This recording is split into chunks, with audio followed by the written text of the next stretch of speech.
To ascend, I had no choice but to create games. I, Fang Cheng, an immortal. Although I had developed many hit games, there was one question I never quite figured out. Games, why are you fun? Chapter 1, I, Fang Cheng, am an immortal. Shen, is your student really here to learn game development? Or did they take a wrong turn at model class? It was not the first time Mr. Shen from Tianxiang Game Training College had to answer this question. But it couldn't be helped, for the student in question was indeed very handsome, at first glance striking enough to be an award-winning actor. Graduated from a top university, well-proportioned physique, anyone would think he should be making a living off his looks, yet he inexplicably chose to make games, baffling everyone as to why. Don't they know that games can ruin generations and planning one could be regretted for a lifetime? Forsaking a bright future to learn game development here must mean a deep love for games, one would assume.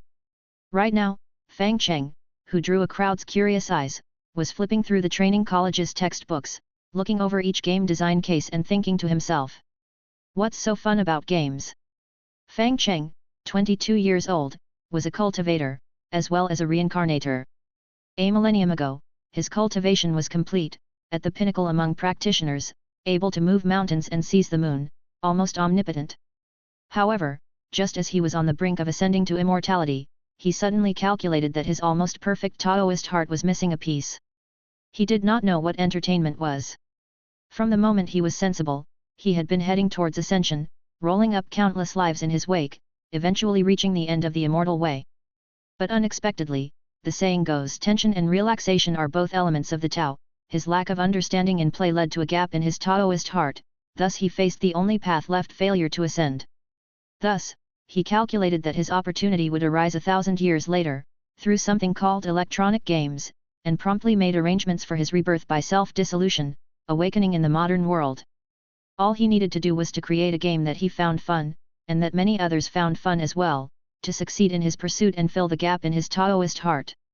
However, after his rebirth, even after half a year of study at the training college, he discovered an unfortunate truth. He still didn't understand why electronic games were fun. What's the point of stacking blocks in your world? What's the point of stacking blocks in Terraria?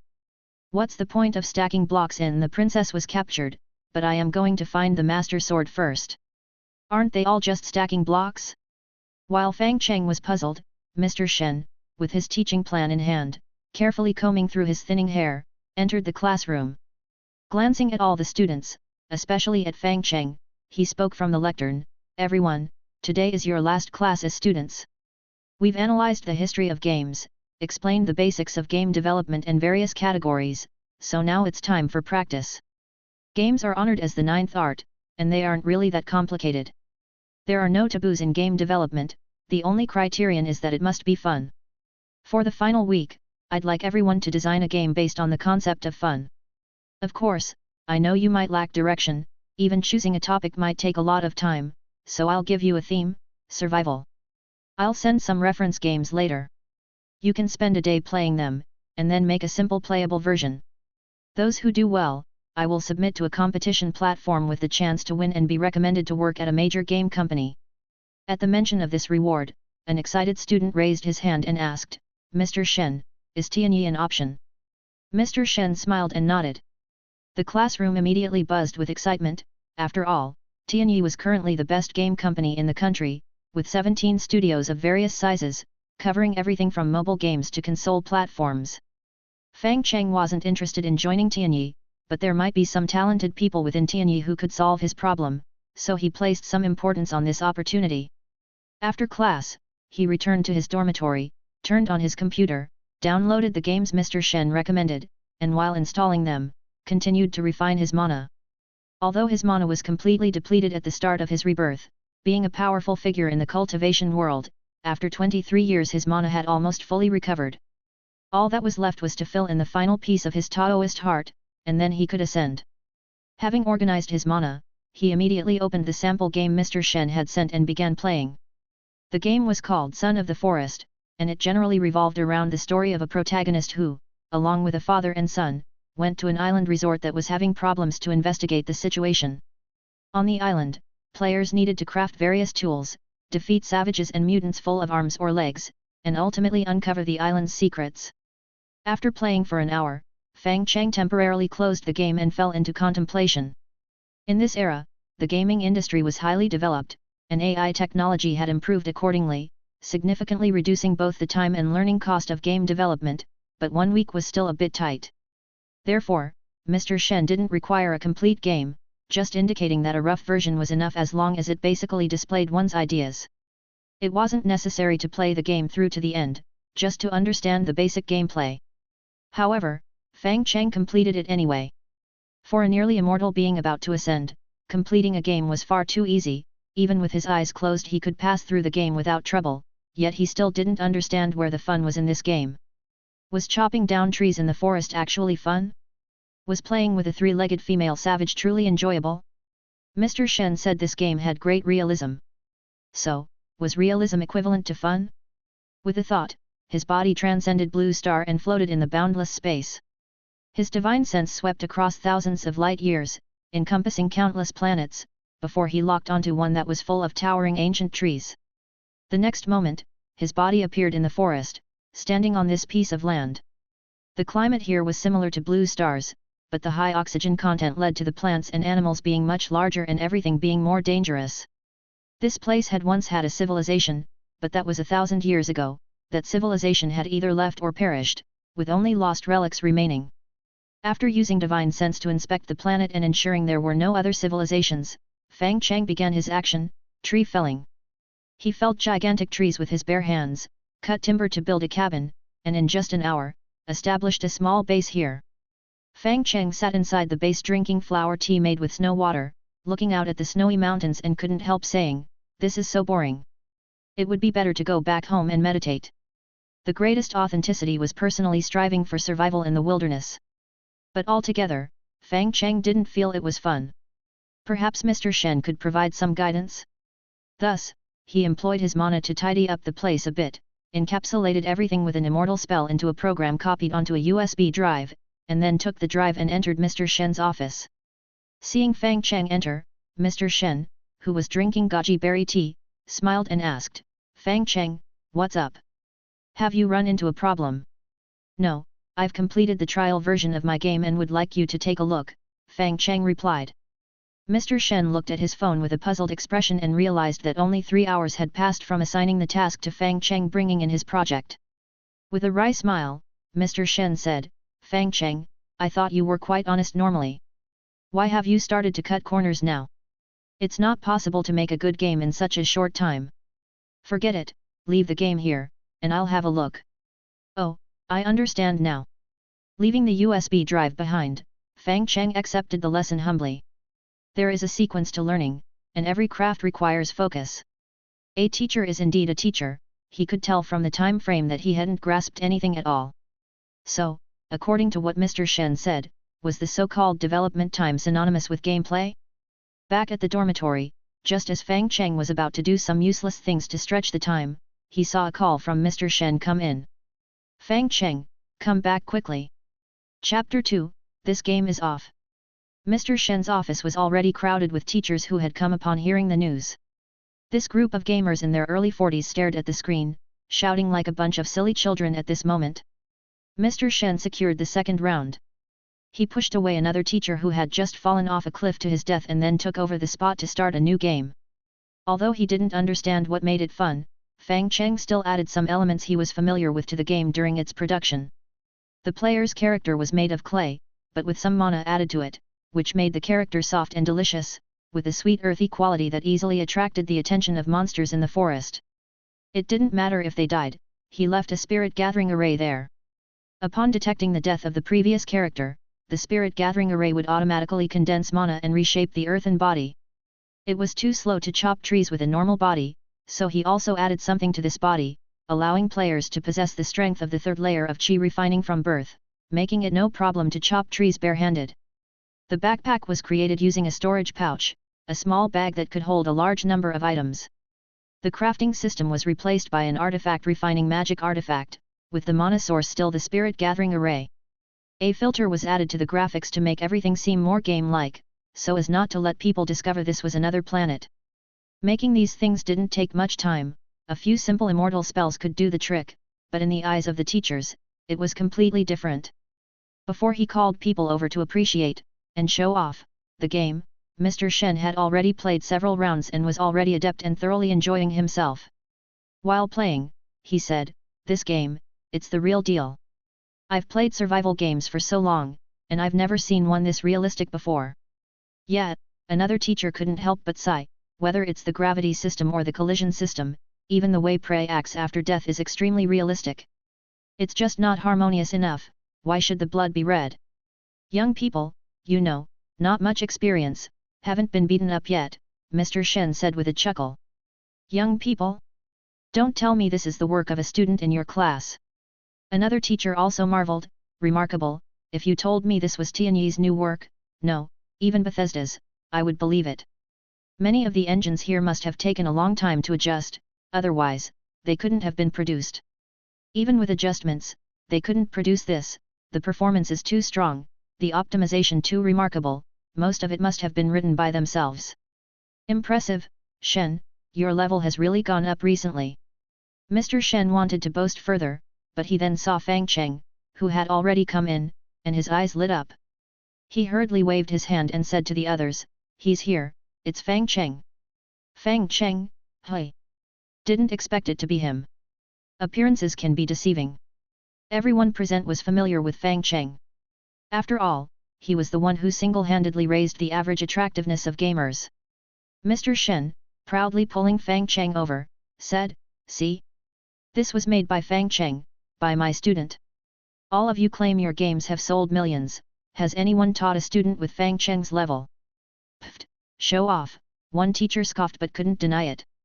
The game industry involves a lot of luck, and the legacy is not very strict. Many people hit it big with games, but they can't seem to teach good students, which shows how random this industry is. Many people could only feel envious. No one suspected that Fang Cheng was plagiarizing. After all, in this era, it was very easy for AI police to spot a plagiarized game. Following that would be utter ruin, a lifetime ban from the gaming sphere. After envying for a while, Shen played for a bit longer and then said, "That's good enough, I think the completeness is very impressive now, it can be uploaded to the platform for the competition." "Fang Cheng, tell me the truth, have you been brewing this idea for a while?" "No, it was done in 3 hours, I didn't think too much about it beforehand," Fang Cheng said honestly. The office suddenly fell silent. Some of the teachers didn't feel like talking anymore. "It was bad enough that you were good at other things, but how did you manage to learn Shen's kind of Versailles talk too? Forget it, just upload it quickly. Put on the digital signature and timestamp and then enter the competition. If everything goes as expected, Tianyi should be hiring you." Fang Cheng smiled calmly but was still full of doubts. The game he developed seemed quite boring, merely wrapping some immortal spells, which ironically reduced the sense of realism. Could it be that realism isn't necessarily what makes a game enjoyable? What on earth does it mean for a game to be enjoyable? Amidst the collective praise of the teachers, Fang Cheng grew more perplexed. Soon, Fang Cheng's game was fully uploaded. Nowadays, the gaming industry was highly developed, and various gaming platforms often hosted a variety of game project competitions, like the Newcomers Cup from the training institutes, which was one of them. The Newcomers Cup was a competition exclusively for newcomers, aimed at those aspiring to enter the game industry and who hadn't yet been recruited by game companies. Participants could form groups of 5 to make games, or produce games solo. The materials used could be free or made with paid services. Because newcomers often couldn't produce anything great, leading to varied levels of quality in their work, there were always people willing to download the creations of newcomers for amusement, subsequently making satirical review videos. Wang Sei Games was one such content creator. He too was once part of the gaming fraternity, not a bad guy, but a bit sharp-tongued. After reviewing games, he would offer targeted advice for improvements. Overall, he was a decent fellow. As usual, he started looking for games in the Newcomers Cup, streaming live while mocking them. This game is a typical product of the creator's hubris, insulting and harmful to players. I think it should be called the ultimate insult. Some games are gourmet food, others are cesspits. This game is different, it's a cesspit disguised as gourmet food. Playing and mocking at the same time, Wang Sei Games realized it was already 11 at night without him noticing. It was time to sleep. "The last game, hey? I'll play this last one and then go to bed. Let's see, this game, the forest's second son, this name, clearly trying to cash in on Son of the Forest. The gaming world is really in decline. Just the name was enough to ignite the soul of Wang Sei Games' mockery, compelling him to click download, eager to unleash his pent-up scorn. Click, that was fast. Thanks to the current internet speeds, the game downloaded almost instantly, and Wang, while starting the game, continued to mock, a knockoff game is basically always terrible. Its awfulness is comprehensive, like being taken to dine in a toilet, an overwhelming stench. But once he entered the game, Wang's smile gradually froze. This thing, it's in the wrong place, isn't it? Chapter 3, Is this game fun? Indie games made by newcomers are typically at two extremes.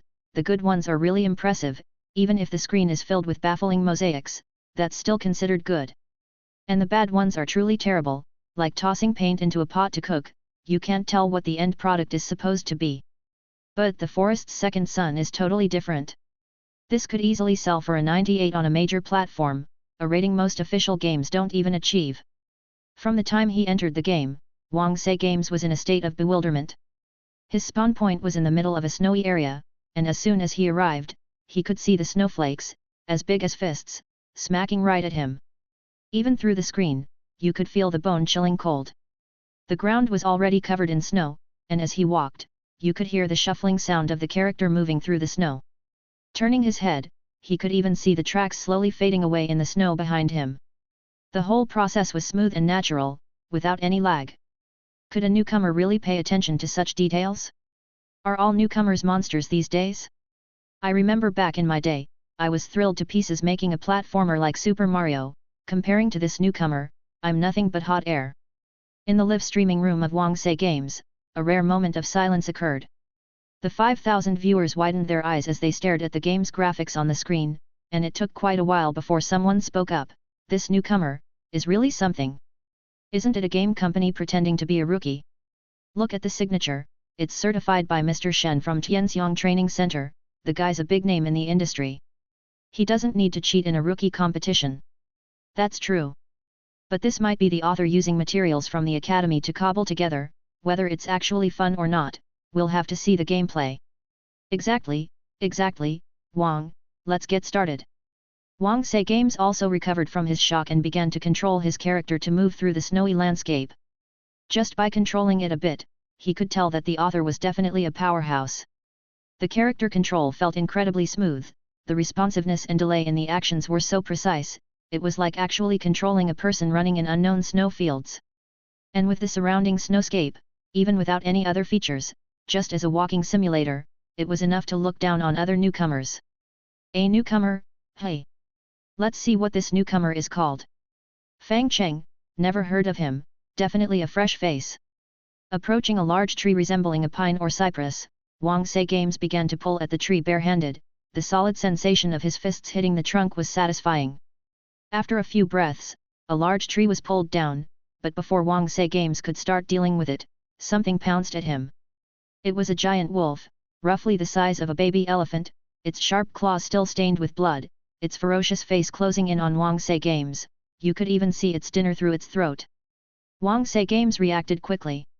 Just as he was about to turn and run, the starving wolf slapped him over with its paw.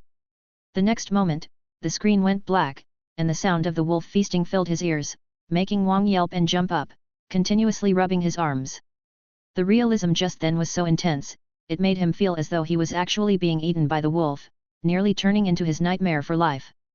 Looking at the death notification on the screen, Wang Sei Games smacked his lips, feeling like he drank a cup of fine wine, savoring the aftertaste. This game is incredible.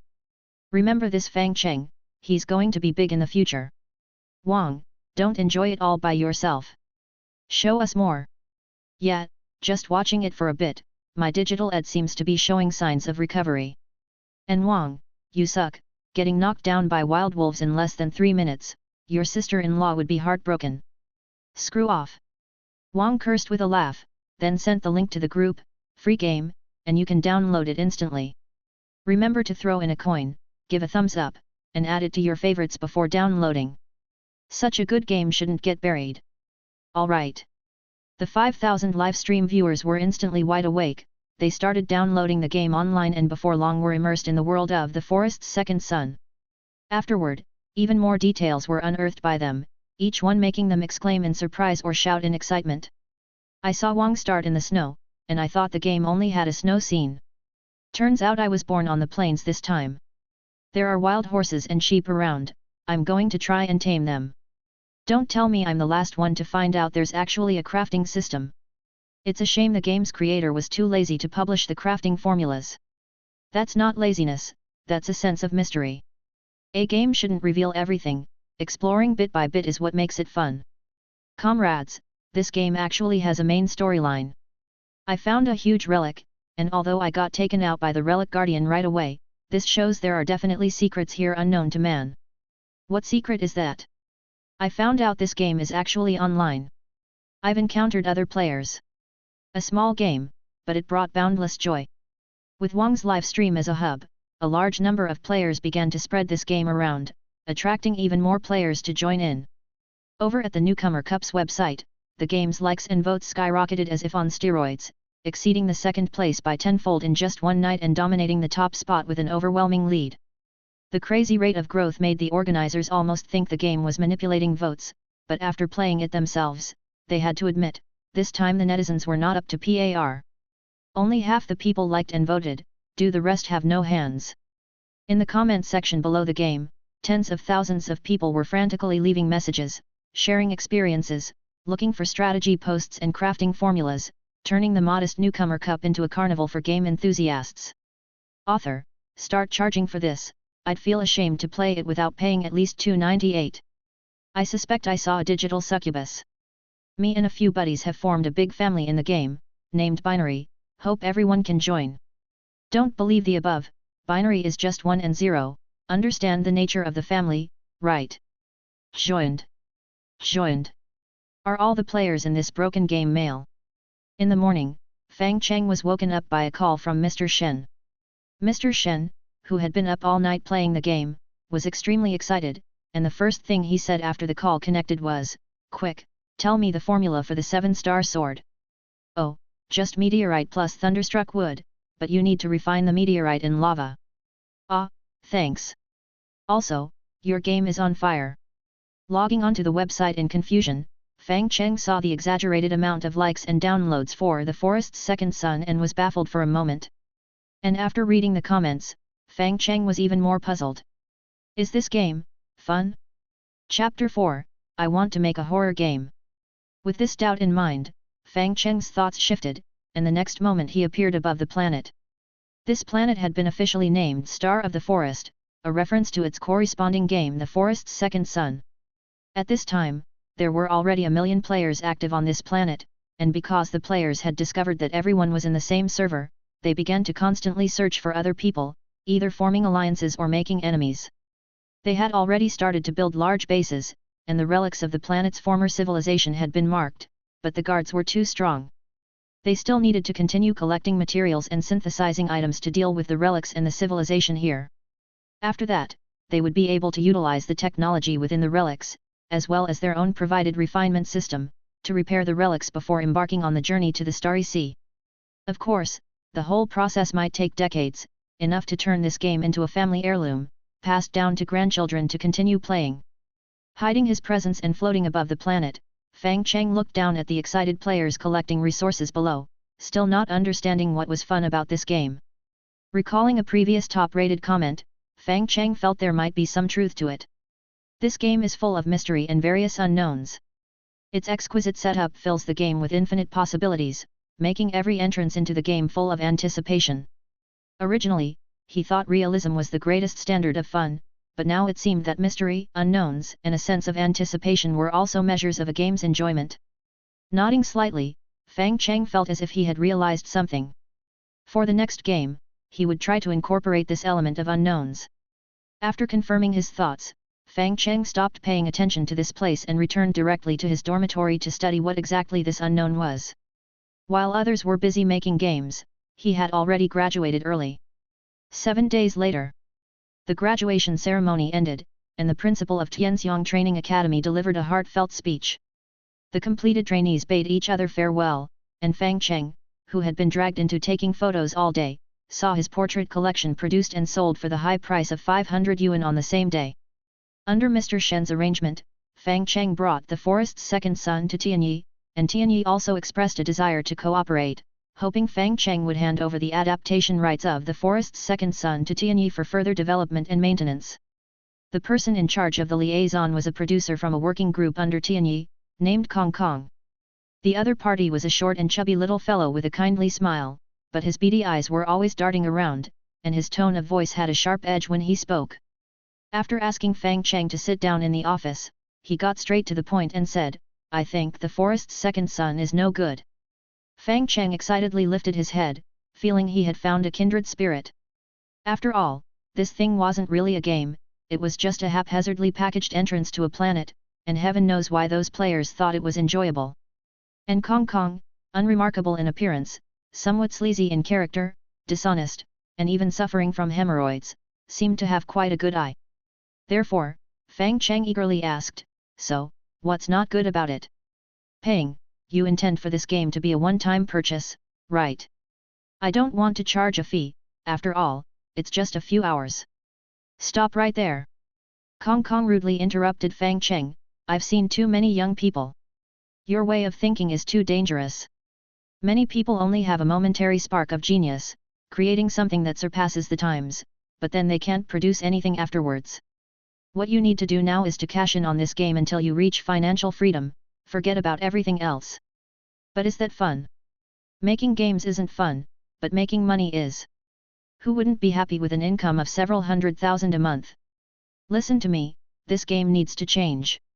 The payment system has to keep up. Initially use paid posters to hype it up, split the servers into hundreds, and open a new one periodically to continuously attract rich players. There have to be opening events, a first charge bonus, monthly cards, and even a leaderboard for the wealthy. First, get a few large guilds involved, then invite the rich to become deputy leaders of the guilds, send in a few shills to stir up animosity, and use AI to create trouble when necessary." A series of combination punches left Fang Cheng reeling in confusion. After mentally calculating Kong Kong's plan, Fang Cheng instantly envisioned what the changed game would look like, with two words hidden in every corner: spend money. Hurry up and spend money. Not only was the changed game no fun to play, but it also gave off an impression of being mercenary and scheming, which made Fang Cheng feel that the game was not only unenjoyable but also somewhat disgusting. So, he nodded slightly, "I don't think it's necessary. This isn't fun at all. Hey, think it over. Tianyi is very powerful, and partnering with Tianyi is the best choice. You need money first to promote the game and let more people see it.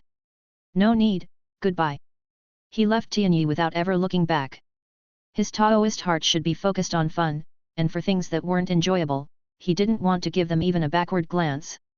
Watching Fang Cheng's departing figure, Kong Kong sneered coldly. "Very idealistic. But in the end, it will still be him crying." Right after leaving Tianyi, Fang Cheng received a call from Mr. Shen. Upon answering, Fang Cheng heard Mr. Shen's voice, "You rejected Kong Kong, why?" "Too many payments required, it feels a bit disgusting," Fang Cheng said bluntly, "our paths don't align, so we cannot plot together." "You?" A wry laugh came from the other end of the phone, "I figured as much, someone as straightforward as you couldn't possibly agree." Straightforwardness is almost everyone's appraisal of Fang Cheng. He seems not to know how to compromise, always resolute in action, appearing as if he could never be persuaded. Knowing Fang Cheng's reason for refusal, Mr. Shen asked, "What's next then?" "Don't know. But I've got a new idea, I want to create a new game." "Hiss." Mr. Shen inhaled sharply, thinking this kid might be a bit of a genius. If it were him, he would be considering monetizing the forest's second son, not already thinking about the next game. It must be said, this is what genius is, a constant stream of inspiration in their mind, as if there will never be a day it dries up. At first, Mr. Shen wanted to ease the relationship between Tianyi and Fang Cheng.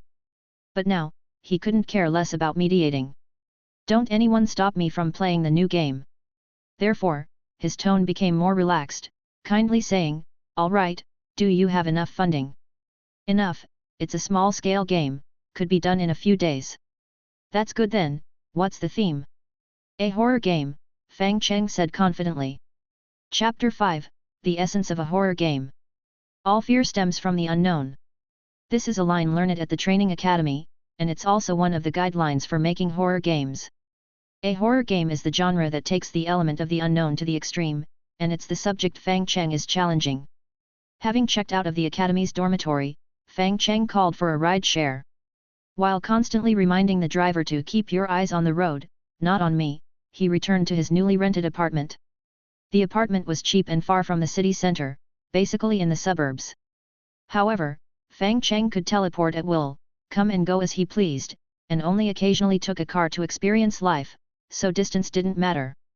His apartment was small and sparsely furnished, with just a bed and a computer. Beyond that, there was nothing else. As an immortal dedicated to the pursuit of the Taoist way, Fang Cheng's room was almost devoid of possessions and devoid of any devices for pleasure. But today, he was ready to indulge. He picked up some soda, took out some high-calorie fried chicken he had ordered online, turned on his computer, downloaded all the top-ranked horror movies from a famous movie platform, opened 64 windows, watched each film at 10 times the speed, and finished watching the top 300 movies within an hour. After finishing, he silently turned off the screen, then chewed on his crispy fried chicken, a question in his mind. Where was the horror in these movies? Midnight Bell if the protagonist knew Palm Thunder, then the moment the antagonist crawled out, a single Palm Thunder would take them out. Dawn of the Living Dead if the protagonist knew Palm Thunder, a single Palm Thunder would be enough at the break of dawn. In Iron Blood Warrior, if the protagonist knew Palm Thunder, as soon as the warrior appeared, a Palm Thunder would suffice. Other movies like Vampire Legend, Black Monday, and Texas Chicken Killer could all be resolved with a single Palm Thunder, so Fang Cheng couldn't understand why people found these movies scary. Unable to draw inspiration from the movies, Fang Cheng decided to turn on his computer and start playing horror games based on rating recommendations. After spending an hour completing a game involving a music box, Black Fog, and Full Who, he subconsciously thought a Palm Thunder solves everything, when suddenly, a light bulb went off in his brain, and he thought of a keyword. Helplessness. In those highly rated horror games, the protagonist is always helpless. They have to face terrifying monsters, huge beasts, elusive demons, and all they can do is run. If you placed the essential items for escape on the monsters themselves, then the fear would intensify because the players would have to confront their own heart demons and defeat them. Thinking this way, it seemed a bit fun. So, Fang Cheng closed his eyes, and the next second, his entire being appeared above another planet. As soon as he appeared in space, he felt a tentacle reaching out for him. Clasping the tentacle that could pierce through heaven and earth, he saw that the whole planet had been devoured by a grey monster. This monstrous creature was unimaginably huge, its grey skin covered in slime, which was filled with various rocks and trees, continually being devoured by the beast. Maintaining his posture, Fang Cheng did not act but scrutinized the monster, nodding and saying, "So ugly, so terrifying." The aura emanating from Fang Cheng affected this fearsome cosmic creature, instilling it with both fear and hunger. Instinct told it that this was an existence it could never reach, but its voracious appetite drove its tentacles to lunge at Fang Cheng. But Fang Cheng merely pushed through the void, unleashing a Palm Thunder. The invisible lightning pierced through the monster's body, shattering its core and killing the beast, which had already become one with the planet, on the spot. However, he then cast another mana spell, resurrecting the already dead monster once more. Between life and death, the creature's will was utterly broken, and it tremulously extended its tentacles to submit to Fang Cheng. "Very good. Eat slowly, and keep still in that position. Later, I'll let some little guys come over, and you just need to keep attacking them. Right, if any of the little guys touch the marking on your tentacles, then let them leave." The monster in front of him was extremely ferocious in appearance and had an overwhelming desire to attack, making the players seem insignificantly tiny and utterly unable to escape. The only way to pass the challenge was to touch the switch at the tip of its tentacles, which was, of course, an act of utter despair. Although such a task was simple for him, an immortal, it must have been terrifying for those players without the strength to truss a chicken. He had even thought of a name for the game towards death and life. The massive star-devouring beast had millions of tentacles and could accommodate millions of players simultaneously, allowing him to validate his ideas through their performance and thus strengthen his Taoist heart further. The spirit-gathering array was ready, and the players' bodies were formed and their physical functions were adjusted. All was prepared. He was now eager to see the players panic and scream. Satisfied with his work, Fang Cheng sealed everything with Immortal spell, packaged the game, and then began to select a platform to release it. Last time, the Rookie Cup, aside from the honor, included a prize of 10,000 yuan. Although an immortal could live without money, he still wished to earn a little in the secular way, feeling that it would give him a better understanding of the people's experiences and help him in game development. Using that money, he bought a small advertising spot and placed Towards Death in Life on the largest international Steam platform, still for free, and then returned to the planet where the star-devouring beast resided. Now, all that was left was to wait for the players' performances. At this moment, Wang Sei Games could hardly take it anymore. 7 consecutive days of grinding the forest's second son had transformed his base dramatically and pushed him to the brink of exhaustion. He had put off ranting about new games, advertising new games, revisiting old games, discussing games, and even his promotional streams. All his time was spent chopping down trees in the forest, crafting, building his base, and preparing to launch a new assault on the Relic Guardian. The last time, 300 players joined forces and finally breached the first layer of defense of the Relic Guardian, draining its shield and toppling it to the ground. Unexpectedly, that little darling managed to transform a second time. The transformed Relic Guardian was even more formidable, instantly killing all the players, who cursed the game's developers while enthusiastically continuing to chop trees and craft equipment. Wang Sei Games wanted to continue, but someone in the live chat couldn't help but say, "Wang, give yourself a break. Stop grinding, get some sleep. The earlier you sleep, the longer you'll live, the longer you live, the longer you can grind, therefore, the earlier you sleep, the longer you can grind." Impeccable logic, totally convincing. Wang yawned, ready to take the advice, when he saw an advertisement float by on the Steam platform. From your favorite, the developer of The Forest's Second Son has released a new game Towards Death in Life, now on hot sale. Forget my life. Chapter 6, The True Height. Fang Cheng's games were always small in size but high in quality, as always. Seeing the horror tag on the game, Wang Sei Games chuckled and said, "Can't brush it off during the day, can't hide from it at night, tonight is a perfect night to play a horror game." "Wang, don't die. Don't panic, I know my limits. Let's make a rule, if I get scared, I'll go straight to bed." "Alright, let's go." The title Towards Death in Life appeared, set against a grey and murky sky that looked more tragic than terrifying. A massive, unidentified object soared into the clouds, its spiral body structure resembling the mythological Tower of Babel, reaching towards heaven. There were no living creatures around, the trees looked dark due to the lack of sunlight, and the place where Wang was standing looked like a huge plaza, only it was devoid of people. The graphics are still so good, the details flawless. The various props have created a strong atmosphere of the apocalypse. Fang Cheng is absolutely a master of environmental atmosphere, he praised. After his moment of appreciation, Wang Sei Games began to control his character, executing some moves to become familiar with the character's traits. Unlike The Forest's Second Son, Towards Death in Life emphasized the character's weakness and vulnerability by deliberately setting their strength very low. However, to give players a stronger sense of escapism, he gave them robust thighs, allowing them to jump as high as possible.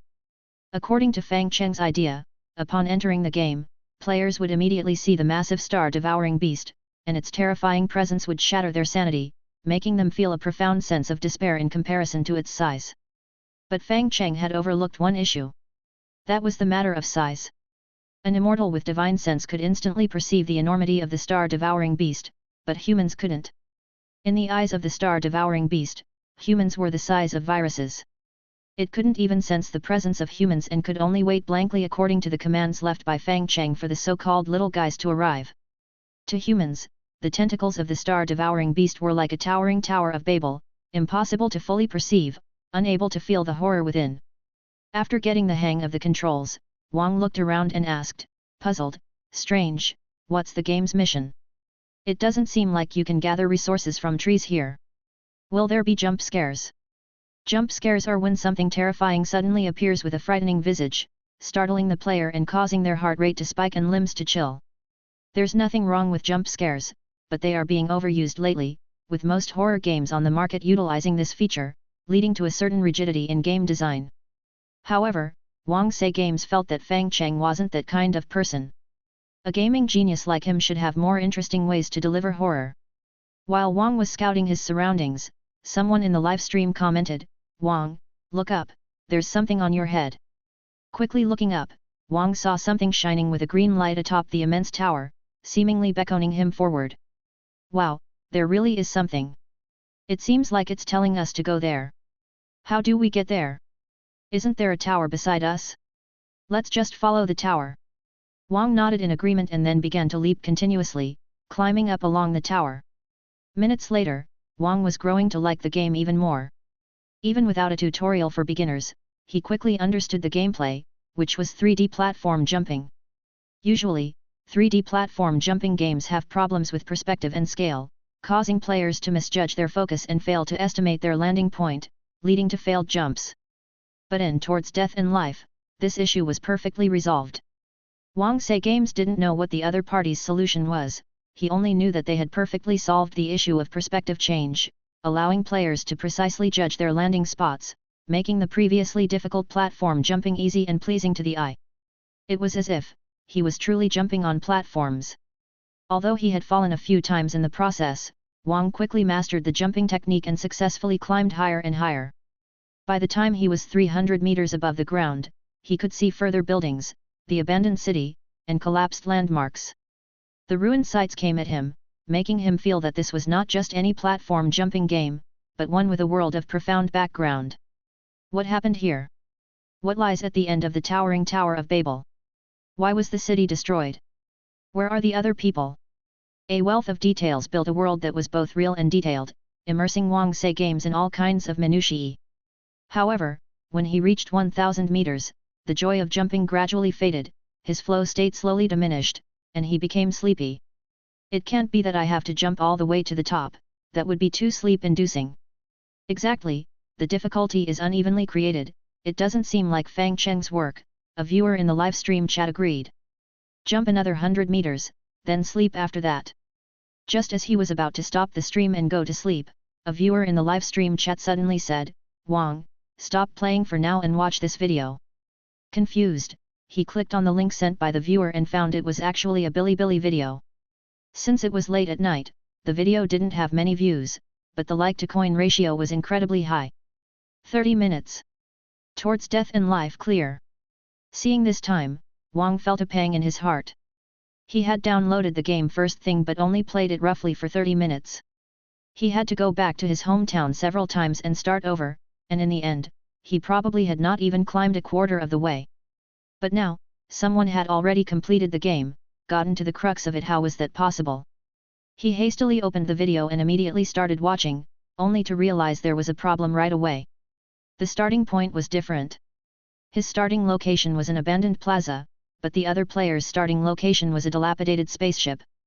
Although the goal was the same for both, to climb to the top of the tower, the entire process was completely different. He thought this time difference might be key, but Wang soon realized that the other player's gaming concept was different. This newcomer YouTuber named Xiao Duzi had posted many videos, but had only a few hundred followers. In his gameplay, he never spoke, just purely played the games, and the content was often speedrunning and guide-oriented, showing he was a player who loved to delve into games. The quality of the videos was high, but because they were too hardcore and didn't include antics, they could never stand out in this somewhat restless era. But after playing the game himself and then watching Xiao Duzi's videos, Wang only had one feeling. Brilliant. Truly brilliant. Chapter 7, The True Meaning of Towards Death in Life.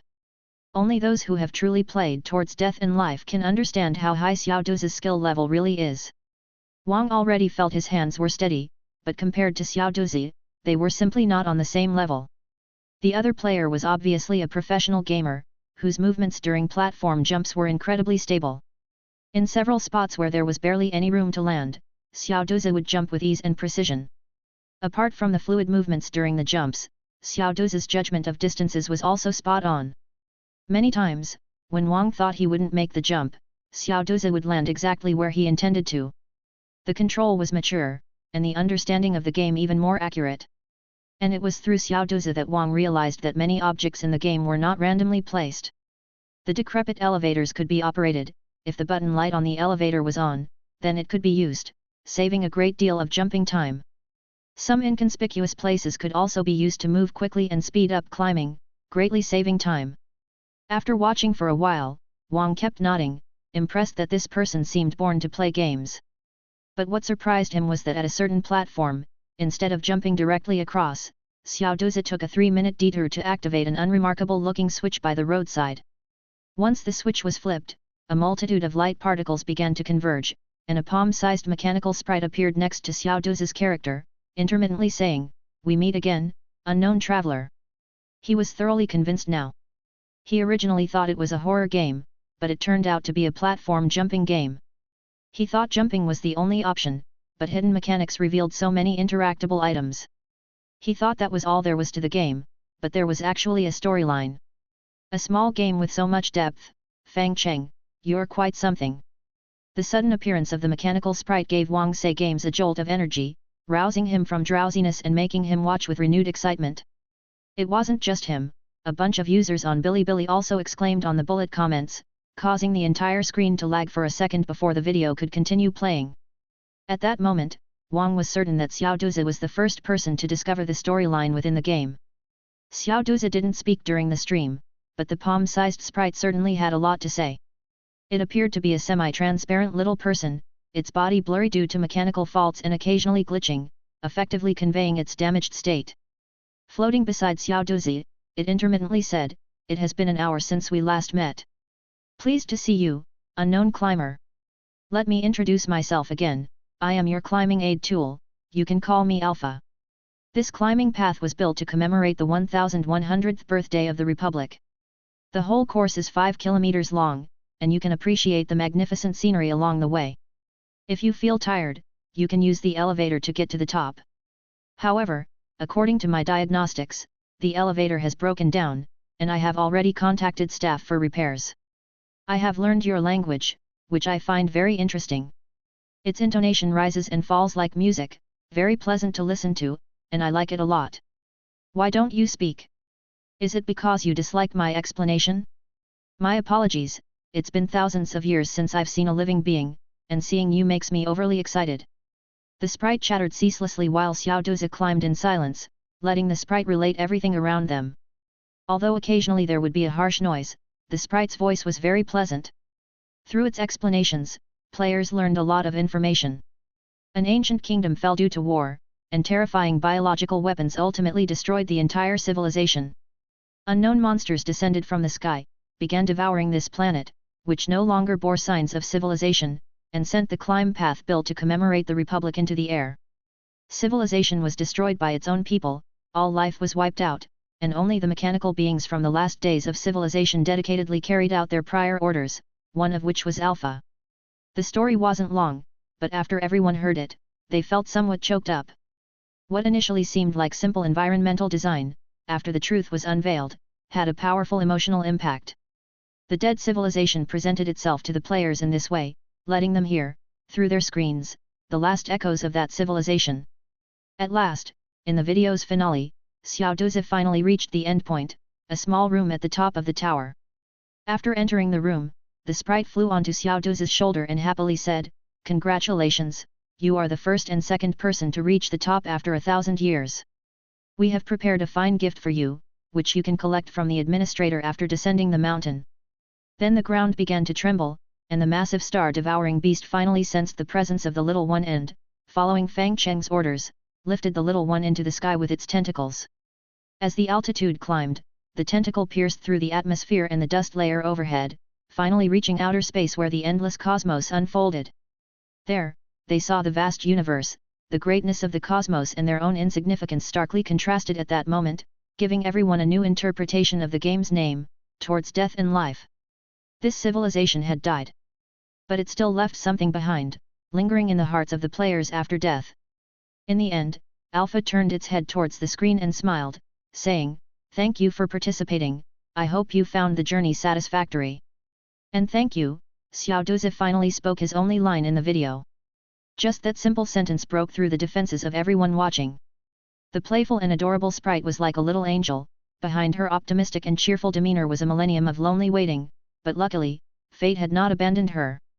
Xiao Duzi had also become the voice for the players, finally expressing what they had all been wanting to say. The original triple-digit follower count exploded before their very eyes as a flood of gamers rushed to the Steam platform to download the game and tagged it with a recommended review. Wang Sei Games was no exception.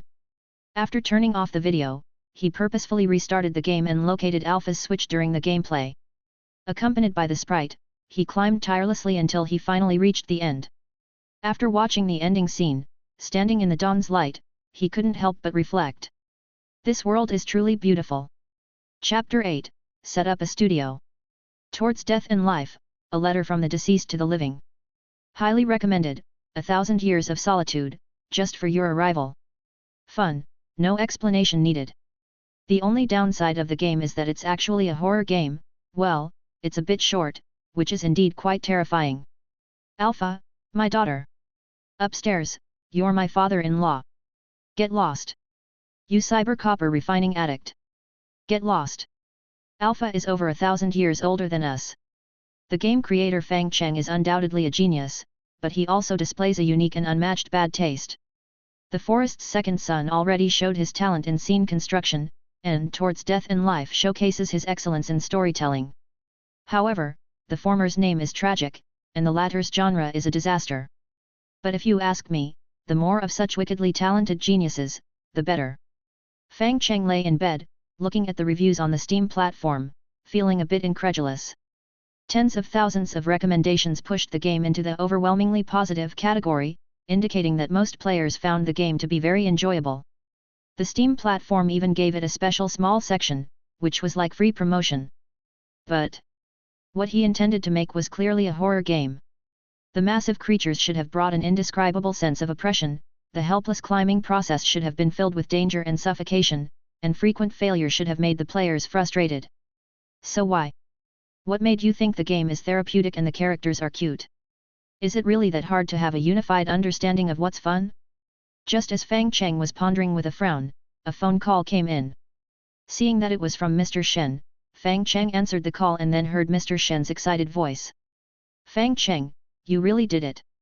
Mr. Shen, I thought you wanted to make a horror game, but it turned out to be a platform jumping game. You do have a sense of humor, but don't do it like this next time.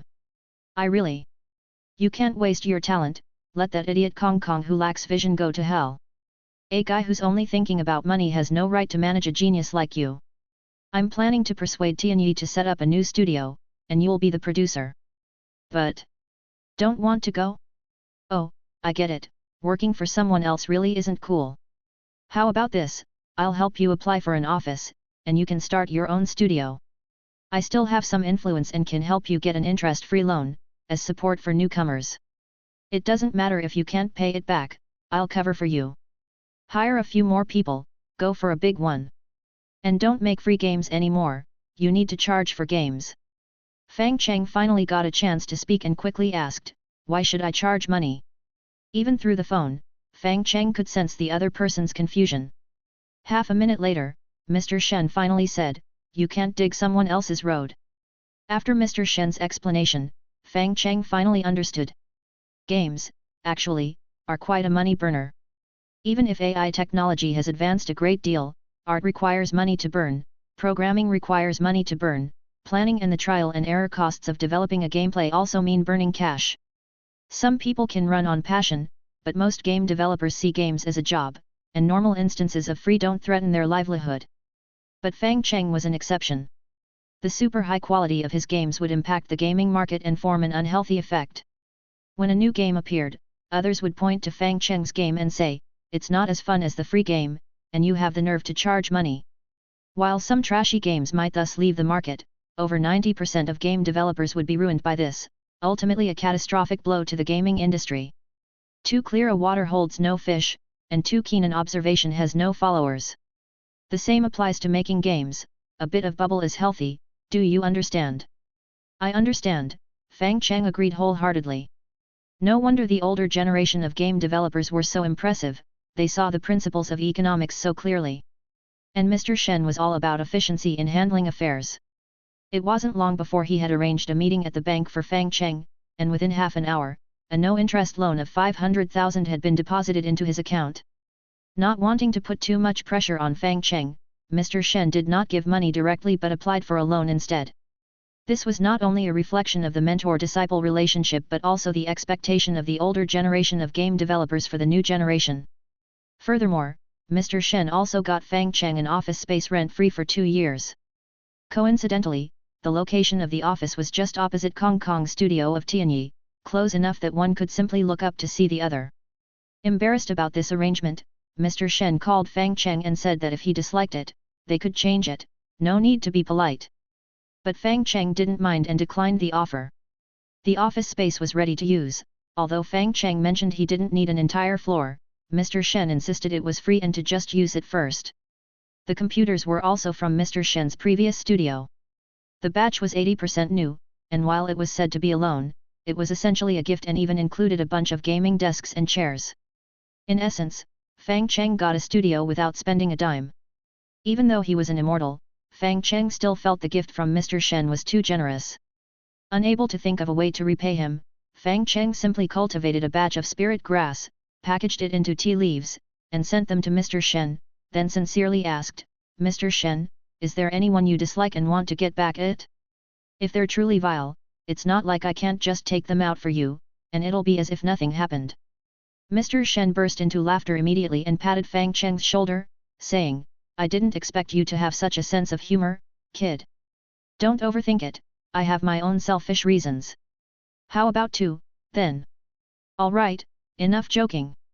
Game development is on the wane domestically, many games can only cater to niche markets or sell nostalgia, it's frustrating to watch. Though we're only in our 40s, our way of thinking has solidified, and we have grown too cautious to make moves. Now seeing such a promising young talent as you, it's only right that I nurture you a bit. Mr. Shen, to be honest, I still don't really understand why games are fun. I don't get it either, who can claim to have completely grasped the essence of games? Games are truly an art form, you never know when or how your game will touch someone's heart and make them feel that it's fun. Anyway, don't put too much pressure on yourself, just stick to your own path and find your own way. Thank you."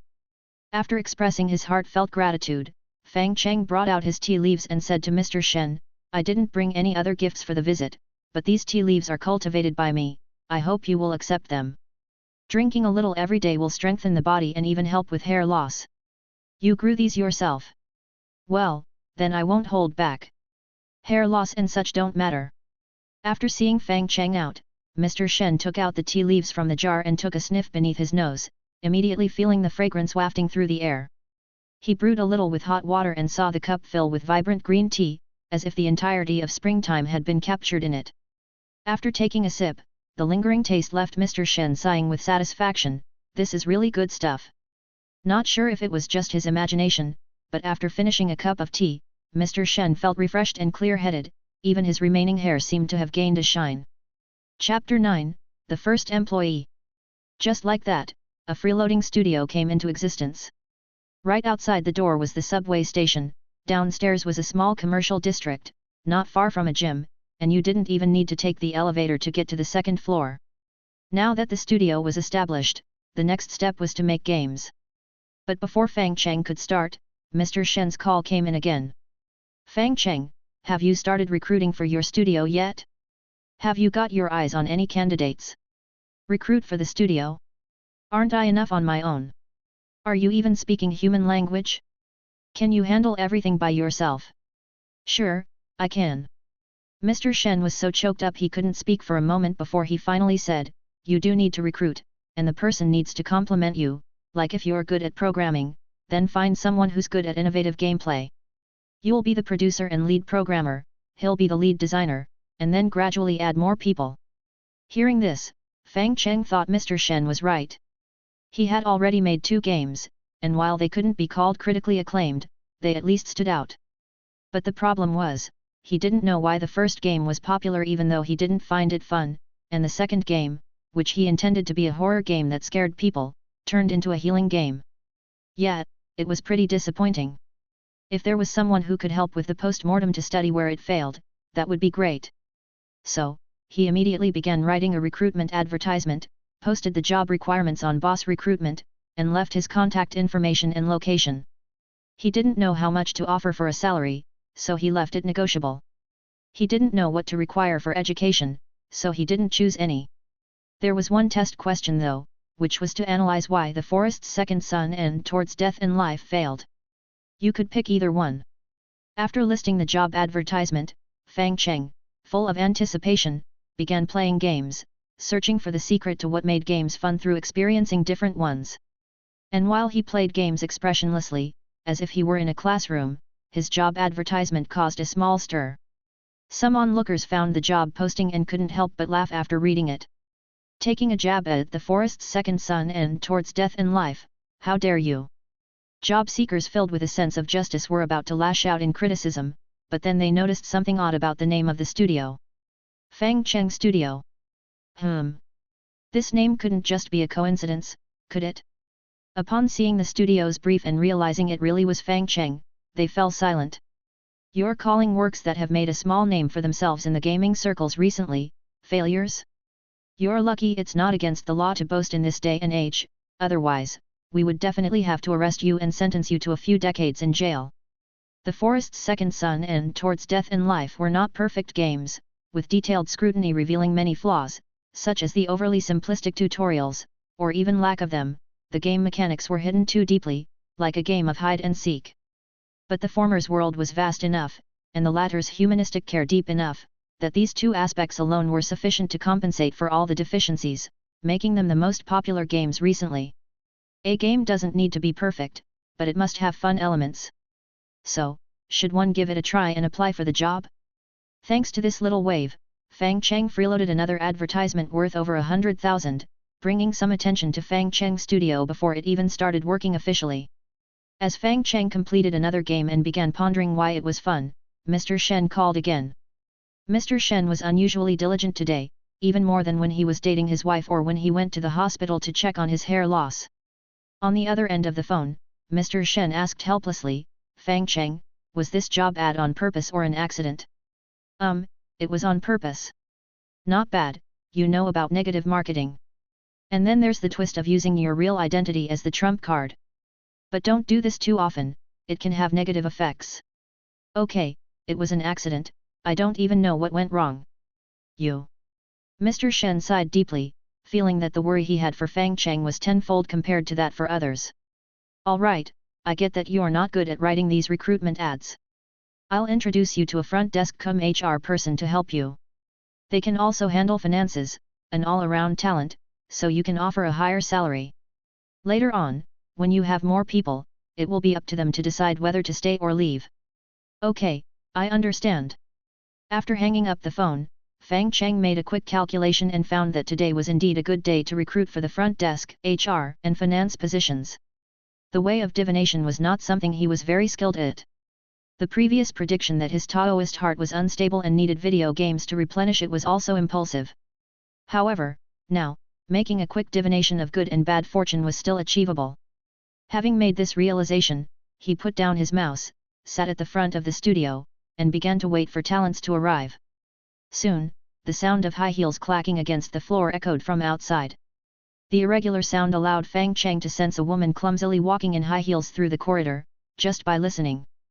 After stumbling once again, she angrily tossed her high heels aside and then walked in carrying her shoes. She was a very pretty girl, seemingly a recent college graduate with somewhat immature features that gave her a fresh and delicate appearance. At this moment, there was a slight sheen of sweat on her forehead, and a few strands of hair lazily stuck to it, adding a hint of charm to her looks. Although she was in a black business dress, the act of carrying her high heels revealed an uninhibited side, which made Fang Cheng think she might be quite interesting. Upon seeing Fang Cheng, the woman's previous anger subsided, her furrowed brows involuntarily relaxed, and even the pain in her feet seemed to lessen significantly. After pushing a chair towards her and serving her a cup of spiritual tea, the woman thanked him and was just about to identify herself when Fang Cheng asked, "Are you here for the job Mr. Shen referred you to?"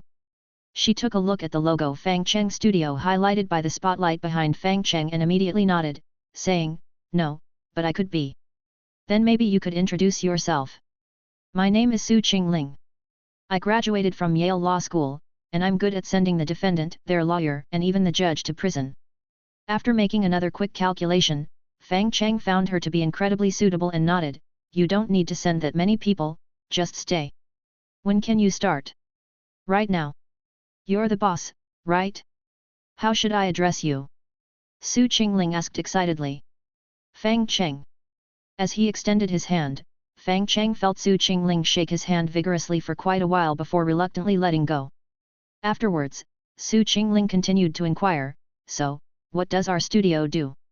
You decided to join without knowing anything about it." "I'm just a bit impulsive." "I see," Fang Cheng said, nodding thoughtfully, remembering that cultivators who were a bit impulsive tended to be like this. He assigned Su Qingling a workstation and then prepared to figure out what a boss should do. Meanwhile, Su Qingling went to the restroom, took out her phone, and said, "Grandpa, I found a job." "Yeah, in the game industry. In our family's office building. He took a fancy to me at first glance, and I did to him, it's that simple. Don't worry, I'm sure to make something of it. If I don't, I'll come back and take over the family business." "Alright, hanging up now." Chapter 10, A Little Compensation. In the office, Fang Cheng turned on his computer and logged into a Q&A platform, where he posed his question, "I'm a first-time game studio boss and not very experienced. What should I pay attention to?" It wasn't long before a myriad of answers appeared, but a 3-word answer quickly rose to the top. "Don't owe wages." These 3 simple words, laden with so much pain, spoke volumes of the sorrow of those who had suffered from unpaid salaries. The other answers were even more interesting, ranging from admonishments against office romances, reminders to pay attention to cash flow, and advice against useless benefits like afternoon teas, team-building exercises, and group workouts. "As long as the wages are maxed out, I'm all yours, day and night." To this, Fang Cheng wholeheartedly agreed. In his previous life, in order to comprehend the heavenly heart and accumulate virtue, he had deliberately opened up his granaries to distribute food after a terrible drought. With enough rice porridge and pickled vegetables to go around, it wasn't long before he was almost offered the imperial yellow robe. This showed the effectiveness of maxing out one's salary. After thinking it over for a bit more, Fang Cheng took out some spiritual tea he had cultivated and sealed it in a jar. Then, he put a spirit talisman he had forged into a brocade pouch to create an amulet, and slipped it into his pocket as a welcome gift for new employees. Although their effects were minimal, they did carry the blessing of Immortal spell, making them quite a unique souvenir.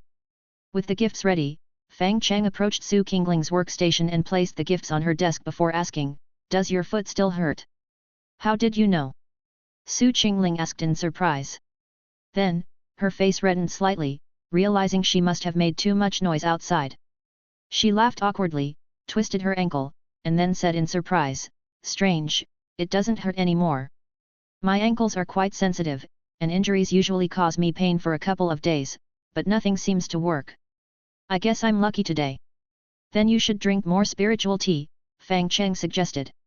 He patted his little gift package and sat down next to Su Qingling, noticing she had already finished going through the job postings he had previously circulated. Not only that, but she had downloaded both games he had made, played through them quickly, and started composing job advertisements with targeted suggestions. Indeed, she was the reliable person he had hoped for. Pleased, Fang Cheng nodded and asked, "Let's put the job posting aside for now. What do you think of these 2 games?" Not fun," she bluntly replied. Despite speaking to her boss, Su Qingling didn't intend to sugarcoat her words. Instead, she offered her honest opinion. "Why is that?" Fang Cheng asked, eager to hear more. "I don't play many games normally, and most of the ones I do play are fairly relaxing. I chopped down hundreds of trees in the first game and still couldn't find the fun in it. The second game is even more baffling, just climbing upwards, I don't see the appeal." At that moment, Fang Cheng felt like he had found someone who truly understood him. Her impressions matched his own, giving him a sense of solidarity that he was not alone in his views. Mr. Shen was right, hiring people can indeed help one confirm their own thoughts and also reveal one's shortcomings. "So what type of games do you like?" Fang Cheng asked. "Love simulation games." Su Qingling immediately responded, "But my taste is a bit different. I prefer love simulation games from the perspective of a male character, and I love it when they include stats. The Heartbeat Memories series is the classic example, and it's my favorite. Heartbeat Memories, hey. And because everyone is so tired lately, they prefer to enjoy the sweet moments that come after romance, so there are quite a few girls who make advances, the more proactive, the better." "I see, I understand. By the way, someone might come by later, and I'd like you to greet them. But I have a feeling they might not want to stay, so just follow their wishes, okay?" Got it. As Su Qingling went back to working on the recruitment ad, Fang Cheng returned to his own workstation and started to look up information on the Heartbeat Memories series. As a classic in love simulation games, Heartbeat Memories features a variety of female characters and entertaining stats development, with frequent surprising events that can easily throw players off balance, and hidden characters that add a sense of surprise. The female protagonist, Shiori Fujisaki, is also one of the classic characters in video game history, a dream lover for many otaku. One of the producers of Heartbeat Memories is Hideo Kojima, whose representative work is another stealth game, Metal Gear. It's evident that great gaming talents share a commonality. Even on vastly different tracks, they can exert their unique charm. After contemplating Hideo Kojima's gaming trajectory, Fang Cheng felt that making a romance game next wouldn't be a bad idea. After instructing Su Qingling to leave work on time, Fang Cheng stepped out of the studio, ready to find a suitable world to transform and then to create a new game. Seeing the boss leave, Su Qingling let out a sigh of regret. He seems to have a good temperament and looks agreeable. But he's probably like me, just graduated from college, clueless about how to manage employees. Without a signed contract or negotiated treatment, he wasn't afraid to hand over the company keys to me, fearing I could be a fraudster. There's a particular innocence unique to college students. Luckily, you met me, otherwise you'd be in a sorry state. And I'm having such good luck today, even twisting my ankle doesn't hurt. Rubbing her ankle wrapped in flesh-colored stockings, Su Qingling smiled contentedly. At that moment, there was a knock at the door, and a bespectacled young man came in and asked, "Is Mr. Fang here?" "I was referred by Mr. Shen." After looking at him for a while, Su Qingling said, "So, it's you." "What?" "Nothing," Su Qingling said sweetly, "the boss isn't here. But you can leave your resume with me. The boss asked me to receive you." After reading through the young man's resume, Su Qingling thought for a moment, then asked, "Your previous jobs were unrelated to gaming. Why did you suddenly decide to enter the gaming industry?" The young man candidly replied, "I heard that gaming pays well, and I'm in need of money lately." I see. So, you mean to say if there's a more lucrative job, you'd switch to that industry immediately? That's the idea, yes. Actually, my top choice is the finance position at New Oriental Wealth Building's dancing consultation, but unfortunately, they're not hiring now.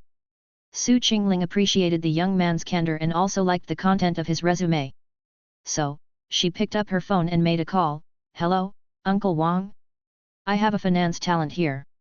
Could you please take him in? What about the salary package?" "Hold on a moment." Covering the phone, she asked the young man, "What's your ideal salary?" 10,000. Nodding, Su Qingling continued on the phone, "Offer him 30,000 then, as compensation from me. Is 15 salaries per year okay?" The young man was so stunned by this pie from the sky that it sounded more like a joke to him, making him nod dumbly. "All right." Putting the phone down, Su Qingling gave the young man Mr. Wang's phone number. "Go to New Oriental Wealth Building and call this number. You can start today. Just act normally, and Uncle Wang will give me this face. If you encounter any problems in the future, contact me." After sending off the young man, still dizzy from the shock, Su Qingling flexed her pale fingers and continued working. Today, she must complete this recruitment task. Meanwhile, Fang Cheng floated within the void, pondering which world to choose. The universe is vast beyond measure, with a number of planets like the sands of the Ganges countless. If he can't find the right one, he can always leap out of this small world and continue the search in other small worlds. If there's still no luck in other small worlds, he can turn to the netherworld, exploring dreams, where he surely would find the right one. Before long, Fang Cheng used his divine sense to lock onto another world. Stepping through the void, in the next moment, he was within that world. Looking over this battle-scarred world and after evaluating the situation, Fang Cheng felt he had come to the right place. Chapter 11, This is Your Problem. Having descended to the ground, Fang Cheng looked around and found the atmosphere here to be quite oppressive. The planet was far from the sun, and the surface was enveloped by a layer of dust, casting the ground into a dim light, constantly shrouded in a gloomy ambience. From what he saw on the devices, there had once been a civilization here, resembling a sort of medieval world with swords and magic, but similarly devoid of humans. This puzzled Fang Cheng. In his past life, he had also traversed the void, witnessing many civilizations and even discussing the mysteries of the Great Dao with cultivators from different civilizations. The entire universe was bustling with activity, with countless experts capable of traversing the void. However, 1,000 years later in the present, nearby civilizations had all perished, with only a few once great creations barely clinging to life, and not a single one of those able to traverse the void remained, leaving him the sole immortal of this realm. What on earth had happened during these 1,000 years? Sighing at the changes that had taken place, Fang Cheng stepped onto the ground to begin his inspection of the place. Here, there was a very special structure, that is, the dungeon. With a sweep of his divine sense, Fang Cheng discovered that there were numerous dungeons scattered across the entire planet, each one layered and extending downwards, all the way to the Earth's heart. Within these dungeons, there were various traps and mechanisms, different types of monsters, and each dungeon would constantly change at random over time. And at the bottom of the dungeons, there were powerful dungeon guardians, as well as some anthropomorphic statues. Although there were many points worth exploring here, Fang Cheng's focus was elsewhere. He was here to make a game. According to his interpretation of romance movies, novels, and games, love should come with rescue and being rescued, redemption and being redeemed, accompanied by a lot of hardships and random obstacles before success can be achieved. And while players nowadays like to actively pursue love, even such pursuit needed a reason, therefore, having the statue-like princess revive after being saved and immediately falling for the player would suffice. Add attribute development to give players a sense of achievement throughout the process, fitting the concept of attribute growth well. Consequently, players needed to continuously strengthen themselves, defeat monsters, and ultimately rescue the princess from the dungeon. Though they said they didn't want it, players seemed to like harem situations, so allowing players to rescue a princess with each dungeon they cleared perfectly captured this harem feeling. Of course, the princess couldn't be completely helpless, so by adding some special mechanics to the princess, she could become a support to the player, making it easier for them to challenge more difficult dungeons as their circle of rescued princesses grew. Furthermore, there were various pieces of equipment, items, and magic spells in the dungeons that could also be utilized, allowing players to become addicted to collecting and making the romance even sweeter. After thinking for half a day, Fang Cheng became more and more excited, more and more delighted with his ideas. Making games was actually quite interesting. Mana began to extend, immortal spells started to be cast, and his vast divine sense enveloped the entire planet, beginning to reshape it according to his own ideas. Only after the initial reshaping was complete did he, contented, leave behind a gathering spirit array to encapsulate the immortal spell, and then he left, returning to Blue Star. After freshening up simply in his apartment, he picked up his phone, feeling refreshed, to find that there were hundreds of missed calls. After calling his mother back, the phone was answered after more than 10 seconds, followed by his mother's scolding voice, "Where have you been? You haven't become a monk, have you? Not in this lifetime. As if you became one in your last life." Mother was taken aback for a moment, then continued, "Where have you been these past half a month?" Half a month? Confused, Fang Cheng looked at the time and realized that it had indeed been half a month since he started reshaping the planet. There are no years in cultivation, and when inspiration strikes, it could be a decade. Reminding himself to definitely set an alarm next time, Fang Cheng listened as his mother continued, "You've also graduated from the panda training base. It's Tianxiang, we don't do pandas. It's pretty much the same. Since you've graduated, then find a good company to really learn something. I know someone whose son works at Tianyi, when you have time, treat him to a meal, see if you can spend some time at Tianyi to learn." Fang Cheng was about to say that he could have gotten in on his own, but considering that Kong Kong, the producer, wasn't very bright, he thought better of it. But this was a labor of love from his mother which he couldn't let go to waste, so Fang Cheng agreed to her request. "There's nothing else, your dad and I are both doing well. When you have time, come home and your dad will make you some soy sauce meat." Mr. Fang had once been a chef in a restaurant, and his soy sauce meat was nothing short of miraculous in its deliciousness, almost unbelievably so. Immortals didn't need to eat, but this particular dish made Fang Cheng easily reminisce about the past. Eating it was full of sentiment, prompting him to promise he'd visit when he had the time. After dealing with his parents, next up was Mr. Shen. Mr. Shen didn't have much to say, merely asking how the studio was doing and the progress of the game. There was also the matter of the tea leaves from before, which had nothing to do with hair loss, he just remembered enjoying them. After Fang Cheng promised to send some more tea later, Mr. Shen hung up the phone, content. Finally, among the hundreds of calls, there was one from Su Qingling. This girl called 2 times each in the morning, afternoon, and evening, doubling her efforts on the weekends, a testament to her perseverance. Apart from calls, she also sent text messages from time to time. Boss, good morning, are you coming to work today? Boss, are we working today? Boss, if you're not working, then don't, but can you reply? Boss, are you still alive? Boss, could it be that I'm the one who died, so you can't see my messages? Boss, the recruitment ad is ready, when will you come? Boss, a new person came, I can't tell if they're good or bad, but since they seem to know what they're talking about, I let them stay. Boss, how should we handle the salary? Although the newcomer said they're willing to work without pay, I still feel awkward about it. Fang Cheng, please come back soon. Reading through all these calls and texts, Fang Cheng was immediately flooded with guilt. I'm sorry, Su Qingling. I'll make it up to you in the future. He quickly teleported to the company restroom and strode into the office, only to see Su Qingling at the reception desk, giving him a look of reproach. Her eyes were red and puffy, her hair was disheveled, and she was propping her chin up with her hands, looking every bit the abandoned faithful dog Hachiko filled with resentment. Even as an immortal, faced with such reproach, he couldn't help but avert his eyes. Then he heard Su Qingling sigh and stepped forward to ask, Boss, where have you been? I suddenly got inspired and stayed home to work on the game for over 10 days, completely forgot about everything else.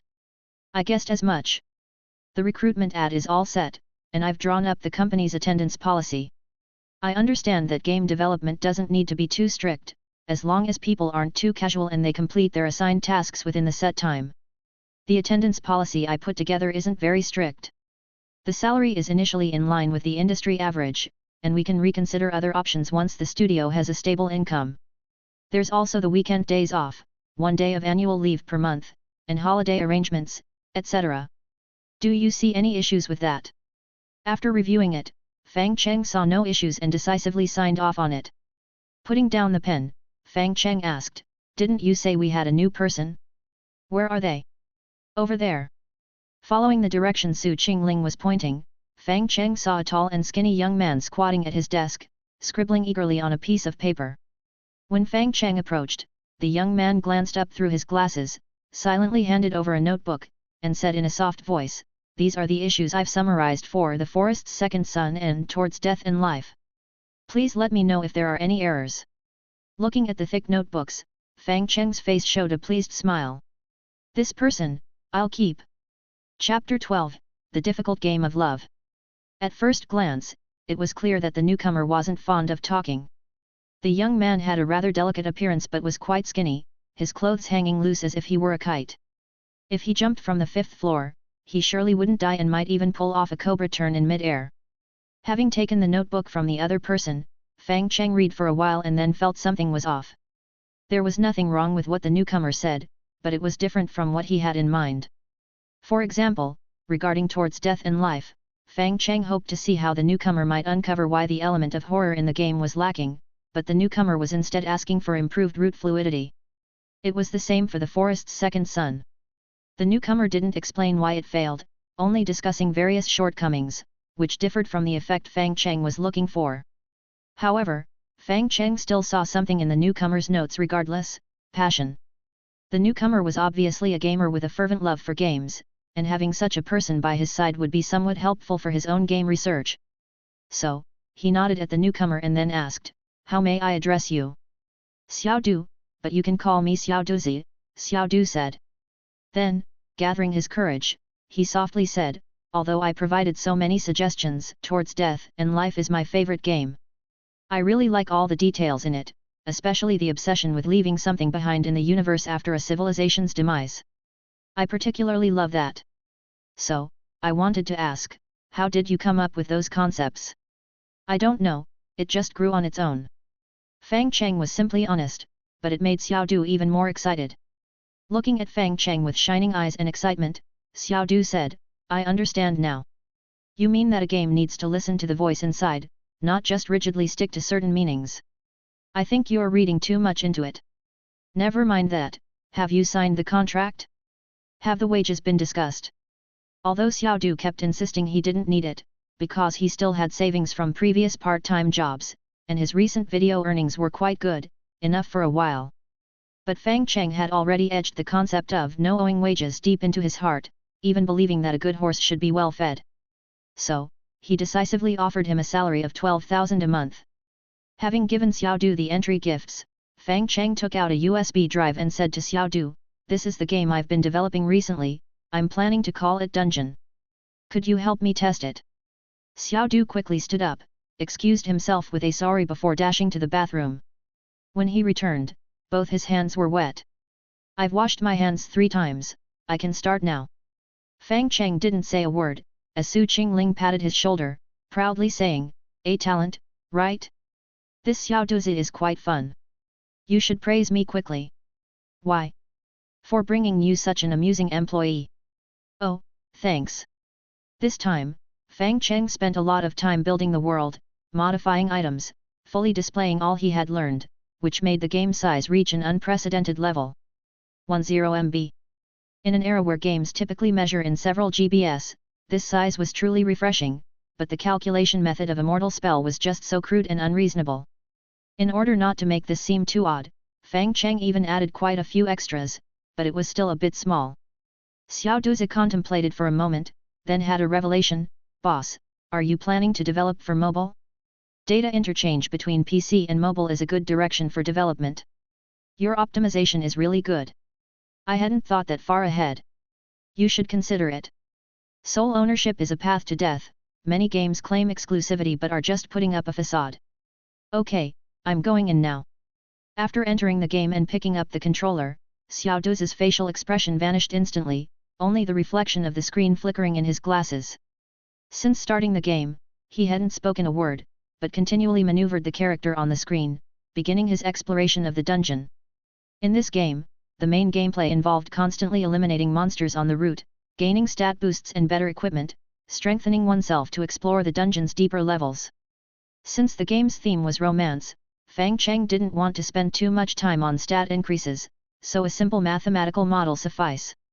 This time, he adopted a top-down perspective to allow players to see their surroundings more easily. From the moment he gripped the controller, it seemed to fuse with Xiao Duzi's hands, never once being set down. And unlike his speedy playthroughs showcased in his videos, Xiao Duzi was now playing cautiously. Xiao Duzi spent nearly 8 hours on the first dungeon, remaining focused throughout, not even going to the restroom once. He ignored the takeout food brought by Su Qingling, just staring fixedly at the screen. Only after finishing the first dungeon, having searched every detail and rescued the first ghost form princess, did he set down the controller, remove his glasses, tears escaping his eyes in that moment. "This game is beautiful, it really moved me." "Really?" asked Fang Cheng eagerly, "what was fun about it?" "The monster models and mechanics, all kinds of realistic feedback to reality, a highly random equipment system, and the unequaled feeling of mowing down enemies after the equipment set is complete. I dare say, this is the best pigeon-cutting game I've played this year." Fang Cheng was happy with the first part, but the second part felt off. Pointing to the character on the screen who was embracing the ghost princess, Fang Cheng couldn't help asking, "Why do you think I included this princess?" With bright eyes, Xiao Duzi began talking non-stop. "The princess's existence is a positive feedback after clearing the game, and her characteristics could even change many mechanics of the game. The only downside so far is that it doesn't bring the crucial feeling of resource scarcity found in pigeon-type games. No worries, though, I'll make adjustments."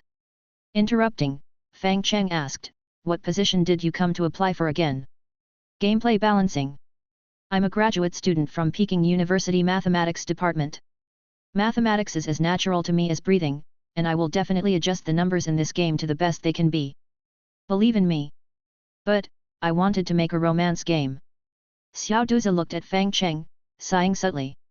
Meanwhile, Su Qingling took the opportunity to pull Fang Cheng aside and pointed at a certain Q&A on the screen, saying, "Boss, look at this question."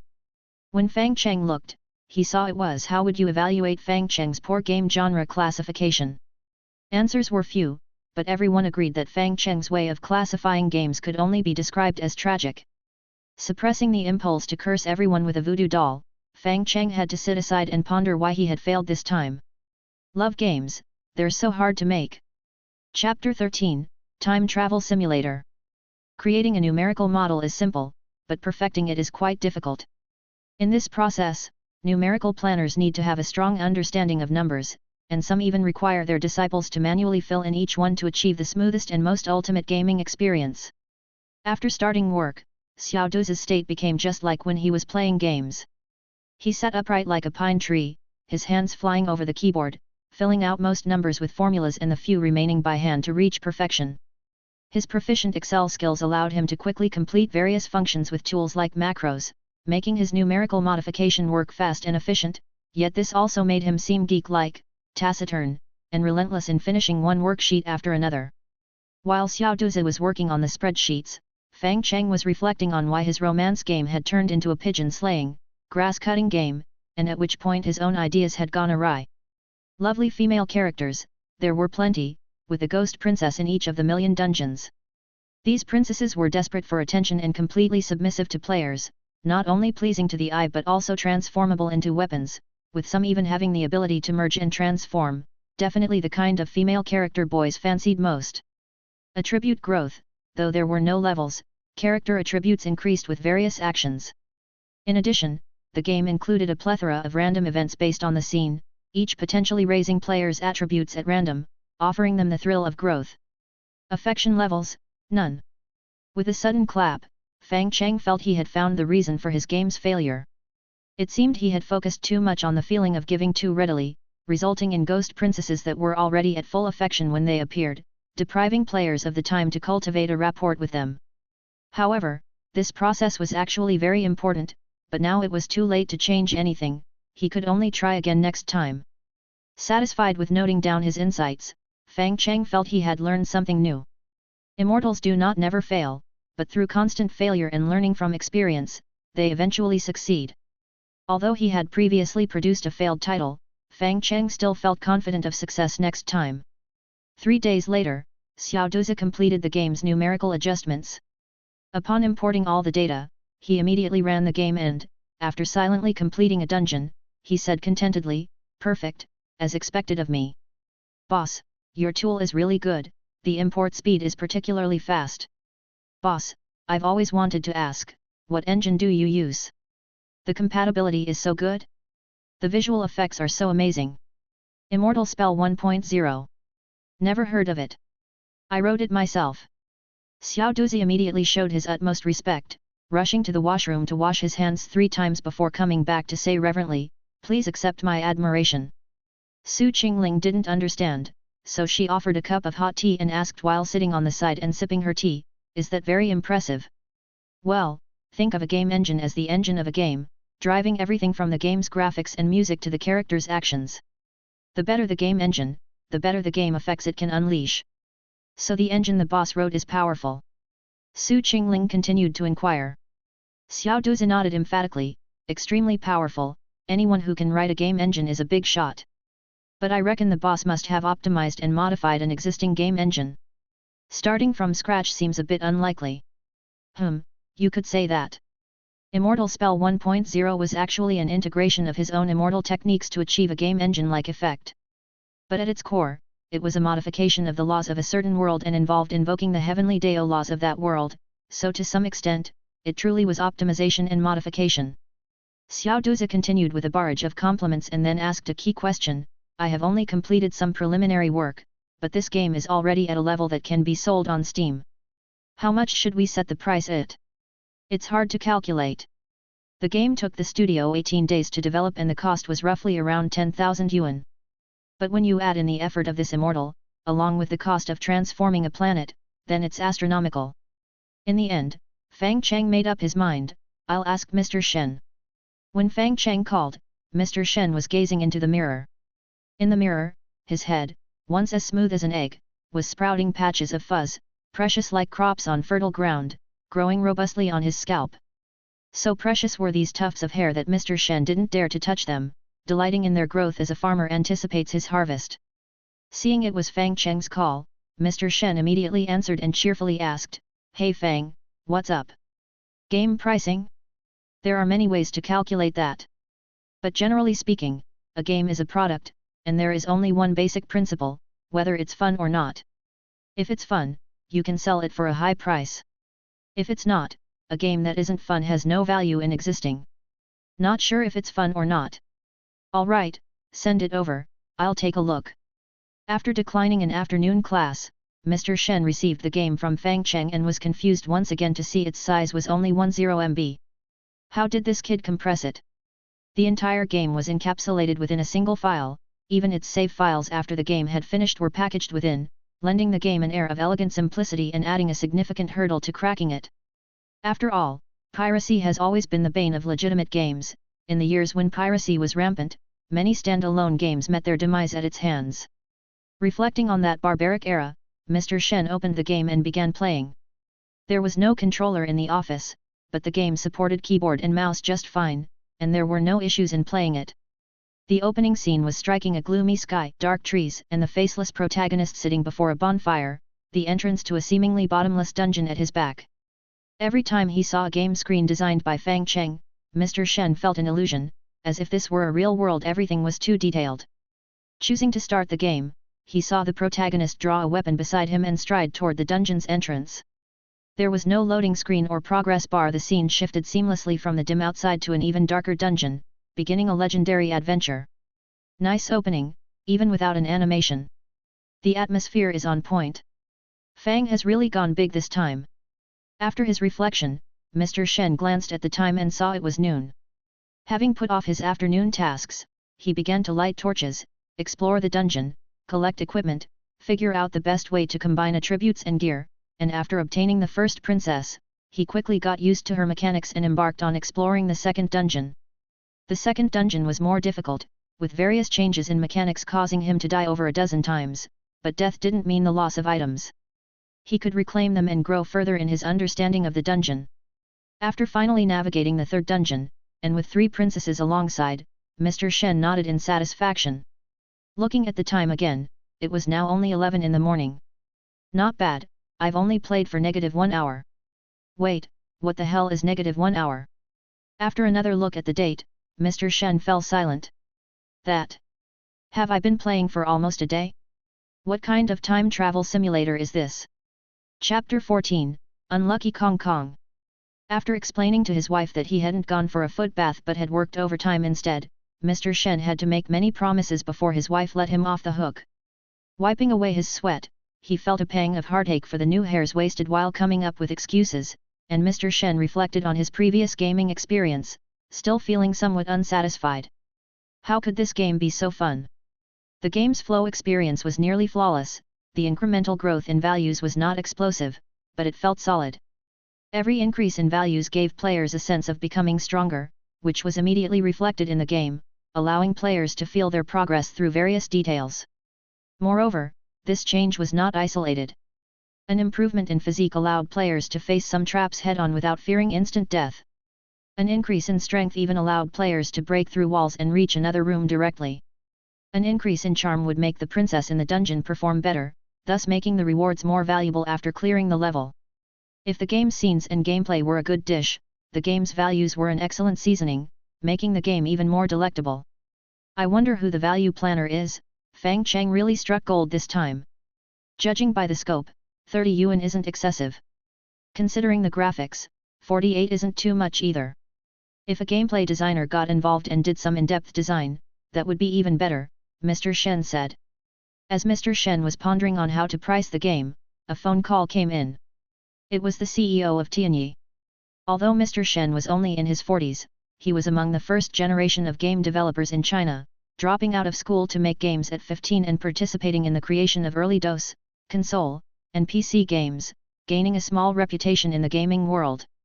Furthermore, because he enjoyed mentoring juniors, many in the gaming industry had received his advice, and he was well connected in the gaming community. Not to mention, after joining Tianxiang Game Training College, he sent out a new batch of trainees every 6 months, which only elevated his status in the industry. Answering the phone, Mr. Shen heard the other person say, "Mr. Shen? We had an agreement last time. Kong Kong Studios' new game is about to launch, and we need to hold a small release event. Are you available today?"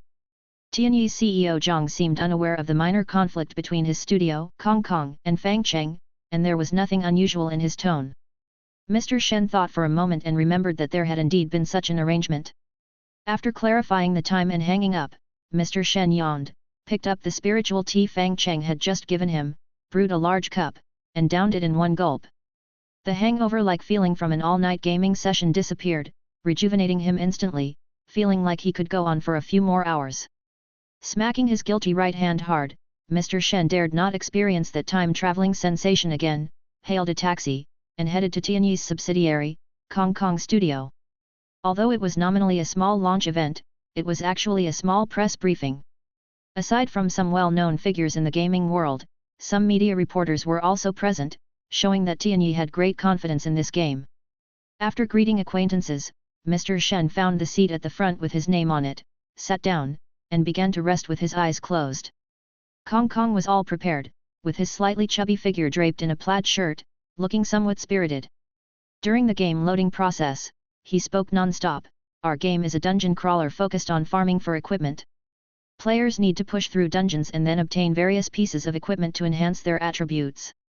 Our core gameplay revolves around equipment building, as well as the surroundings darkened, the screen lit up, and the game's cutscene began to play. Countless monsters poured out of dungeons, many civilians died violently due to the monsters, and heroes emerged from mountains of corpses and seas of blood, clutching their weapons as they advanced toward the dungeons. Although it was just a brief half-minute, the quality of this CG was very high, ranking at an incredibly high standard even internationally. While watching the CG, some game media journalists began to gleam in their eyes, with their expectations for the game already maxed out, eager to play the game immediately. And when the actual game graphics appeared, some gamers also got excited. The game used a standard top-down perspective, but the graphics were exceptionally realistic, with character modeling lifelike. Whether it was ray tracing or liquid effects, this game was truly one of Tianyi's recent masterpieces, just the graphics alone were already heavenly. Pleased with their reactions, Kong continued to explain, our game adopts a free base game with a monthly subscription system and includes various VIP levels as well, but these features will be rolled out gradually to lower the financial pressure on players. In addition, we have also built. Kong spoke until he was out of breath. Mr. Shen listened with no interest at all. His values were just like that. In his eyes, a game was merely an instrument for making money. The so-called gameplay and philosophy were all in service of this point profits through and through. Every game used various leaderboards and VIP payment systems to get players to spend a significant amount of money in a short time and to quickly abandon the game once its lifespan was exhausted, even selling the game's source code to sink it into the secondary market. Right, but it was infuriating. After spending half an hour explaining his monetization philosophy, Kong finally began to explain the actual gameplay of the game. Under the lead designer's control, Kong explained one by one, we've implemented an environmental physics system where everything in the environment can interact with the player. You can smash torches, destroy walls, even dig traps and lure enemies into them, then cause destruction. We have as many as 13 dungeons, each with its own distinct gameplay. At the mention of the number 13, the audience was thrilled, eagerly raising their hands to ask, 13 dungeons, and each one has different gameplay. Kong hesitated for only half a second before confidently saying, all different. And clearing any one of the dungeons will give you different items and introduce some variation into the game's mechanics. Not bad, said a gamer who couldn't help but remark. He nudged Mr. Shen, who was still yawning, and whispered, Kong does have some skills, although he's always looking at money, at least the game sounds pretty good. What do you think the peak revenue for this game could be? I guess it could hit 200 million a month. Mr. Shen wiped away the tear from the corner of his eye, then said, I agreed with your opinion yesterday, today I cannot. Then what's your number? 2 million, at most. Come on, that won't even cover the cost. Well, there's nothing to be done about it if it's just bad luck. Sighing, Mr. Shen felt Kong really had bad luck but also sensed a deep satisfaction. Who told you to be blind to the big fish that I had referred to you?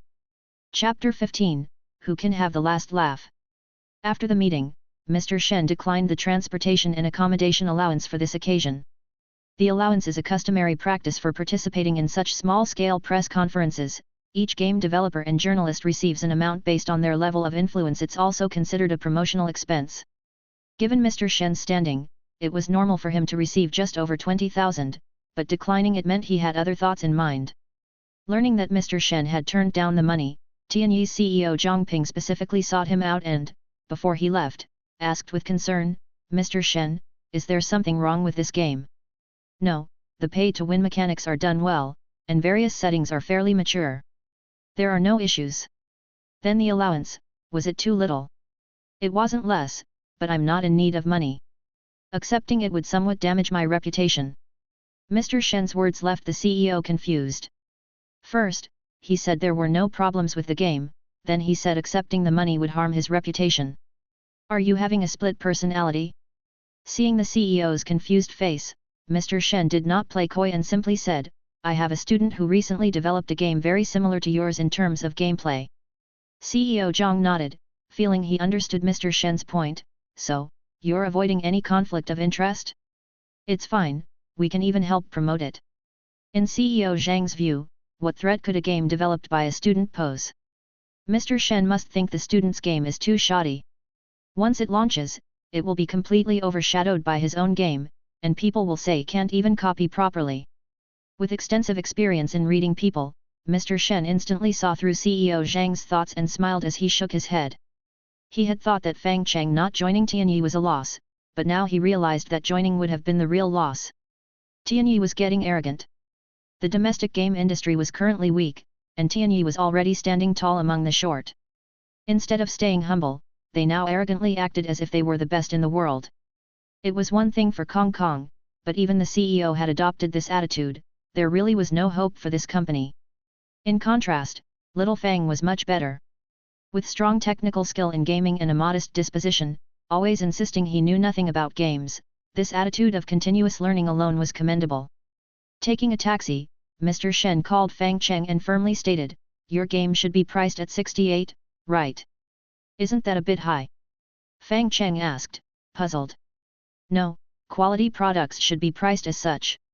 The next day, almost simultaneously, Fang Cheng's game and Tianyi's game launched. Under intense instruction from Fang Cheng, his game was named Princess Dungeon and was tagged with romance in its listing, priced at 68. Tianyi's game, on the other hand, was named King's Dungeon. The name alone revealed just how ambitious Tianyi had become. Moreover, this game was available on all platforms, with promotional channels in place, and with PC, Apple and Android versions all sharing data, a testament to Tianyi's vast ambition. Because of Tianyi's reputation, major platforms even rolled out large advertisements, with full advertising expenses ensuring every player felt bombarded by this game. In contrast, Princess Dungeon was in a sorry state. Despite being a pigeon-type dungeon game, it curiously featured a romance tag and was given a name that only veteran drivers would notice, instantly killing the download interest of the potential audience. Moreover, Fang Cheng's studio hadn't been around for long, the game's outright purchase price was still 68, and the game size was only 10 MB, all of which raised suspicions of a scam. And with the potential accusation of copying King's Dungeon, the Steam platform gave it a cold shoulder, resulting in many people not even realizing Fang Cheng had released another game. On the launch day of the game, Su Qingling stared at her own game's backend, deep in thought. After days of intense learning, she was no longer a newbie in the game industry. Especially with her connections, she could access the standard data from Steam's backend through some financial companies and understand the current situation of her own game's data. You couldn't say it was disastrously bad, but it was more a case of having thrown money down the drain. Double-digit sales, and one person who refunded just 15 seconds after purchase, solely to leave a review, not as good as King's Dungeon. If she could punch someone through the internet cable, Su Qingling would at least have contributed a vegetable to this world. Heavy-hearted, she handed the report over to Fang Cheng, ready to share her worries with him, but unexpectedly, she heard him merely respond with a casual good. Startled, Su Qingling looked up to see Fang Cheng smiling, nodding at the spreadsheet as if quite content with what he saw. "Boss, what's with you?" "It's nothing. After all, the game didn't cost much to make, so it's not a big deal. We'll just make another one. Don't worry, I'm really fine." At that moment, Fang Cheng was brimming with joy. The market's reaction was honest, and both his own feeling that the game was off and the players' feeling mirrored that. This just showed that his understanding of not fun was similar to that of most people. Though he still hadn't figured out why games were fun, by eliminating each unfun element one by one, what remained must surely be the reason why games were enjoyable. Seeing Fang Cheng's cheerful demeanor only worried Su Qingling more. Based on her experience, it was better if he had flown into a rage at such times. A lack of response almost meant he was on the verge of madness, ready to crash at any moment. So, she sought out Xiao Duzi, who was busy planning future character stats, and whispered, "Xiao Duzi, the boss seems off." Xiao Duzi quickly looked up. "What happened? Did the boss hurt his hand? Should we go to the hospital?" Even a single injured finger of his is a loss for the gaming world. His hair is more important than half the people in the gaming industry. "No, it's not that. You almost come off as a zealot. The boss is the faith of my life. Being his lackey is like winning 500 million in the lottery. Hopeless. Anyway, the game sales are not doing well, just 23 sold, and there's been a refund. I looked into it, wondering if we just had bad luck, running into King's Dungeon by accident." Xiao Duzi looked at Su Qingling with a bizarre expression. "It's Tianyi's bad luck, really? Why are you so confident?" "Because it's a game made by the boss. Don't worry, the boss will definitely have the last laugh. Look at the boss now, he's quite happy too." "Forget it." Su Qingling sighed and returned to her desk, to idly start browsing Bilibili videos one after another. Tianyi also placed a lot of ads on Bilibili, where various streamers enthusiastically played King's Dungeon, occasionally praising the game's integrity, with nearly 13 different dungeon styles. Though the game had numerous microtransactions, requiring 10 purchases of 648 yuan to even scratch the surface, the quality of the game swayed many to give it a try. However, amidst all the videos extolling King's Dungeon, there was one live broadcast about to wreak havoc. Another of Fang Cheng's die-hard followers, Wang Sei Games, was starting to flex his muscles. Chapter 16, Don't Deceive People with Reality. Wang Sei Games didn't initially notice that Fang Cheng had released a new game. In this era where traffic reigns supreme, many things can be quickly drowned in the sea of information, then sink into the redundant rubbish heap of data. "Good wine needs no bush" no longer applies in this age. He was first drawn to Tianyi's King's Dungeon and felt good about it after playing all night, even spending 648 on it to draw several characters and weapons. The game's modeling was commendable, and the changing environments of the 13 dungeons were exciting enough to effectively fill the domestic pigeon game niche, though he always felt something was missing. As a professional gaming channel host, Wang Sei Games looked at the footage he had recorded and fell into deep thought. The game was already quite remarkable, but it lacked a force that kept him wanting to play more. Could it be that I've built up an immunity from playing too many of Fang Cheng's games lately? After pondering for a moment, he opened the Steam platform, ready to play other games as a desensitizing treatment. When he opened the platform and searched for keywords such as dungeon and pigeon, he saw Princess Dungeon and its price tag of 68 at the bottom of the search page. 10 MB, daring to charge 68 for such a small size, this game is quite bold. He chuckled lightly as Wang Sei Games clicked to see the game details, and chuckled again when he saw the romance tag among the game tags. Pigeon games and romance don't really mix, the creator's taste is a bit off, just like Fang Cheng. Oh my, it is Fang Cheng. Looking at the game's name and tags speechlessly, Wang felt that Fang Cheng's old problem had flared up again. "You have no idea what the tags mean, do you? Adding a romance tag to a dungeon, who are you mocking?" "Yes, I know we gaming enthusiasts treat games like our wives, but what do you mean by saying that out loud? Who are you mocking?" Having finished his rant, Wang decisively chose to download the game and, after downloading, he started recording and began playing. When he came back to reality, he realized it was already the third day. The video files he had recorded had become monstrously large, and his eyes were bloodshot, his mouth mumbling continuously. Looking at the 5 princesses he had already collected, Wang felt he could handle another one, he could take it. Just as he was about to dive into a new dungeon, his phone rang, and the sweet voice of Tianyi's commercial representative spoke. "Hello, is this Sir?" Hi, what?" Still immersed in the game, Wang answered woodenly, his mind occupied with how he would explore new dungeons and build new equipment later. "I'm a commercial representative from Tianyi. We noticed that Sir has made a purchase of 648 in our latest game King's Dungeon. We're contacting you to see if you'd be willing to promote our game in a video. We'll refund the purchase amount and offer you a certain commercial compensation. Can we discuss the details on Fidion?" "No, that's not necessary, no need for a refund. I've ditched the game. Sir. Really, it's fine, that's all, I'm going to record a video now. After hanging up the phone, Wang went to the bathroom, washed his face, then cracked open a Red Bull and coffee, mixed them together, and chugged it down with a burst of energy, instantly feeling recharged. Checking out the King's Dungeon promotional campaign on Bilibili, he noticed that nobody was paying attention to the gem of a game Princess Dungeon, which only pumped him up more. Now, there were a lot of videos related to King's Dungeon on Bilibili. Most of them promoted the randomness brought by the hundreds of pieces of equipment, the unpredictability of the 13 dungeons, the random events piling up to random elements, and the final kill methods for each dungeon boss. The video with the highest views was a complete guide to dungeon boss fancy kills, claiming that there were over a dozen ways to kill each boss. But on closer inspection, Wang found that these so-called dozen methods were greatly exaggerated. In most cases, it was just a change of weapon, far from the desired effect. However, it didn't matter, for he was about to show others what a fancy kill really was. 72 hours of non-stop gaming led to Wang's countless deaths, but he also beat the dungeons just as many times. Depending on the environment, dungeon bosses had different ways to be killed, and even traps and weapons could be combined to achieve clever chain reactions. No voiceover needed, no gimmicks necessary, the original game footage was already explosive. With just the addition of a drum-heavy track, an incredibly explosive effect could be achieved. This addition was the most satisfying Wang had ever done. Amazingly cool kill effects were ubiquitous. Just the first dungeon alone offered dozens of methods and many more were yet to be unearthed.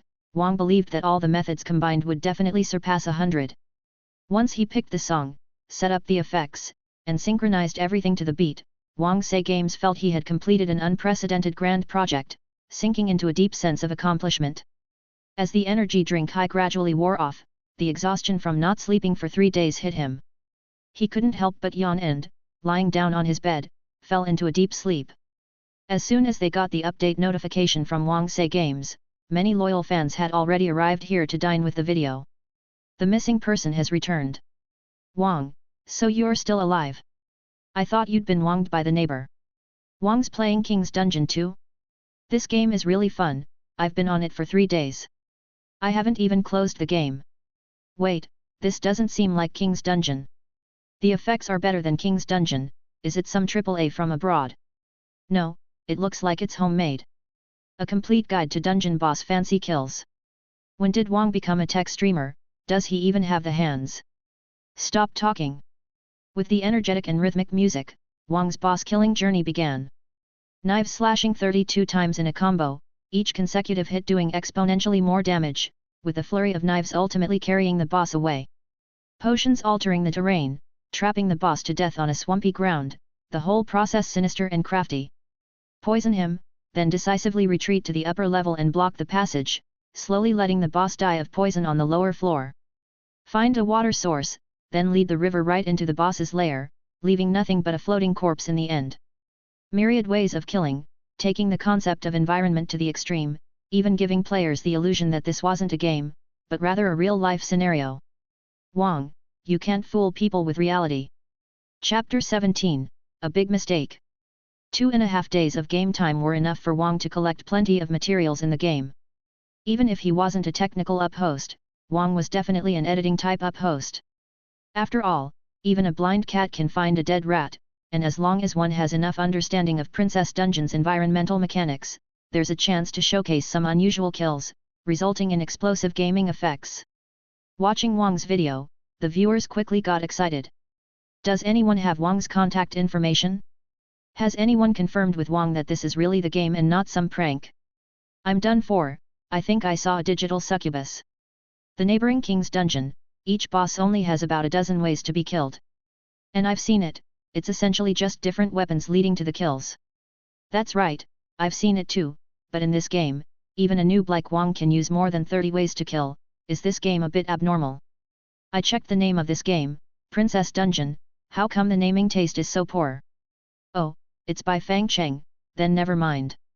As a seasoned old fan, Wang had more than once criticized Fang Cheng's poor naming taste, which was a disaster and became a running joke in his videos. And with Wang's video boosting, Princess Dungeon finally faced its first small explosion. Yesterday's download count was still in single digits, but since the release of Wang Say Games video, the game's downloads suddenly soared to 1,100. The share for games on the Steam platform is 70%, and for a game costing 68 yuan, the final cut for Fang Studio is about 47 yuan. And game studios have many tax exemption policies in their first 2 years, as long as the studio distributes salaries on time and buys social insurance for employees, there's no need to pay taxes on the game's income. So, discovering the surge in download numbers, Su Qingling happily calculated the income and figured out they would earn a sizable sum of 50,000 yuan. Although it wasn't enough for her to buy a bag, for a studio with only 3 people, this sum was already quite a lot. Gleefully summarizing the data and sending it to Fang Cheng, she excitedly said, "Boss, our game's downloads have gone up." Engrossed in his meditation, Fang Cheng lifted his head, frowned at the summarized data, and then opened the Steam game interface, letting out a sigh of relief. No comments, hey. Although the downloads had increased, it seemed likely they were sympathy downloads from other people. After all, his previous games Towards Death and Life and The Forest's Second Son had been minor hits, and it seemed these players probably heard about him through other channels and decided to do him a favor. This suggests that the romance game, which deviated from his original idea, isn't that fun, and his taste seemed similar to most people's. Therefore, Fang Cheng said with a smile, "No worries." Su Qingling looked at Fang Cheng's reply with confusion and couldn't help but say, "Boss, what I meant was, our game's download numbers have gone up, now we have 1,100. No worries, such a small matter is no problem." With her head full of fog, Su Qingling stared at the reply on the screen, feeling that her thinking wasn't on the same server as Fang Cheng's. Why did it seem like Fang Cheng felt defeated when the download numbers increased? After pondering for a long time, she realized she didn't quite understand the thoughts of these game people, so she went to find another one of Fang Cheng's loyal followers, Xiao Duzi. At that moment, Xiao Duzi was still tweaking values. With a grim expression, Xiao Duzi working looked like a textbook psychopath in any crime drama, the kind of high IQ villain who outsmarts the protagonist. At this time, Xiao Duzi gave off a do not disturb vibe, and even Su Qingling dared not interrupt, waiting until he had finished working before voicing her doubts. After listening, Xiao Duzi nodded, "No worries, such a small matter is no problem." "What the I mean, why are you repeating what the boss said?" "Because the boss and I are similar, both pure game people. This game is the result of our 3 people's labor, but mainly the boss's. He definitely realizes our vision has been conveyed, and this small download count is temporary, the future is bound to be bright." Su Qingling furrowed her pretty brows and hesitated before asking, "You mean, the boss thinks the number of downloads is too low?" "Yes, you might not understand the significance of this game among indie games. For indie game players, the content volume is a very important aspect. A decent indie game should have at least 100 different skills, equipment, or weapons. Did you know how many weapons the recently released King's Dungeon by Tianyi has?" "I don't know." 300. Hearing this number, Su Qingling's frown deepened even more. Even without much gaming knowledge, she understood that games are like exams, going from 0 to 100 is easy, but from 100 to 200 is a hurdle. And 300 would indicate a scary level of mastery over the exam mechanics, making them top students in the arena. Realizing their competition could reach such a level made Su Qingling shudder, then she asked with concern, "So how many does our princess dungeon have?" 3,800, and that's just what I'm aware of." The sudden jump in numbers left Su Qingling speechless. Pointing at the screen, without believing, she asked, "You mean to say, you and the boss packed the content of 10 games into one?" "Yeah, and all these different combinations can work together to produce new effects.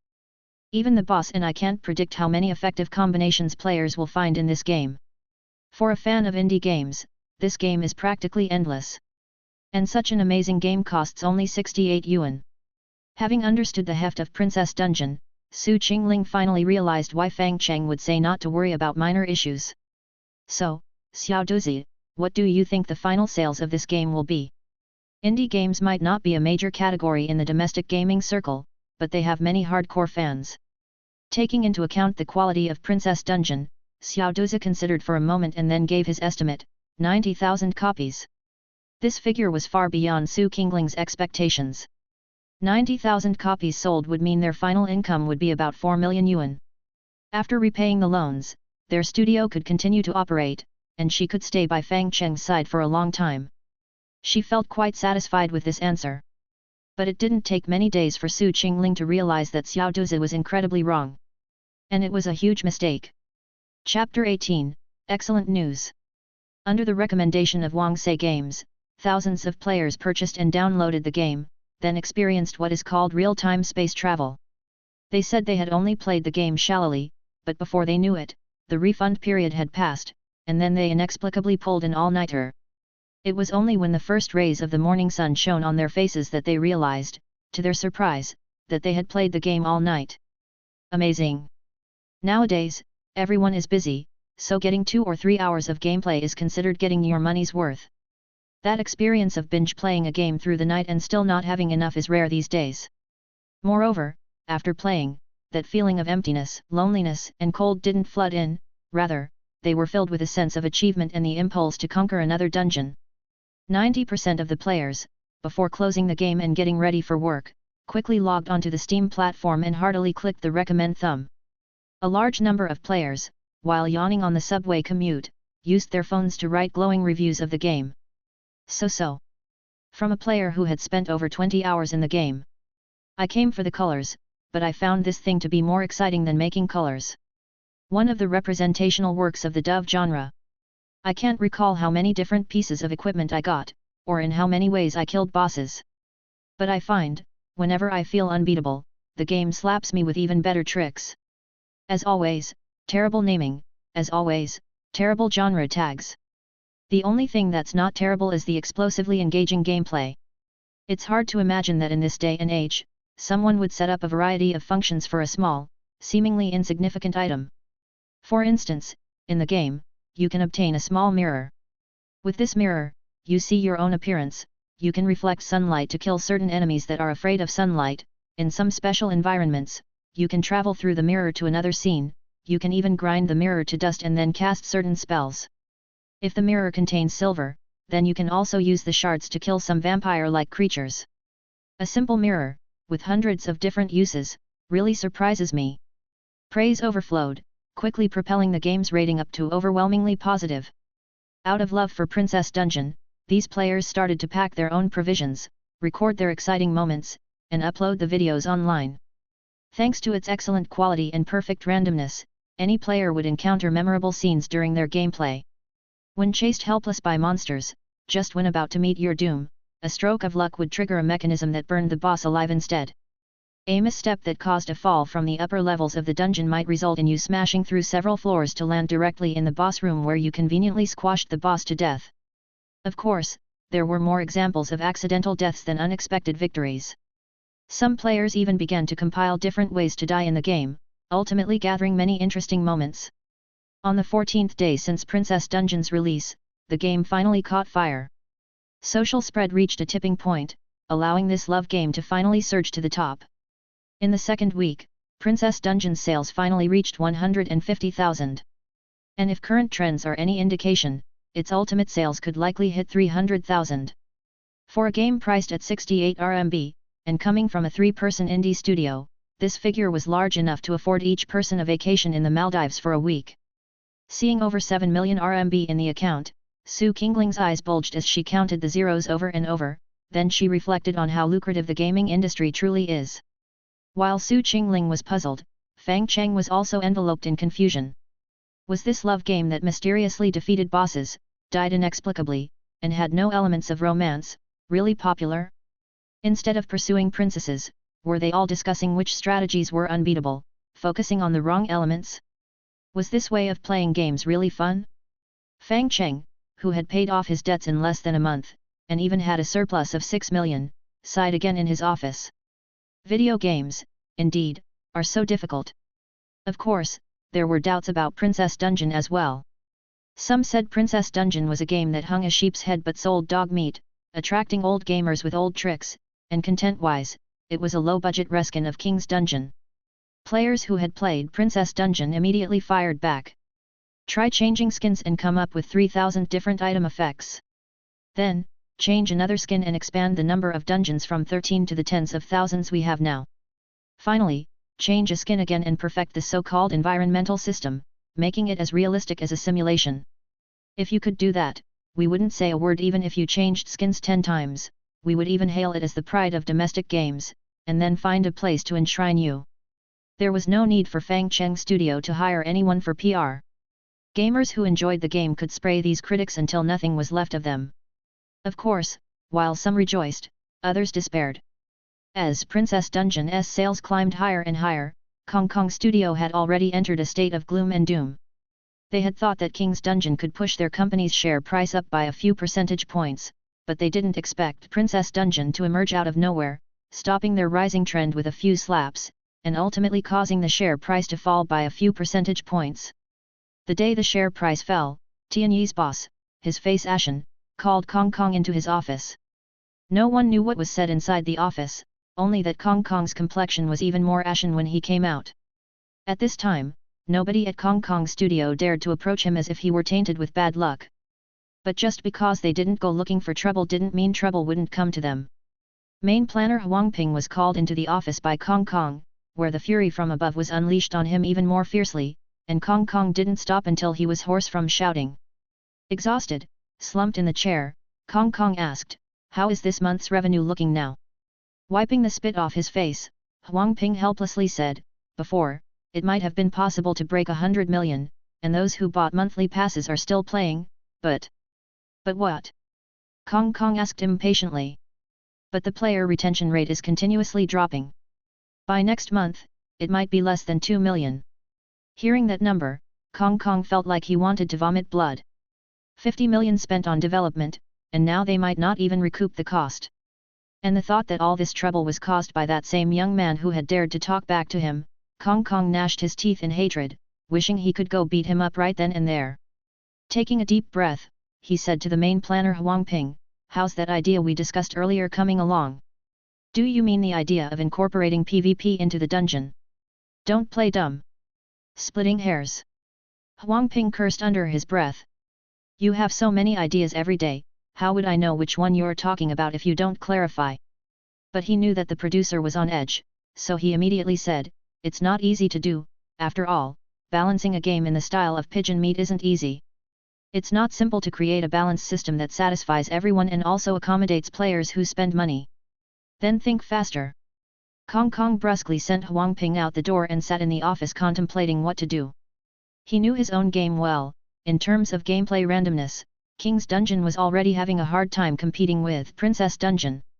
Even with bias and filled with prejudice, he had to admit that the quality of Princess Dungeon was outstanding.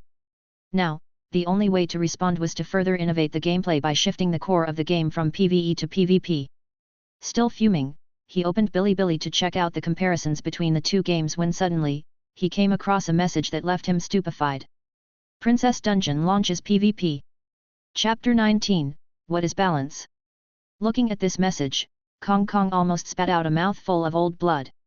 He immediately called Huang Ping, who had already left, back, and slamming the table, Kong Kong shouted, "Go fix that thing, right now." "Which thing?" asked Huang Ping, puzzled. Kong Kong widened his eyes, clenched his fists tight, and said with frustration, "That thing, you know."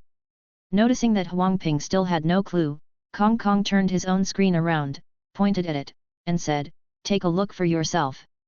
Once Huang Ping had a clear view of the message, which showed that Princess Dungeon had introduced PvP gameplay, he felt a huge tremor in his heart and exclaimed in disbelief, "How is this possible? Now it's not about what's possible or not, but they've actually done it. Download the game right now and figure out what's going on." Tianyi allots a certain budget for game purchases every month, giving each planner a share of 1,000 yuan. This money can be used to buy single-player games or to make in-game purchases in MMOs or mobile games, and is considered an extra perk for game planners. So, Huang Ping immediately used his allocation to download Princess Dungeon for 68 yuan. It is shameful to say, but as a game planner, he had never even played his industry competitors' games. Since joining Kong Kong Studio, a place he had once longed for, he found himself unavoidably suffering from electronic ed. The normalized 996 overtime culture left him with no time to play games. He would download a game and exit hastily after just 10 minutes. Many AAA titles were essentially just gathering dust in his library. Playing his own company's games too much also gave him a feeling of nausea, the original passion had vanished amidst the frequent changes made by the producer. When was the last time he enjoyed playing a game? He had thought Princess Dungeon was just a superior and conscientious indie project, but when he actually loaded into it, he realized he was wrong. I am so foolish, truly. I've always heard my comrades online say how fun this game is, yet I never played it. Only after playing today did I understand just how interesting this game is. From the moment he started playing the game on Kong Kong's orders to conquering the third dungeon, Huang Ping stretched his sore fingers with satisfaction, feeling that this game was truly incredible. At that moment, he finally understood what that romance tag meant. Playing this game felt as smooth and delightful as being in love, as if he had returned to that time of high school first love, where every minute and every second was so pleasant, so seamless. As Huang Ping was savoring the moment, he saw a colleague come over and sit down next to him, then teasingly said, "Ah Huang, why did you come in so early today? Not cutting it close, are you?" "What do you mean, came in early?" asked Huang Ping, confused. "It's only 8 o'clock. Usually, you clock in at the last second, but today you came an hour early, that's not like you." Huang Ping then realized his stomach was empty. Reflecting on his experience from the day before, he slapped his thigh and blurted out, "Damn!" His colleague jumped in fright, "What happened?" "I forgot to clock in." "Then go punch the clock." "I forgot to do it last night." "Then you're in trouble. Kong Kong's been in a bad mood recently, and now you're going to get chewed out again." Slapping his forehead, Huang Ping realized that since last night, he hadn't left his workstation. He hadn't even drunk a sip of water or gone to the bathroom once. In this moment, his mighty bladder stood supreme, showing him which organ was truly the boss. After a quick restroom break, he returned to his seat and mulled over various aspects of Princess Dungeon for quite some time, thinking deeply about each of them. Finally, he let out a helpless sigh. No way around it. This was the work of a king. Their game outclassed his in every aspect, and it wasn't just a small margin, it was better in every way. It was like going out to eat. His place offered a 648 yuan a 5-way jiao beef steak that you could keep ordering more of, but each additional order would cost you money. The other was like a 68 yuan buffet with everything you could want, flying in the sky, running on the ground, swimming in the sea, everything in one place, and all you can eat to boot. If you even wanted alien sashimi, they'd whip up a plate for you. So, how could you possibly compete with that? After sighing, Huang Ping thought hard and realized that there still might be a glimmer of hope. And that would be the PvP system.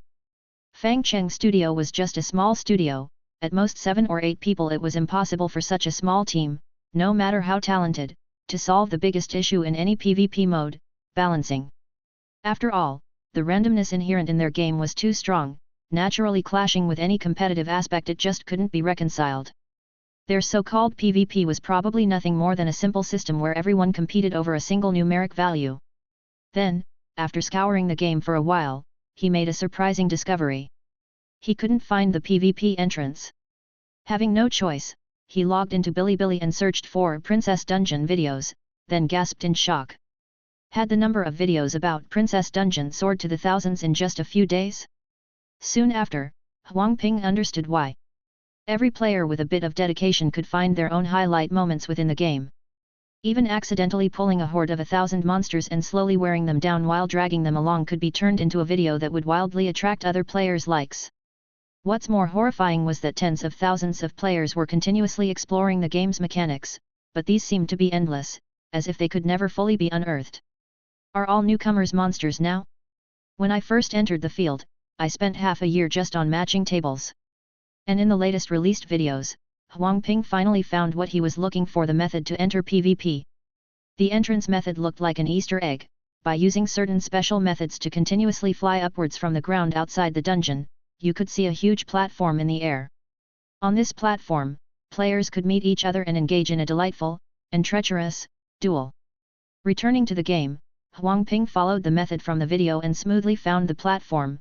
Then he noted that the platform was quite crudely made, simply a large stone platform floating in the sky, indestructible. Standing on the platform, he saw that it had already gathered thousands of players. They were either fighting in pairs or as groups, thoroughly enjoying themselves. It wasn't just about numeric values. Huang Ping didn't join the fray but watched from the sidelines, ready to understand how Princess Dungeon handled balance. But after watching one duel, he had an epiphany. There was a problem with his thinking. The game hadn't considered balance at all. Chapter 20, You Gave Too Much. Every player who knew about and had a way to reach the stone platform already had their own unique aesthetic and had integrated a set of equipment that was freakishly twisted. So, why not completely ignore balance and let these freaks gather together to slaughter each other, and then just let the freakiest of the bunch emerge? Since there were relations of mutual restraint among the equipment, there was no such thing as a version answer. Moreover, the content of the game hadn't been completely explored yet, and as new combinations and strategies emerged, the old ones would be updated, injecting new charm into the game once again. In this way, even without updating the game, the player's various explorations and discoveries could lead to internal self-iteration and updating, thus maintaining the game's strong vitality. At that moment, Huang Ping was convinced. This kind of balancing gameplay was something they could never learn in online games. After all, there's an unshakable truth in mobile games: the pay-to-win big shots must dominate everyone. Free players will never beat the first-time buyers, and the first-time buyers will always lose to the monthly card players. Spending 1,000 will definitely be stronger than the monthly card players, and spending tens of thousands enters another level. After that, players who spend 10,000, 100,000, or even more have to be incomparably dominant in the game. Therefore, in pay-to-win games, the so-called balance can simply be summarized as follows: cash power must always be the strongest, all balancing is in service of cash power. And the free players, they are forever one of the paying players' features in the game, the atmosphere setters, the tools who chant 666 when the big shots spend money, the ultimate bootlickers who are there to push when the big shots are surrounded by admirers. However, this is of no concern in single-player games. Everyone is a player who has just spent 68 to buy a game, no one is nobler than the other, and strength is more a reflection of understanding the game's mechanics. In such PvP circumstances, losing would only be seen as a lack of skill, not a lack of money. After experiencing the gaming atmosphere here, Huang Ping sighed. The deeper he delved, the more he realized that everyone at Fang Cheng Studio was a genius. This kind of balance-ignoring solution was carefree and comfortable, something Huang Ping didn't dare to imagine or execute. While Huang Ping was reflecting, a voice snapped him back to reality.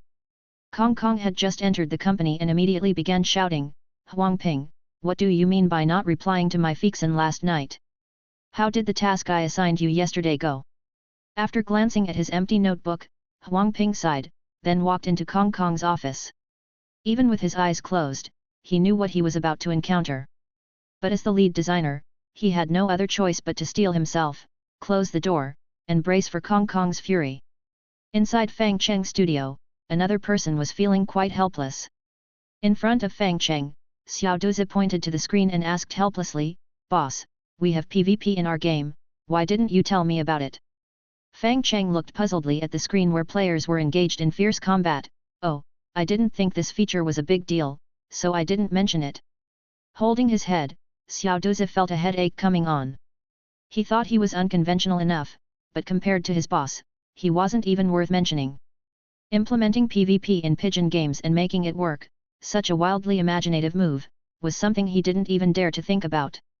Not to mention the environmental simulation and the combination of numerous random effects, making them run together without conflicts was a huge challenge. But unexpectedly, the boss had actually pulled it off. And he didn't even think it was any big deal. Fang Cheng fought the urge to kneel and Xiao Duzi continued to ask, "So boss, what was your original purpose for creating this thing? It wasn't just for fun, was it?" "Nothing much, just that running each dungeon was quite troublesome, so I made something that could instantly reach different dungeons, and then this thing came out." "Hold on a second," Xiao Duzi interrupted Fang Cheng again, "can I understand it this way, that all player data is actually on the same server and you didn't do single-player storage?" Actually, the storage function was placed on each planet, and he had just accessed the control terminal. However, explaining this would be too complicated, so Fang Cheng simply said, "You could say that." Covering her head, Xiao Duzi felt like her brain was about to explode. Although she had known for a long time that her boss was very impressive, she hadn't expected him to be capable of this extent. In fact, when she saw that the game was only 10 MB in size, she should have realized it then. After all, a few high-definition images would fill up that much space, it was impossible to have such good effects. The only explanation was that the boss had rented a huge data server where all the data processing was actually happening, and the client was just acting as a real-time computation interface. But thinking about it this way made it seem even more unbelievable. How would the cost of the server be calculated, and what about handling instability in the network connection? Xiao Duzi only understood programming to some extent but still vaguely felt that no software guru could achieve this at the moment. While Xiao Duzi's mind was in a blur, Su Qingling came over with the financial report and said to Fang Cheng, "Boss, our project team's game has achieved its first stage of success, and I think we can go and pop some champagne to celebrate." "Forget it, I see lots of people online saying they don't like team building activities. That's because foolish leaders always take up their rest time. As long as we hold the team building activities on a workday and then take a day or two off afterward, no one will hate it." Fang Cheng looked at Xiao Duzi, who was nodding vigorously in agreement. Getting the affirmation from his employee, Fang Cheng also nodded and said, "All right, that's possible." "Right. Before the team building event, we can also distribute the project bonus." "Boss, how much do you think is appropriate to give out?" Fang Cheng had no real concept of money. After all, he was an immortal. Mundane materials held no interest for him. His only interest was to create games that he and the players found fun, and then to ascend to immortality in the end. However, it seemed the studio did need to keep a cash reserve, as a budget for the next game. Additionally, he needed to set aside some funds for contingencies and to purchase various office supplies. More reserves were needed for hiring new people and for the employees' salaries. But after calculating, Fang Cheng realized he didn't need much to develop games.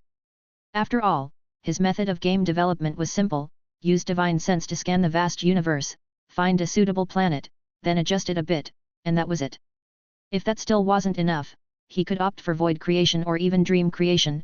Anyway, he could always create an environment that matched his ideals. After calculating, Fang Cheng confidently said, "Then let's distribute 60% of it." Su Qingling looked helplessly at Fang Cheng and sighed, "Boss, you're here to do business, not charity." "Ah, what's the problem with doing it this way?" "That's enough, 10% is plenty. I hardly contributed anything, just give me 1%. With that calculation, my share of the bonus will be a little over 60,000, so Xiao Duzi, you can take around 540,000. "Oh, but there are taxes, so it might be in the low 400s. Suddenly hearing such a large number, Xiao Duzi's face changed. "Boss, you're really giving too much." Chapter 21, the next preaching topic. Standing up abruptly, Xiao Duzi's face turned red as he stuttered, I've only been here for less than a month. And the game was basically made by the boss, I just tweaked some numbers. This is really too much money for me." "The money is no big deal," Fang Cheng waved his hand, 10% is a bit too little, let's make it." After considering what Xiao Duzi and Su Qingling could handle, Fang Cheng continued, 15% then, 6% for Su Qingling and 9% for Xiao Duzi sounds fair." Seeing Xiao Duzi about to say something, Fang Cheng clapped his hands and motioned for the other to sit down, then said, "I personally don't know much about games, but I can tell you're someone who loves them. Both your skills and passion are what I desperately need, so I think you deserve this. Okay, let's settle it like this and put an end to this matter. Su Qingling, get on with organizing the team building event." "All right."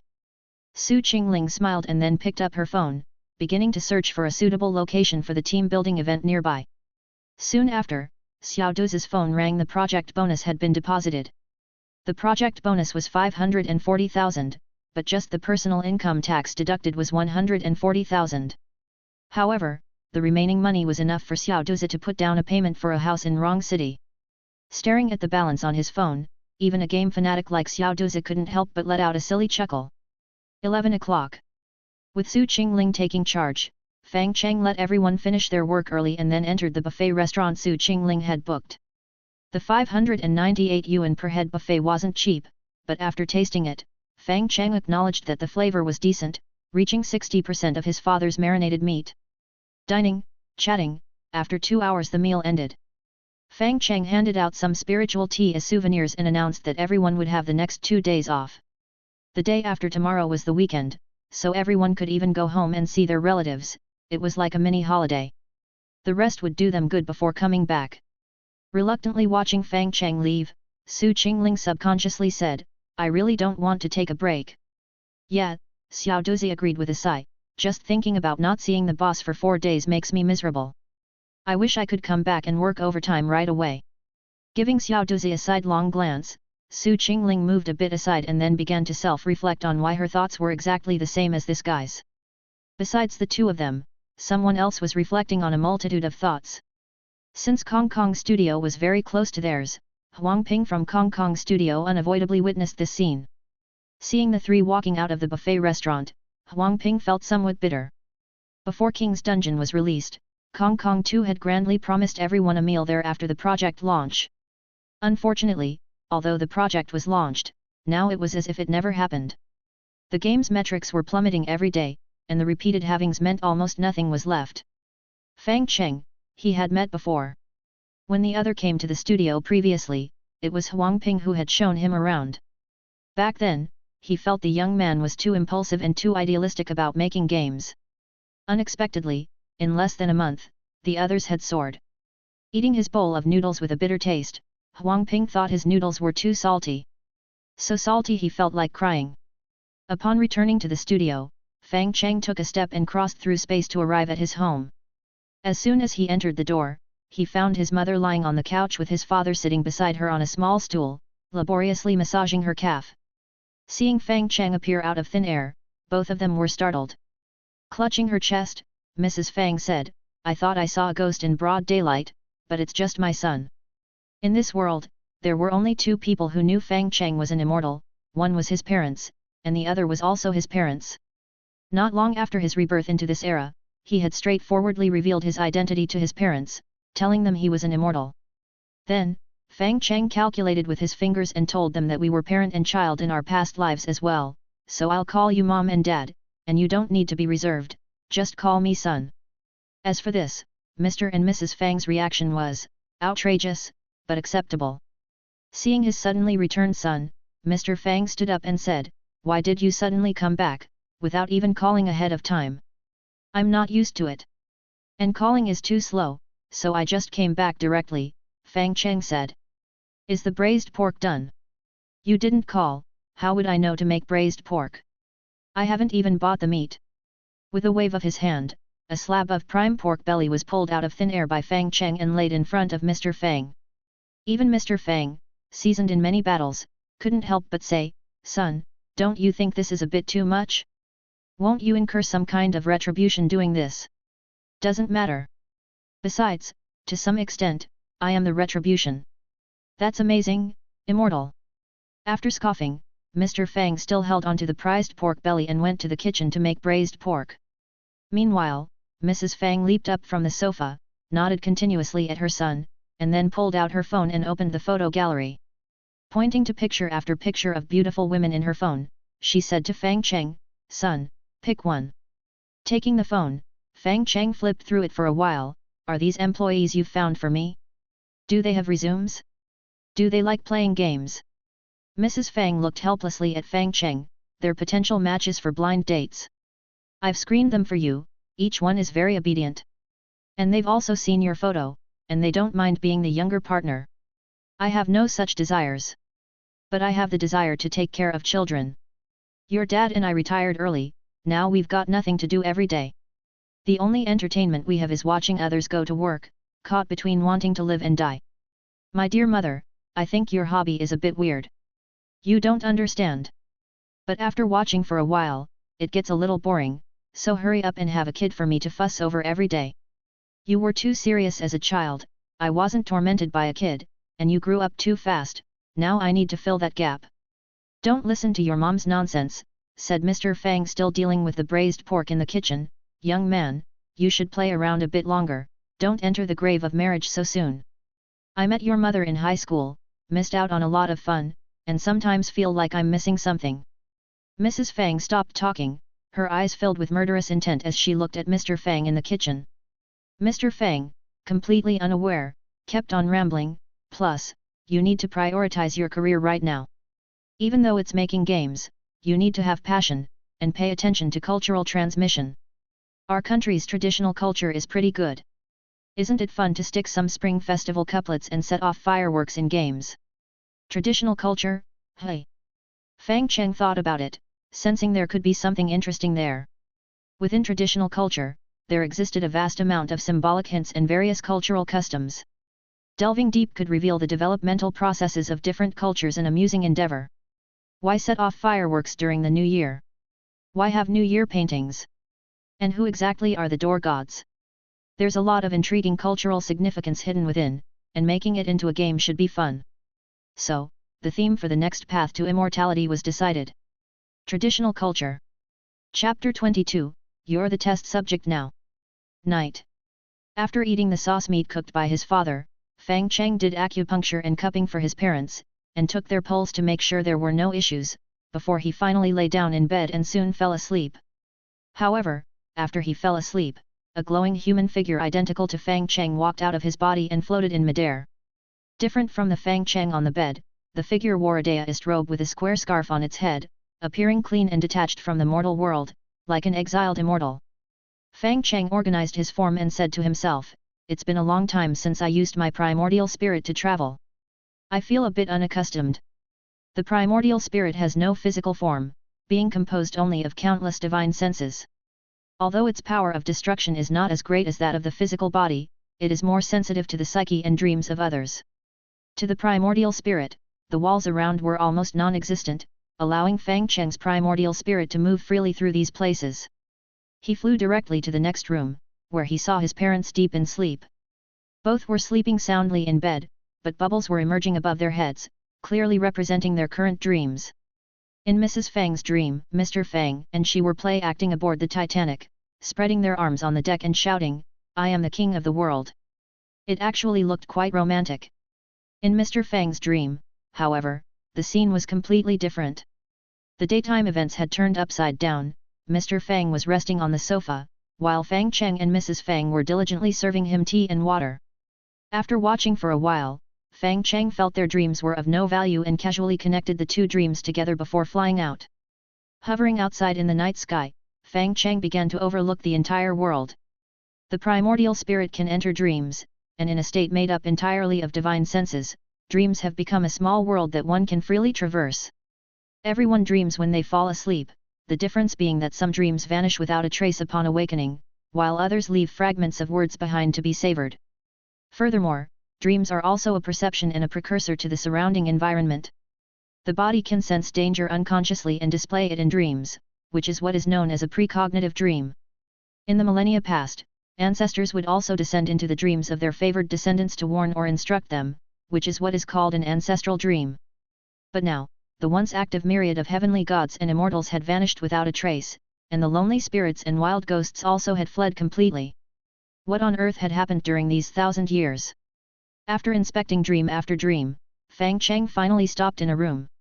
In the room, a centenarian lay in bed, clutching his chest and groaning continuously. His dream was as dark as ink, with many terrifying things swirling within, tormenting him with certain things from the past. Fang Cheng scanned the old man's dream with his divine sense and nodded, finding that his fears stemmed from some folk customs of his hometown. When he first encountered these customs, he probably didn't feel their terror. But upon retrospect and recollection, a deeply unsettling feeling arose. Over time, past memories became blurred and entangled with fragmented and false recollections, ultimately forming the root of his nightmare. Extending his hand, Fang Cheng turned his finger into a sword and directly slashed through the old man's nightmare, pocketing the dark nightmare afterward.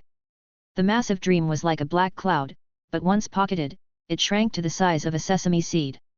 Dreams are intangible, able to expand or shrink, that is what makes them fascinating. After Fang Cheng left with the nightmare, the old man's expression finally settled into peacefulness. Years of nightmares dissipated, replaced by sweet memories that brought a relieved smile to his wrinkled face. Before long, the even sound of snoring began, leading him into a tranquil sleep. Having claimed his first spoil of war, Fang Cheng continued on, slicing through one dark dream after another, storing them in his pockets. By cutting down the nightmares of various elders across the country, it wasn't long before Fang Cheng harvested a large collection of dreams related to folklore. He wished to promote traditional culture, so he had to search within his own country, as it was impossible to find a suitable world to transform elsewhere. After collecting tens of thousands of nightmares, Fang Cheng began the task of filtering them. He crushed some overly absurd nightmares directly, slightly modified the more suitable ones, and then kept them. Once he had enough samples, he processed them again, then connected these dreams to birth a vast dream world. By infusing the dream world with mana, Fang Cheng was pleased to see it operating orderly. Within this world, there were a multitude of NPCs. Although these NPCs were conjured by others' imaginations, they still possessed their own logic and could produce some basic responses. However, since the world was an amalgam of multiple dreams, there were bound to be conflicts in some details. Nevertheless, the dreams had their own error-correcting logic, so there shouldn't be any major issues. Players in this extensive dream world could interact with various NPCs to learn their stories and thereby discover traditional folk knowledge and the underlying cultural significance. One could imagine that after players gained a vast understanding of folklore through such immersive experiences, they would surely be touched by the nation's traditional culture and enjoy learning new knowledge. Hence, the theme of this game should be education. Hopefully, there would be no disasters this time. With his primordial spirit returned to its place, Fang Cheng used an immortal spell to encapsulate the game, then contemplated the packed 5 MB file. In the previous game, people complained it was too small yet its effects too spectacular, making it seem problematic. He didn't mind suspicions about himself, after all, as an immortal, such trivial doubts were inconsequential. But if others discerned something was amiss, realizing he was no ordinary person, their motives for playing his games would surely be impure, ultimately affecting his path to enlightenment. Reluctantly, he had to enclose some of the dreams in his own program and randomly added several large but essentially useless files to the installation package to finally reach a size of 600 MB. Looking at the bloated game files, Fang Cheng felt it should now be problem-free. The next step was to find someone to test the results and see how well it worked. Xiao Duzi and Su Qingling were resting, and a good boss's basic principle is to play dead during rest times unless they're actually dead, don't disturb the employees. Mr. Fang and Mrs. Fang were not interested in games, and having them play would yield no insights. After much consideration, Fang Cheng finally thought of a suitable guinea pig. He logged into Bilibili, searched for the person's Bilibili account, and saw the signature in their profile stating, Wang Say Games, accepting rants about bizarre games. Since they had already expressed a willingness to rant about odd games, he figured he might as well let them test it. Chapter 23, This Game, is Not Right. Wang Say Games has been a bit annoyed lately. The treasure game Princess Dungeon was clearly first discovered by him, but he hardly reaped any benefits from it. It's not that he got nothing, it's just that he was a bit unskilled, and other European emperors with their incredible gaming skills feasted abundantly, while he failed to catch much in the later stages, and didn't even gain many followers. Seeing them make money was actually more painful than losing money himself. I was here first, so why didn't I get the biggest slice of the cake? Although he was still in the first tier of streamers, the longer he stayed in the business, the more he felt like he was walking on thin ice. Aside from a few exceptions, there are very few streamers who last more than 3 years. Most streamers eventually fall into the lifestyle section, doing streams like Try Not to Laugh Challenge, Freeloading Challenge, and reading comments to ride a wave, and then comfortably retire on their sloppy earnings. But as a game uploader who still has some ideals, Wang Say Games feels he can't go on like this. No way, what kind of gig should I take on next? Right now, it's almost 8 PM. This is his scheduled streaming time, but he can't think of anything to stream today, so he can only resort to his traditional talent, the art of transformation. Today, I am the king pigeon, I'm skipping out. Just as he was about to skip today's update, he noticed that he had a new message on the site. Living Immortal, are you there? I've recently developed an educational type game that promotes traditional culture and folklore. Can you help test and roast it? 8 PM, a new game, a message from a stranger. All these factors combined gave Wang Say Games a premonition that he was about to sense an element of surprise. Usually he's the one making a scene, but it seems like today someone's turning him into the spectacle. However, this is good too. He's been too engrossed in Princess Dungeon lately and hasn't roasted a bad game in a while. So today, it's perfect to try out a new game, change the pace, and give the fans something fresh. So, he immediately replied, sure, please send it over. But just to ask beforehand, can I use your game for streaming? You can. You should know my style. I might use some aggressive language during the stream. Can you handle that? No problem. Although Wang can be quite verbally aggressive during streams or videos, he's actually a pretty decent person at heart. Before roasting any small games that people send him, he makes sure to communicate with the game developers to ensure they are not overly sensitive, then he begins. Shortly after, the 600 MB game was sent over. Looking at the size of the game, Wang couldn't help but think of Fang Cheng's game and couldn't help but muse, people really shouldn't be labeled the same, how did Fang Cheng manage with such a small file size? While waiting for the game to download, Wang set up the streaming equipment and connected a heart rate monitor to himself. He already had a feeling that this game was probably a horror game, because who sends out healing games at night, right? And the heart rate monitor was a good tool, the audience loves to see him with an accelerated heart rate, dry mouth and screaming. But who is Wang, anyway? He's the kind of guy that even female ghosts take a second glance under their skirts at.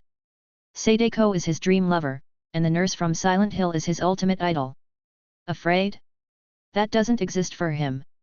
Time was just about right. Wang put his live broadcast and the game screen on the same display, then he started today's stream. No sooner had the stream opened than a bunch of loyal fans had already swarmed in. Wang, coming to feed us again, hey! What's on the menu today? Slide into my mouth first, give me a show of 4 dishes and a soup. Listen to me, Wang, your true calling isn't streaming, it's cooking. My takeout has already arrived, just rice mixed with rice, waiting for Wang to deliver the rest. Bugger off. Wang said annoyed, at least I was once in the gaming industry, and a professional player, okay. Yeah, a professional poker player. Classic plays like holding 4 twos with both jokers, only someone as professional as you could pull that off. The audience burst into laughter, filling the live chat with a lively atmosphere. Wang couldn't be bothered to stoop to their level. Opening the game, he said to everyone, today, let's critique a game, a new one made by a friend of mine. Isn't this friend actually you? Ignoring the heckler's comments, Wang continued, I just got this game. It's called Traditional Culture Starts With Me. After a moment of silence, Wang said helplessly, no, what kind of game title is this? Who did you learn this naming style from? You think you're Fang Cheng or something? After a sigh, Wang went on, alright, enough about the name. Let's get into the game. The graphics, not bad. Probably mod from another game, right? To better fit the dream world atmosphere, Fang Cheng had specifically applied an Immortal spell filter, making the game's visuals ethereal and dreamlike. Upon entering the game, Wang was not greeted with a tutorial but found himself directly in a narrow room. The first-person perspective of the game meant there was no sight of the protagonist's hands or feet, not even a shadow could be seen. Looking around, Wang noticed the game's graphics were quite exquisite, conveying the sensation of the late 80s and 90s. An old electric fan spun overhead, a green fridge hummed, the simple concrete floor was pocked with dents and dips, and even quotes from great people were plastered on the walls. All this instantly transported Wang, of Wang Say Games, back to the 80s. Impressive detail, Wang couldn't help saying, but still the rookie mistake of no tutorial. No sooner had Wang finished speaking than a squeak made his eyebrows twitch, sensing something was about to happen. The bedroom door was pushed open, and a kindly-looking old man appeared at the door. Kid, your grandpa's got to go out for a bit. You just play around near the house, and come back when it's time to eat. But remember, no matter who talks to you, don't answer. Don't eat anything outside, only eat what's at home. Don't look in mirrors, don't play with water, don't touch sharp things. And no matter what, don't go into grandpa's room, got it? The old man looked kind and gentle, and his tone was very warm. But for some reason, when Wang saw him, he felt an indescribable eeriness. It was like seeing someone in a dream, someone incredibly familiar yet impossible to recall who they were. Before Wang could figure it out, the old man had already closed the door, his footsteps slowly fading away. After pondering for a while, Wang walked to the door, then silently stepped out. Outside was the living room of the house, opposite which was a room with a lock on the door, evidently Grandpa's room. Everything seemed so ordinary, even cozy, but something didn't sit right with Wang. This unease seemed to come from some instinct, making him think more and the more he thought, the more terrified he became. Finally, someone in the live chat spoke up, did anyone notice that when Wang left the room just now, the door made no sound? A chilling realization washed over Wang, sending shivers down his spine. This game, something's off. Chapter 24, collapse of the anchor. All creatures, including humans, possess an instinct to subconsciously flee danger and seek a safe place. However, there's a place where the lines between danger and safety blur, leaving people unable to distinguish if they're in peril or secure. Such a place is the realm of dreams. Although Wang didn't know it, he was indeed entering a dream in an unconventional manner, vividly experiencing its peculiarities. He instinctively felt something was off everywhere around him, yet it seemed there was nothing wrong. This mingling sensation of safety and danger was driving Wang to the brink of madness. Taking a strategic sip of water, Wang glanced at the heart rate monitor on the screen and discovered his pulse had slowly climbed to 110. He hadn't even done anything yet. Coughing, Wang wiped the cold sweat from his forehead and cautiously said, "So, based on what that old gentleman said earlier, we should go play around here. You're the streamer, you make the decision." Right, we're just watching with closed eyes." "Wang, just do whatever you want, we don't mind," the audience chimed in. Watching Wang suffer usually brought the viewers great joy. After all, seeing someone's reactions while they play horror games is the greatest pleasure these games provide. But today, for some reason, even with Wang as a buffer, they felt their skin crawl and dared not watch intently. The quality of the game's graphics seemed to transport the stuff of their dreams into reality, giving them the illusion that reality and dreams were slowly blending together. A feeling rooted in cultural genetics began to awaken, letting them perceive horror and eeriness in ordinary everyday items. Gathering his spirit, Wang said, "I get it now, this game must be a classic Chinese horror. Instead of presenting jump scares, it continuously exerts a psychological influence on the player through the atmosphere. In the end, even without ghosts or monsters, it can still instill fear." "I've played it too," one viewer agreed. "The game I played before was just a normal little game, but it really scared the pee out of me. The whole process was just click, click, click, and then ending with a ghost marriage, but it was super scary. The concept of a ghost marriage is terrifying in itself." Explaining this ritual allowed everyone to temporarily forget the game, but after the discussion, they still had to return to it. Standing in the living room, Wang found the game environment to be very bright. Outside the window was the brilliant sunshine, and every now and then, the sounds of sparrows could be heard, which helped slow his heart rate. But soon after, a comment from a viewer sent his pulse racing again. "Wang, look up, there seems to be something above you." "I'm not looking up." Wang shouted instinctively, "Looking up will definitely trigger a jump scare." "You just said there weren't any. You believe anything I say?" "I'm not looking up. I'll recharge for you." "Twice. Please look up, or I'll scare myself to death. At least let me know what's above." Succumbing to the allure of money, Wang reluctantly looked up, and his heartbeat instantly soared to 140. Above him, there was a mass of red threads densely covering the ceiling, as if he'd entered Pansy Cave, albeit at the wrong time. Every 10 centimeters on the red threads hung a yellow talisman, creating an extraordinarily eerie sight. Even though there were no jump scares, this bizarre scene emerging out of the mundane left Wang feeling numb in his limbs, unable to move for a long while. Finally, he shifted his gaze toward the door leading out and said to all viewers, "How about we just call it a day?" "That's fine, Wang, no worries." Right, you're forgiven for today. If you don't know what else to do, you could try the Don't Smile challenge, and we won't call you a lifestyle area uploader. Or you could read comments instead. Come on, we'll recharge for you, let's leave it at that for today." Everyone was suffocated by the game's eerie atmosphere, except for one person. That person was Fang Cheng. Seeing Wang was already thinking of quitting, Fang Cheng found it somewhat unbelievable. "The game hadn't even properly started yet, why were you planning to leave already? The educational part of the game hadn't appeared, and you want out after just a glimpse? Could that be acceptable?" At that moment, Fang Cheng had a sudden inspiration, realizing he had an unresolved debt with Wang. Wang had promoted his princess dungeon, which was the cause. So he felt it necessary to offer some sort of reward, which would be the effect. Although there was no prior agreement between them, the cause and effect were established and would not shift. Fang Cheng didn't like to owe others causality. He simply took the opportunity to head back together. So, decisively he recharged and changed the battery, then bought the other party a spaceship gift worth about $4,000 and sent it over. In the accompanying message, he wrote, "Keep playing." The moment the highest valued gift was received, spaceship effects immediately popped up in the live stream, and Fang Cheng's message appeared in the most prominent spot of the broadcast. Hearing the gift alert, Wang instinctively said, "Thanks, boss, you're so generous."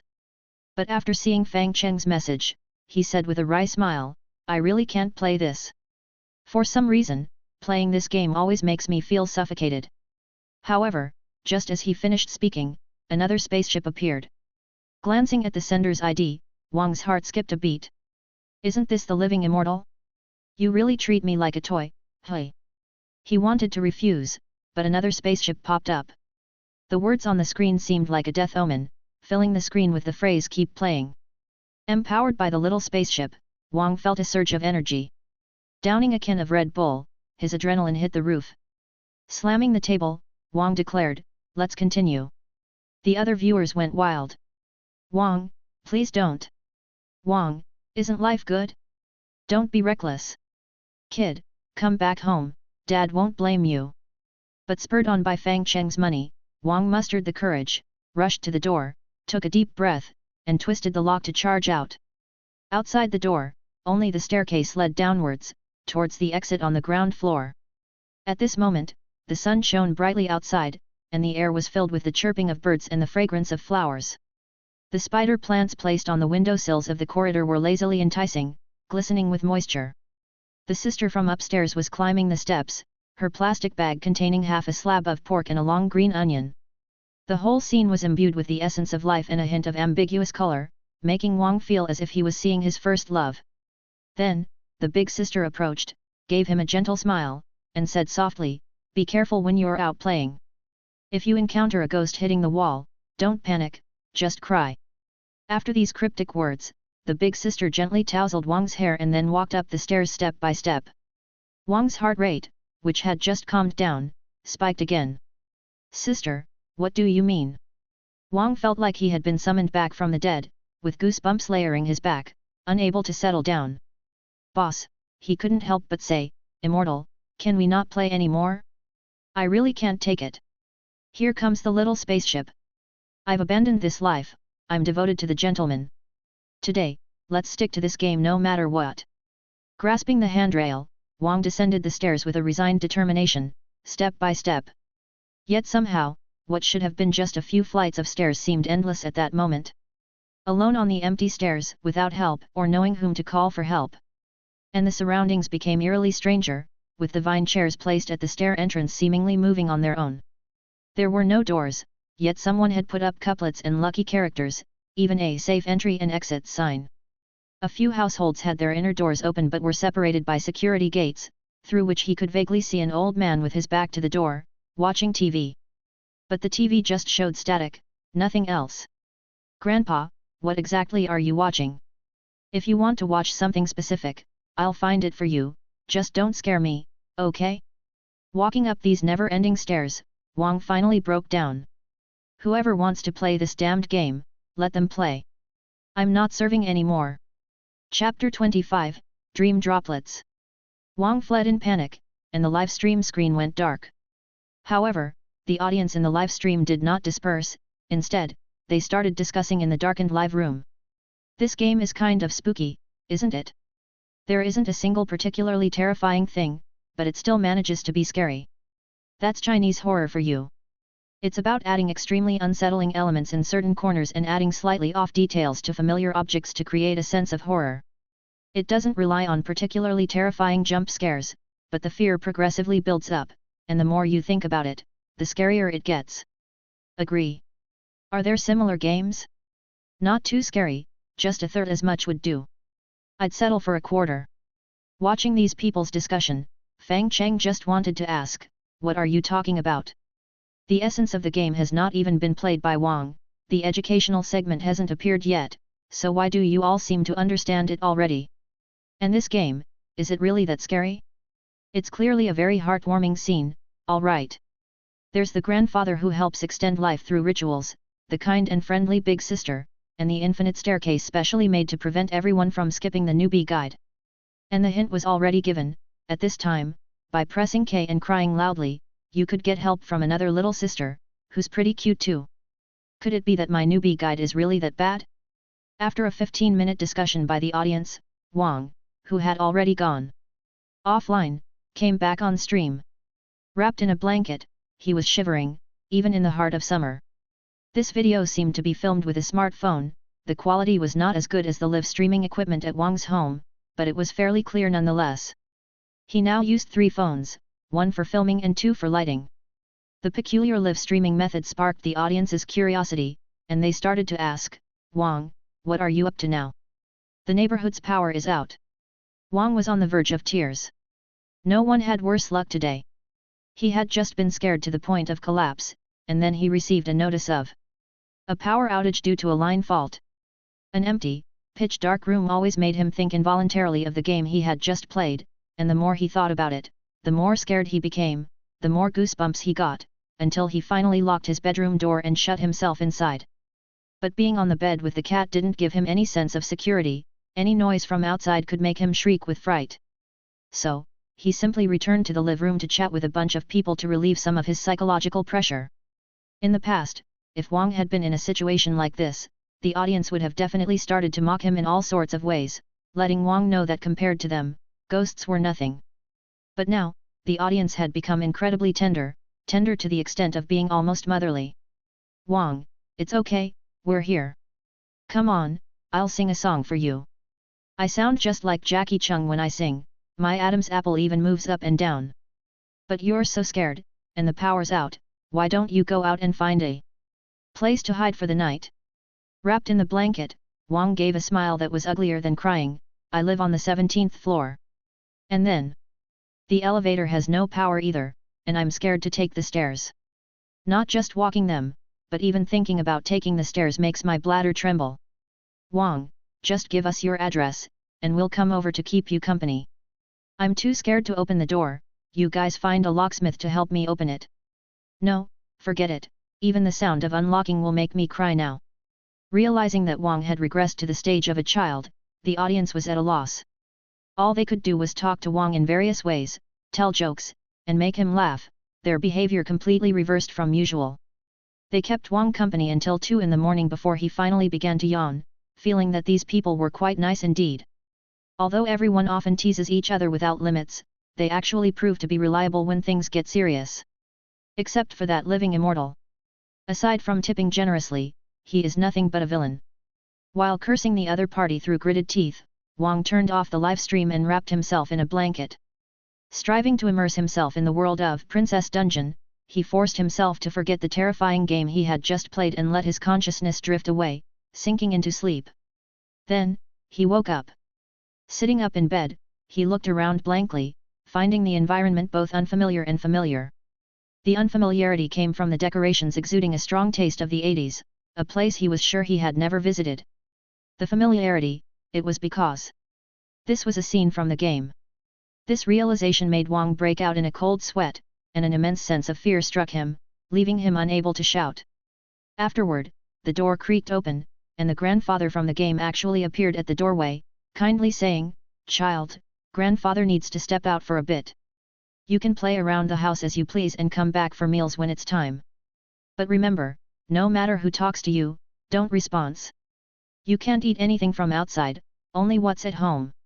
Don't look in mirrors, don't play with water, don't touch sharp objects. And whatever you do, never go into grandfather's room, understand?" The dialogue was exactly the same. When fear reaches its peak, one can hear a multitude of bubbles bursting beside their ears. These are the desperate cries of brain cells dying a noble death under unbearable strain. It took a great effort for him to break free from this suffocating state. He bit his tongue hard, only to find that it didn't hurt at all. "Just as I thought, I am dreaming. So, how do I wake up? Oh, just press ESC to exit. There's no ESC in a dream. You already know you're dreaming. Can't you just create an ESC button yourself?" "Oh, right. Thank you. But who are you? Living Immortal? It's you." Wang reached out, trying to grab the person who had suddenly appeared and had been facing away from him this whole time. But a forceful power struck him, ejecting him from the dream world and back onto his bed. Gasping for air as he sat up, Wang found his back drenched in sweat, having soaked a human-shaped mark into the beddings. After catching his breath for quite a while, his mood stabilized, and he felt somewhat refreshed. The memory of the dream was fading fast, leaving only a faint impression. However, the feeling of relief from escaping the nightmare lingered, and the psychological shadow from before sleep dissipated significantly. He felt tired once again, dropped onto his pillow, and fell into a deep sleep, snoring loudly. Outside his window, Fang Cheng's primordial spirit nodded slightly. The protective mechanism of the dream world had taken effect.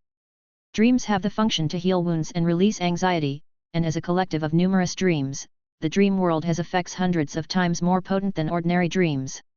Wang's previous gameplay had begun to cast a psychological shadow on him, and since he had established a slight connection with the dream world, it absorbed his consciousness and started to mend his inner psyche. After calculating, Fang Cheng decided it was not harmful to Wang but rather it could eliminate some psychological risks, and there was no need to interfere. Moreover, now that Wang had woken, he would only retain a vague impression of the dream, which would not impact his future. Once confirmed, Fang Cheng left, leaving behind Wang, sleeping like a baby. Chapter 26, The Terrifying Spread Rate.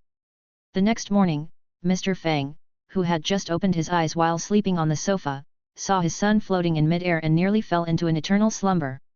He closed his eyes and told himself over and over that this world didn't have ghosts, only after affirming Fang Cheng did he slowly open them again.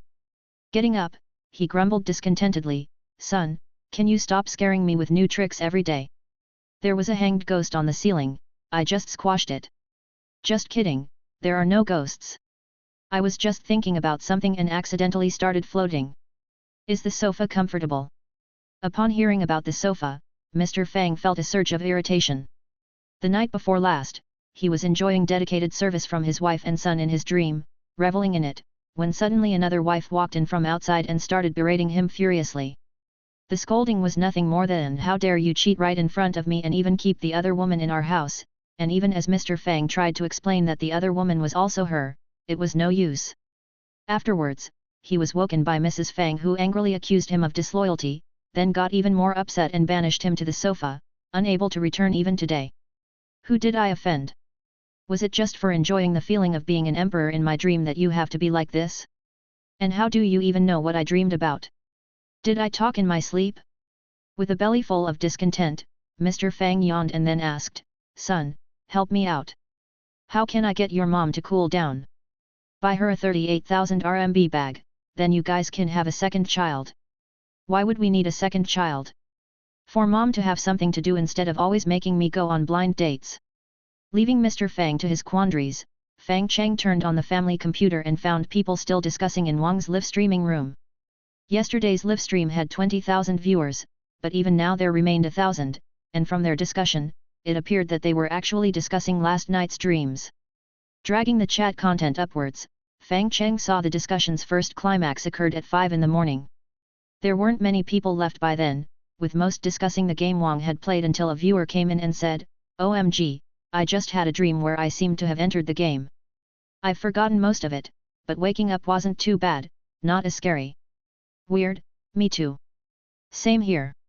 One comment set off a wave of responses as several players who had just come online shared that they, too, had similar dreams.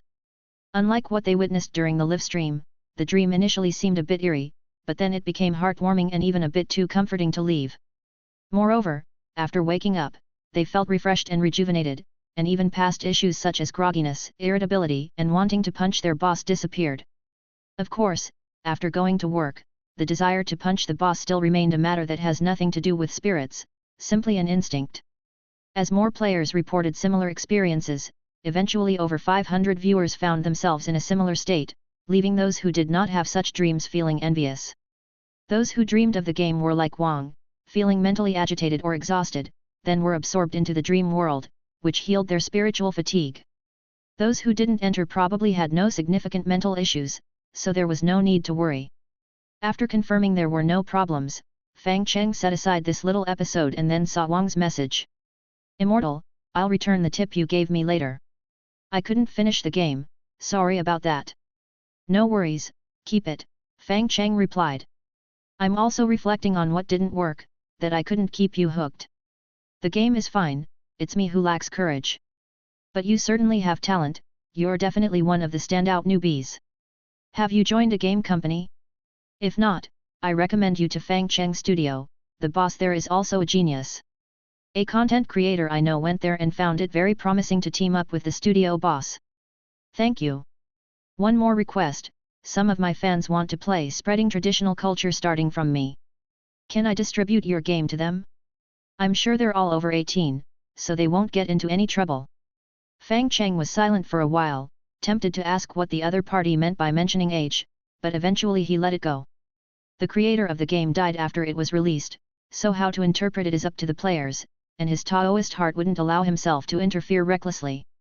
He then replied, "You can distribute it for free, just don't charge for it. And if possible, I'd like to hear their feedback. Thank you so much. Lastly, I suggest you could add some guidance for new players, interactive tutorials are quite popular recently. Also, consider changing the name, it's a bit off for a game title." Okay. Having received the Living Immortal's consent, Wang quickly sent the installation package to a few fans. Looking at the time, Wang realized it was now 10 in the morning, the daylight was bright and the yang energy was strong. With such great weather, maybe it was worth giving the game another shot to see what it was really about. After all, yesterday was just a brief encounter, he didn't even make it out of the apartment building, and he had no idea what his grandfather's hints meant, which felt somewhat regrettable. Therefore, Wang confidently launched the game, and after half an hour, changed into a fresh pair of pants and then cocooned himself in a blanket on the bed, recoiling from the world. Next time, he should play the game while wearing a diaper. While Wang's original intention was to let his fans experience spreading traditional culture starting from me, he underestimated the speed at which fans communicate with each other. Since the game could be freely distributed, after a couple of fans tried it, they quickly shared it with other friends, who then shared it with more friends, eventually creating a rapid chain reaction that unknowingly copied the game into tens of thousands of copies. Several horror game content creators on Bilibili also discovered this obscure horror game and began to live stream it, but almost all of them were met with defeat. Simply put, it was too horrifying. This eerie game's psychological impact doesn't change with the number of players, even in the most masculine environment of a men's bathhouse blasting with robust yang energy, players were still scared to scream by the game's sinister atmosphere. After many content creators tried it, they declared that no matter how mentally prepared, they would collapse on the endless staircase, unable to continue. All sorts of outrageous video titles appeared, such as the game that once scared people to death, the Forbidden Game, and the game made by demons to refer to this game, while its original name was forgotten. Just when everyone thought no one could beat the game, an account quietly surfaced, releasing a video of a successful playthrough. Chapter 27, All Endings. Throughout the entire gameplay video, the up-host never showed their face or spoke, and the gameplay style was very similar to Xiao Duzi's. However, the up-host's name was Mom of Ping Ping, which clearly wasn't Xiao Duzi's doing. Prior to this, the up-host had only posted some simple craft-making videos and basic food preparation methods, so it was completely unexpected for them to release a gameplay walkthrough video. The account had many videos, but the technical quality wasn't high, and there were only a few hundred fans. It was an almost transparent and negligible up-host. The video got straight to the point, with the opening shot being the same as the others, where the character wakes up on a bed and then hears the instructions of the grandfather. Afterward, the up-host deftly controlled the character, left the room, and rushed into the staircase. Upon seeing the big sister going up the stairs, the up-host skillfully took over the food from her and helped her carry the items upstairs. Seeing this scene, the few viewers fell silent, and then, almost in unison, burst out with the bullet screen comments, "We can do that too. Can we actually do good deeds in this broken game? What other good deeds are going to come next?" The viewers became excited. When the up-host helped deliver the items upstairs, the big sister opened her room door, and then said to the protagonist, "Do you want to come in and rest for a while? My house is quite big, and we also have snacks and drinks." "Sister G, don't do it," a group of viewers couldn't help but say. But the character controlled by the up-host nodded and walked straight in, then took the drink handed over by her and took small sips. Before the protagonist had finished half the bottle, the entire screen started to blur, followed by the world spinning as if drunk, and slowly lying down on the couch. And in the ears of the players, the big sister's laughter rang out, filling the darkened screen and sending shivers down one's spine. Ending, "Don't eat things recklessly," achieved. Seeing this ending, the audience was somewhat dumbfounded. Is this something we can see in a horror game? What happened to the little boy and the big sister in the end? Why did the screen go black? Why didn't you show the most critical part? We're not short of bandwidth. Author, did you do this on purpose or by accident? But soon after, the viewers frowned upon realizing that things were not so simple. The progress bar hadn't even reached 1/4. From this, it seemed that this was just one ending of the game, so were there other endings? It seemed as if to answer the viewers' questions, a new cycle began. The process was the same as last time, still going out the same door, still carrying the big sister upstairs. But unlike last time, when the big sister invited the protagonist to rest, the protagonist shook his head and then pointed to a pair of pliers in the big sister's room. The pliers looked somewhat heavy, but a little boy could still manage them. After borrowing the pliers, the protagonist immediately returned home, picked up the pliers, and forcefully twisted off the lock on the grandfather's room door. Pushing the door open, when the audience saw what was inside, they tensed up again. The room was airtight, the windows boarded up, a large number of red candles casting the room in daylight. A brand new radio sat in the middle of the room, continuously playing strange chanting sounds, making one's heart tense. And right in front of the door hung a photograph of an 8-year-old child. The photograph was black and white, with elegiac couplets hanging on it, clearly a death portrait. The child looked hearty and robust, with a cute smile on his face, but the cuter it was, the more eerie it became within a funeral portrait, and the psychological fear that swept over the viewers made them close their eyes for a long time before daring to continue. Before they could fully understand what was going on, the protagonist started holding his chest and moaning. Ultimately, his vision became blurrier and blurrier, and his moans grew fainter and fainter until the screen turned completely black, signaling the end of the game. Ending, that room must not be entered, achieved. Having achieved 2 endings in a row, the story of the game did not become clearer but more eerie and mysterious instead. However, this also indicated that the game did have an ending, and there likely existed a true ending. The number of viewers watching the video kept increasing. They held their breath, watching the video anxiously, scared yet eager to see the ending. And the video uploader did not disappoint their expectations, starting the next cycle. This time, after borrowing the bolt cutters, he didn't attempt to open his grandfather's room but instead began to walk down the endless corridor. When he reached the room with his back to his grandfather, he used the bolt cutters to forcefully open the security door, then bypassed his grandfather facing away from him and walked directly into the bedroom. The bedroom window had not been tended to for a long time, years of spider webs intermingled with dead insects on it had formed a thick curtain, blocking out the sunlight from outside. The electric light in the room was out long ago, casting the room in an especially gloomy light. The video uploader smashed the window with the bolt cutters, throwing them outside. The substantial web curtain was torn open, and sunlight streamed through the tier, revealing to the players that there was actually a mirror in the room. Disobeying his grandfather's instructions, the boy walked up to the mirror and clearly saw the reflection of a little boy. The boy was dressed in a hospital gown with blue stripes, had dark circles under his eyes, a waxen complexion, and his body was unsteady. What was more terrifying was that he looked exactly like the little boy in the obituary photo. And upon seeing himself in the mirror, the protagonist covered his mouth and began to cough violently. As he coughed, he spat out blood, and the fresh blood from his chest seemed to be endless, soon flooding the room and trapping him in the blood. Finally, amidst the continuous coughing, the game ended. Ending, don't look in the mirror, achieved. 3 endings appeared, and the details in the game were now evident, the truth of the game about to be unveiled, making everyone hold their breath in anticipation of the final revelation. No more comments appeared, everyone watched the video with bated breath. The 4th cycle began. This time, the protagonist did not go upstairs or enter any rooms. He began to run downwards ceaselessly, sprinting through the endless corridors. He ran for an unknown amount of time until all the doors of the residence disappeared, leaving only walls, and then he sat down on the floor and cried loudly. His crying became louder and more intense, his body started convulsing due to the excessive sobbing, and his vision gradually blurred. Just when everyone thought this would trigger another bad ending, the view brightened again. Looking around, the protagonist found himself in a hospital bed, with his crying having alerted others. When the door of the ward opened, a nurse who looked exactly like the older sister who had gone upstairs walked in. After palpating the protagonist's head, she took his temperature and then asked softly, "What's wrong? Did you have a nightmare?" The protagonist nodded. "It's okay," the older sister said gently. "It's just a minor sickness. You'll be fine after 2 days of 4 fluids.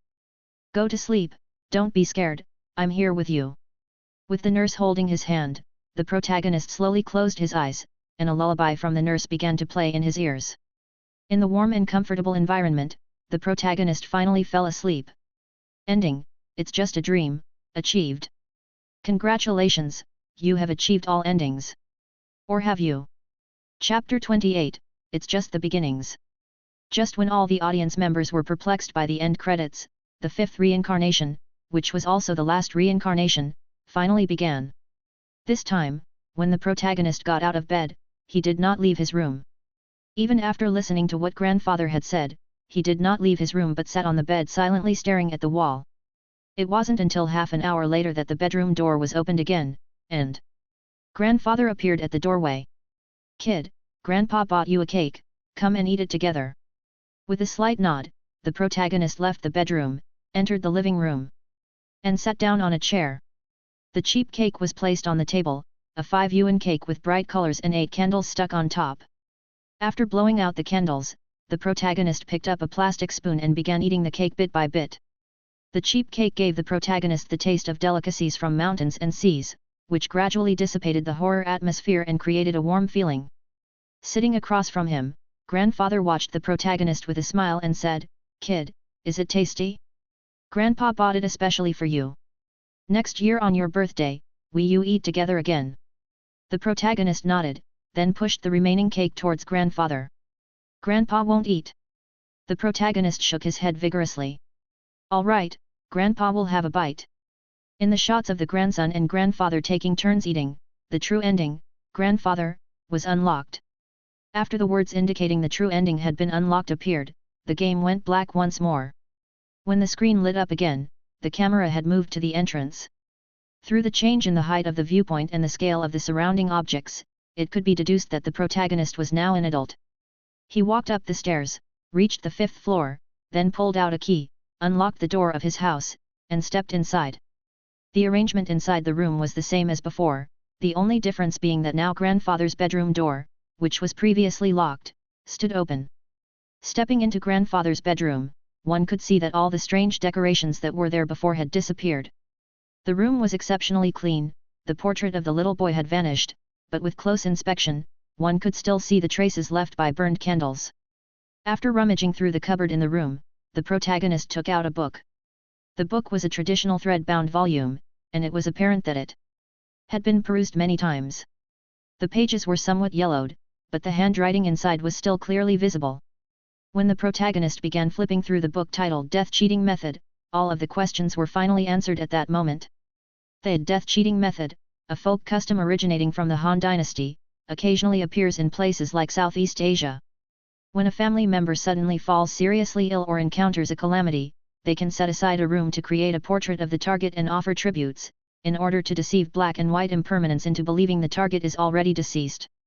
During this period, the target must not speak carelessly, eat randomly, look in mirrors, and most importantly, cannot enter this room. Besides these, there are numerous other taboos that must be strictly adhered to entirely remove one's living essence, thus achieving the goal of cheating death. Linking this with the various endings seen before, the audience had a sudden revelation. That's why no wonder grandfather warned against entering that room and stressed so many taboos. It was all because of the death cheating method. Then what was the deal with that older sister upstairs? Why did she give the protagonist medicine? From ending 4, it's apparent that the older sister must be the nurse. Drinking the beverage and collapsing might symbolize the protagonist being anesthetized before surgery. Exactly. From earlier on, it's evident that the protagonist was frail with frequent hospital stays, waiting for surgery. To ensure the protagonist could return alive, grandfather used the death cheating method. Indeed, this also corresponds to the implication from ending 4, everything was, in fact, the protagonist's imagination or dream. But isn't this just a form of feudal superstition? It's not quite the same. The death cheating method is one of the folk customs, and there is a definite difference between folk customs and feudal superstitions. Although it may sound like nonsense, when it is used, it can invisibly strengthen the confidence of the practitioner. This confidence, in turn, manifests itself and is ultimately conveyed to the target, producing a placebo effect. Don't underestimate the power of placebo, sometimes it really can cure diseases. Oh, I see, I've learned something. Using the death cheating method to lead into a horror story, the game is quite thoughtful. But it's just too horrifying. As the audience was discussing, they were surprised to find that there was a second part to the video. Upon opening the second video, they were stunned. Because after the protagonist took the book, the game was not over. Or rather, it had just begun. Carrying the thread-bound book, the protagonist had already come outside the apartment building, into the bustling crowd. The surroundings seemed peaceful, but an eerie atmosphere was spreading, so dense that it was suffocating. An old man placed the cooked dregs of medicine into a cloth bag, pressed it on a branch, and clipped a piece of paper filled with writing between the dregs and the branch. By the roadside, someone put raw rice into a bowl and kept tapping the bowl with chopsticks. In the display window, the paper figurines had no eyes, but one could feel their gaze, filled with curiosity and playfulness. Every unusual place seemed to have its own logic and deeper meaning, each with its own story. The death cheating method was over. But this strange world had just begun. It was at this point that the audience finally understood. They thought it was the climax, but it turned out to be just the beginning. The real story had just started. Living Immortal, you really did something there. Just with this move alone, calling you immortal is well deserved. At the end of the video, the content creator, Mom of Ping Ping, used an AL voiceover to share her thoughts on clearing the game. Thank you all for watching till now. I'm a new content creator, Ping Ping, and this account is shared between me and my mom. I appreciate all your comments, thank you. If possible, please follow me and give me a like, share, and subscribe, it's really important. Spreading traditional culture starting from me is my recently favorite game. I really like the unique, dreamlike atmosphere. I was truly happy when I learned that the death cheating method was just the opening of the game. I don't quite understand why everyone finds it scary, but I find it very warm and comfortable. If you like it, I will continue to make videos of this game. Since I can't go out to work, I occasionally promote products in my videos. I hope you won't hold it against me, thank you. As the first content creator to pass the opening scene, the Mom of Ping Ping account began to see a continuous increase in followers, eventually reaching over 10,000. Encouraged by this video, a large number of content creators began to try to clear the game and successfully passed the opening scene, but got stuck in the subsequent plot. There was no helping it, the following plot was even more horrifying. However, strangely enough, no matter how terrifying the plot was, it seemed to be no problem for Ping Ping. She played the game with ease, the so-called psychological horror not affecting her in the slightest, not even causing her hand to tremble. It wasn't just her. Many new accounts also began uploading walkthrough videos of other stories. Their styles were consistent. While playing the game, they did not speak, simply silently displaying every possibility of the story, which provided a different viewing experience. Because the game world was vast, they could randomly choose an entry point to create a video of moderate length, even quickly leading to a sub-climax of sorts. But on Saturday night, just after Mom of Ping Ping had uploaded a new mini-story video, before her fans could even watch it, the video disappeared immediately. It wasn't just hers, all videos related to the game were taken down without a trace. A silent crackdown on the game and its corresponding videos had begun. Chapter 29, Please, I'm begging you. Ban sounds a little scary, but actually, it's just okay. Every player more or less has mastered some ways to access the internet scientifically, and those old players from the 80s and 90s have come out from mountains of corpses and seas of blood. Finding a game is no problem for them. In that era, to play a game, you needed to know not just where to download it, but also how to modify the registry, how to change the game path, and how to download and install software libraries.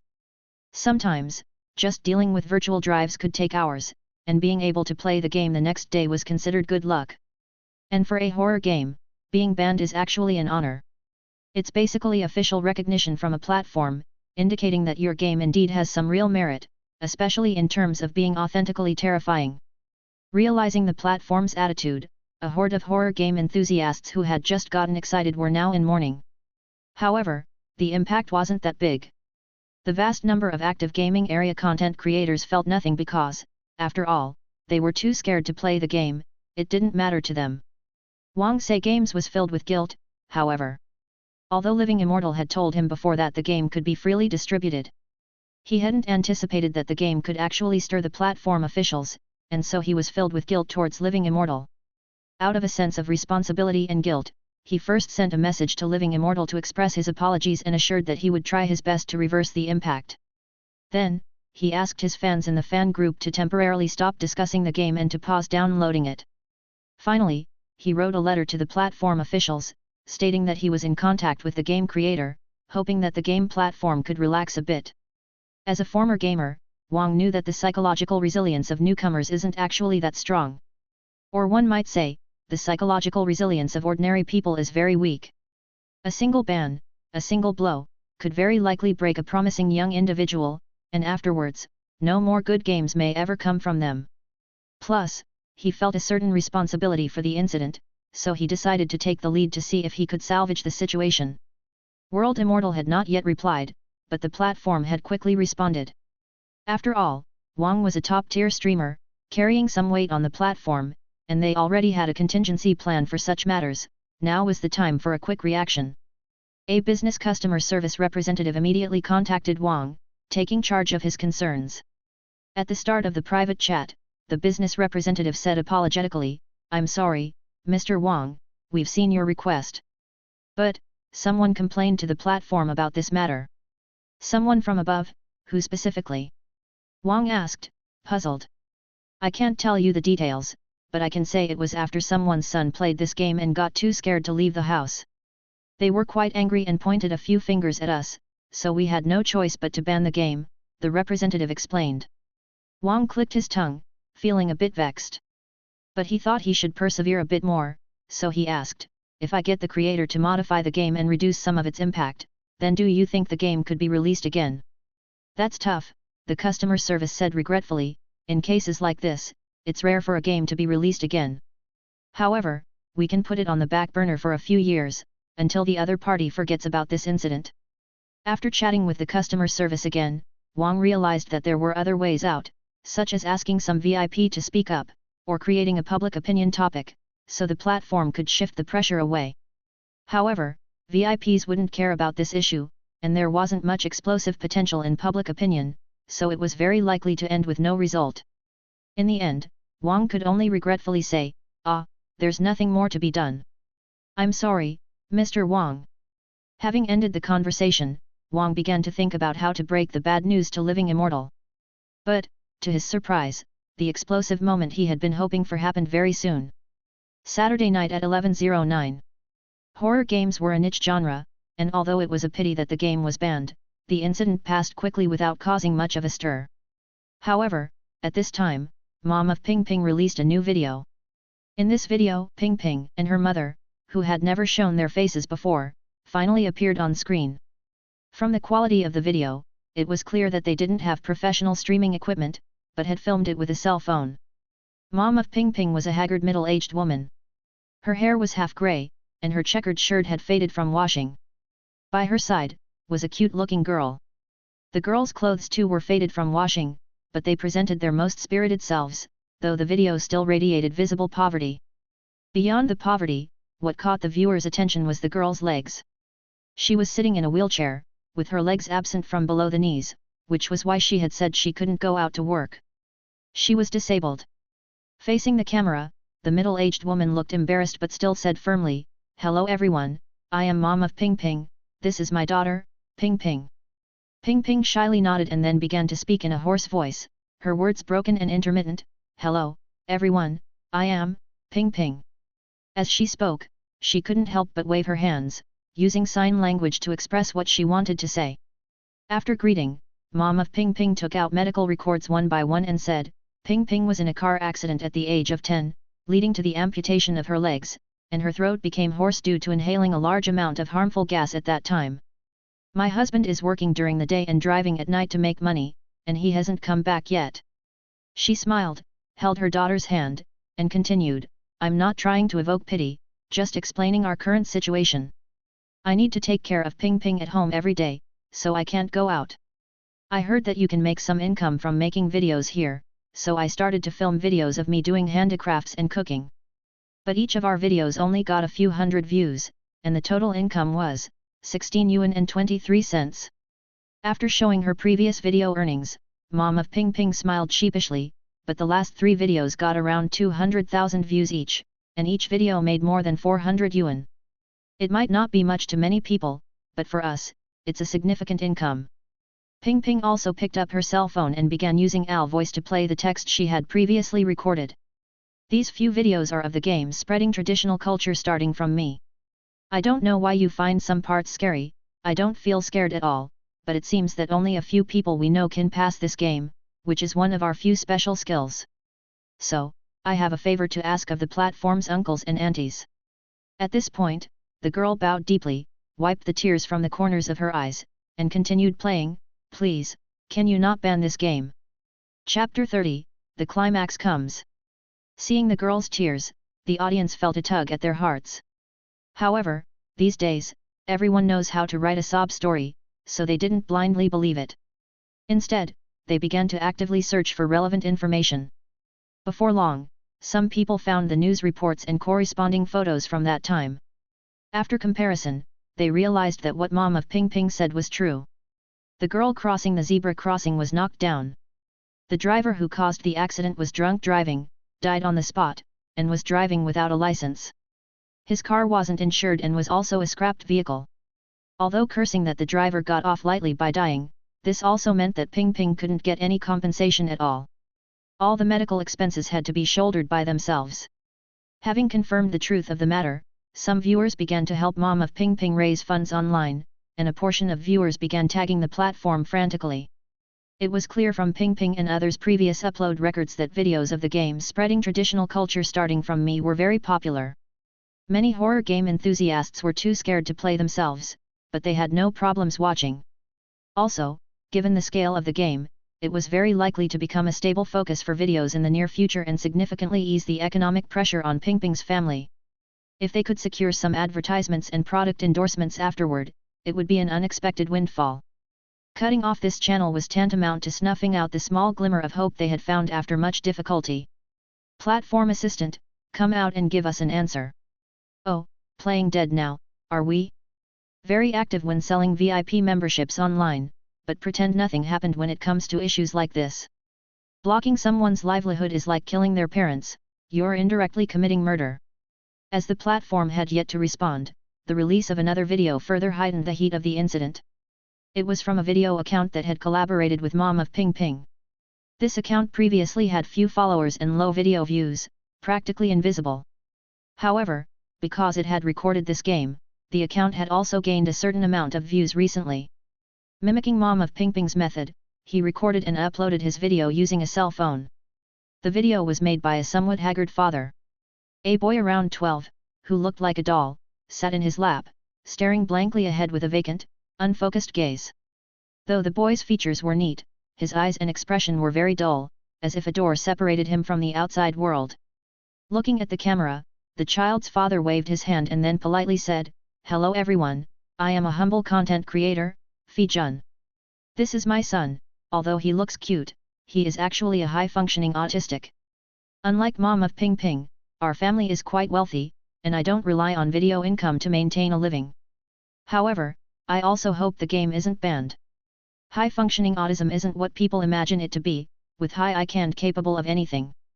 The IQ of someone with high-functioning autism is often normal. After my child was diagnosed with autism, I tried all sorts of methods to help him break out of his shell, but unfortunately, they all failed. However, just yesterday, a fellow patient suddenly found me and told me that this game seemed to have a therapeutic effect on my child's condition. At first, I was skeptical, but after letting him play the game last night, I was astonished to find that it actually worked. I don't know the specific principle, but I do know that after playing this game, my son took the initiative to come to me for the first time this year. He then asked me how to record the process of the game into a video and upload it online. He loved the dreamlike experience of the game and wanted to share it.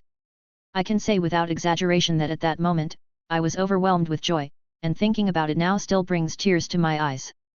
Then, I helped him record his very first video in life. The first chapter of the game, Death Cheating Method, has already been recorded by Mom of Ping Ping. However, this game contains much more content about folk customs, so there's no shortage of material. After uploading the first video, my son sat in front of the computer without moving, watching the screen intently. He looked for a long time, at every bullet screen comment, Every message, he read them all, he even copied them onto paper, and said that he really liked it. At this point, Fei-jun took out the paper and showed the messages his child had copied down. Autism is a very painful illness, both for the patient and for the parents. It's as if they have been abandoned by the world, unresponsive to everything that happens around them. But when my child was reading the comments, he smiled for the first time. Through these messages, he finally started to understand the outside world. I want my child to know that the world out there is wonderful, and the people are kind. So, I beg you, please don't ban this game, okay? After watching this video, many viewers were deeply moved. Especially those viewers with children. They could relate to the notion of, as parents love their child, they make long-term plans for them, and they felt even more sympathy for Fei-jun's plight. Not long after, another account appeared and uploaded their own video.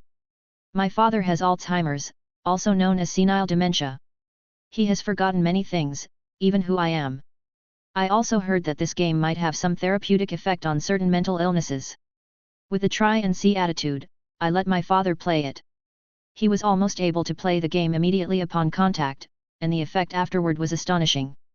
Alzheimer's, this kind of degenerative disease, is almost beyond the help of medicine, but after he played and then slept, he looked at me, and his eyes seemed vaguely familiar. He said he recognized me but couldn't recall my name. He vaguely remembered that I'm his son, but he just couldn't call out my name. Even so, that was enough to be a surprise.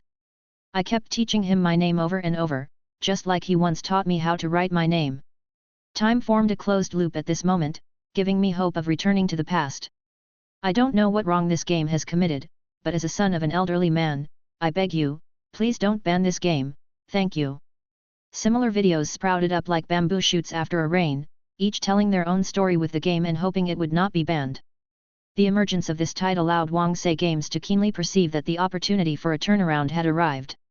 He acted immediately, quickly contacting each account that posted a video. After stating his intentions and obtaining permission from them, he compiled a large number of related videos and rapidly began editing. Since editing took some effort, Wang didn't finish the video until 5 in the morning, but to his surprise, he didn't feel the least bit tired. The experiences of more than a dozen people were edited into a 30-minute video, accompanied by soothing music, filled with emotional power amidst its calmness. Watching his own edit, Wang felt that this was probably the pinnacle of his editing work. No explanation needed, merely presenting the facts held in undeniable power. After some thought, he gave the video a title. What has gaming saved? Once he released the video, even in the early morning, its views exploded at a rapid pace. The viral moment Wang had been waiting for had finally arrived. Chapter 31, Defying Fate. Games that are too scary should be banned. Games are meant to relax people, and if they scare people, they can't be considered games. So what's your take on God of Farming's son? According to your claim, paintings should also relax people. A painting as frightening as this shouldn't exist either. Can games even be compared to works of art? Ha, the chicken's true colors are showing. Just admit it, you're looking down on games, supporting the ban just to satisfy your disdain for our gaming community. You high and mighty types can easily jump face output, yet you insist on cloaking yourself in a pretense of caring for us. Honestly, it's making me want to cry. Wang Sei Games' explosive material began to ferment at an incredibly fast pace. Furthermore, this day coincided with the weekend, and although Wang's video was being handled coldly, it couldn't stop the spread by people. A routine act of banning had eventually evolved into a major debate over whether games should be banned and how to do so, with the situation developing faster than anyone had expected. Giant Blog also became another battlefield, with countless accounts being banned for overly aggressive comments, while a great number continued to pour in one after another. As for the elder brothers in the forums, without uncivilized language, they didn't say anything. While everything was spiraling out of control, a commercial officer from the platform approached Wang again. Mr. Wang, this video, can we delete it? Without needing the other party to specify which video, Wang knew exactly which one they were referring to. The developments had reached a point where some things were beyond both parties' control. But eliminating the source of impact could at least make some amends. Looking at the message from the commercial officer, Wang wanted to say something but found himself speechless, only feeling that pushing even a little bit was too difficult. Before long, the commercial officer sent a new message, Mr. Wang, we will compensate your next 3 videos. The platform will use big data to boost your traffic, and the effects will definitely satisfy you. Plus, under the same conditions, we'll give you priority in recommendations. What do you think? No need. Mr. Wang, what do you mean? Don't do anything foolish. Mr. Wang, answer me. I'm your fan, I can't be without you. Wang closed the chat interface and picked up his phone to start recording a video. The matter was somewhat related to him, but not particularly so. And since he had triggered the explosive discussion, he had done his part. Stepping away now would not incite criticism from anyone. But he was just not happy. Why should gamers be treated as inferior? Why should we players be casually manipulated by others? Why should games be labeled as calamities, with even unrelated criminals being pinned with the blame, as if it's all the fault of games? With the fire already burning to this extent, he might as well become the salary king and let the fire burn even brighter. Anyway, he had enough money. In the future, he could just open a small internet cafe and sit back as the money rolled in. Opening the recording tool, he looked at the screen and said, "Hello everyone, I'm Wang Say Games, and today, I have a very heavy announcement to make." A video less than 5 minutes long took him 2 full hours to record. From 1 p.m. to 3 p.m., he repeatedly revised his wording, adjusted his syntax, and several times became choked up with emotion, but finally managed to complete the recording. Taking a deep breath, he trembled at the thought of uploading the video, and then saw that Living Immortal's private message had lit up. "Sorry, I have been reflecting on my own mistakes recently and didn't manage to reply in time." Seeing the reply, Wang immediately responded, "It's not your fault, it's the world's fault, a good game is not wrong." "Well, okay. What's the situation now?" "It's like this." Fang Cheng painstakingly explained the current situation once over, and Wang typed with a wry smile, "Sorry for getting your game banned. Alright, I'm getting ready to delete my account and make a run for it. See you again if it's meant to be." Wait a second, if there's no news by tonight, then get ready to run. "Immortal, do you have a way?" "Yeah, after all, I'm an immortal, right?" Wang chuckled to himself, thinking no way, could it be that someone's online name is Immortal and they actually believe they're one? "I'm the guy next door, Wang, but I haven't done anything treacherous." However, the Living Immortal's tone was calm yet filled with power, convincing Wang Say Games to trust the other party this time. Waiting until evening was also fine. At his home, Fang Cheng quickly learned the causes and consequences and reviewed the various opinions. Although he still couldn't understand why games were fun, upon seeing the multitude of players voicing their opinions for the game they cherished in their hearts, and listing the exemplary examples in the game and their influence, he was somewhat moved. After carefully watching the video edited by Wang, he realized that to many people, a game isn't just a game, but also a repository of emotions, an aspiration towards life. The charm of games was so terrifying that even though they brought no tangible benefits, and even wasted the players' time and harmed their interests, they were still willing to speak up for games, showing how important games were in their hearts. Closing his eyes to feel for a while, when Fang Cheng opened them again, his eyes had turned to gold. Mr. Fang, who was eating watermelon on the side, was startled by Fang Cheng's current appearance and hastily called out, "Wife, come out and see God." "Stop yelling, I haven't forgiven you yet." Mrs. Fang's voice came from the room. "Your bag is on its way." "Coming." Rushing out of the bedroom, Mrs. Fang discovered that the entire room was bathed in a golden glow. This golden light, like a river, surged through the room, rushing towards the distance like a great river. Seeing this scene, Mrs. Fang held her breath and asked subconsciously, "Son, what are you doing?" "I'm altering destiny." "Isn't that a bit of an exaggeration? Whose destiny are you trying to change?" "Many people's. This river is the river of fate, and even a slight change can trigger a huge cause and effect, and the divine skill of altering destiny is to control the various tributaries to ultimately change the destinies of those involved." Wang's video, the online discussions, the demands of some people, these voices had already formed a small tributary of fate, and Fang Cheng was looking for a suitable fulcrum to leverage this point and lead this tributary towards the perfect shore. By applying force at the fulcrum, the karma to be born is not significant, ultimately affecting only 1 or 2 people. For someone like Fang Cheng the Immortal, these karmic consequences are actually inconsequential, he could choose not to resolve them. However, if he encountered the other party involved, it would be better to clear it, otherwise, it would always be on his mind. After staring at the long river for a while, Fang Cheng whispered to himself, "Here it comes." With a light tap, a fulcrum appeared, and the tributary of fate changed its course and flowed towards a more beautiful future. Meanwhile, in Rong City, Su Qingling, who was taking a nap, got up, drowsily wiped away her drool, then lay back down. Lying on the bed, she swung her pale legs, first checking her fly message and sighing with disappointment when she found no message from the person she had pinned to the top. Then, she opened up Giant Blog to catch up on the news, and came across the game controversy that was making waves. After understanding the situation, she wiped the reddening corner of her eyes, then made a phone call. "Grandpa, here's the situation." "Okay, I got it, I'll come to see you now, let's talk face to face." Quickly getting up, Su Qingling changed into a casual outfit and took a cab to her grandfather's place. Chapter 32, So It Was You. Sunday evening, 7:45 p.m. Wang stared at his computer screen.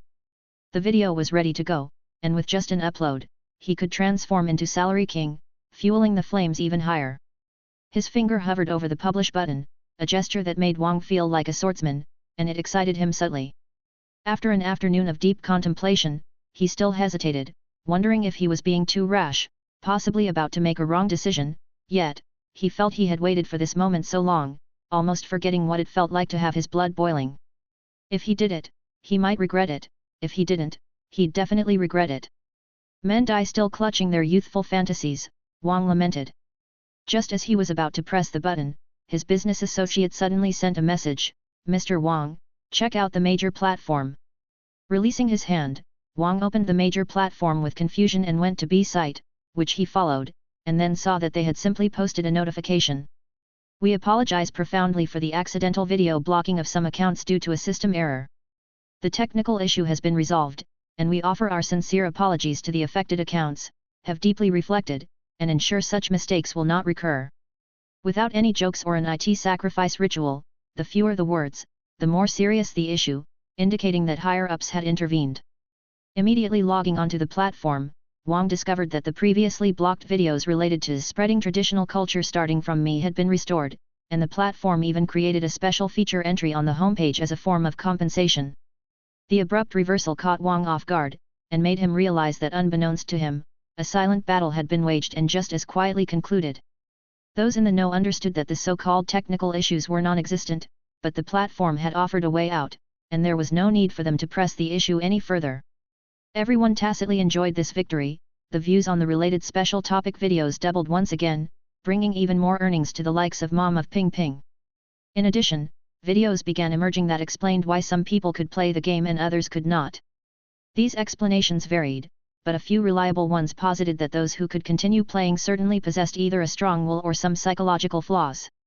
A strong consciousness could allow players to resist the horror suggestions in the game, while psychological flaws could overlook that horror, or even turn it into a form of spiritual healing.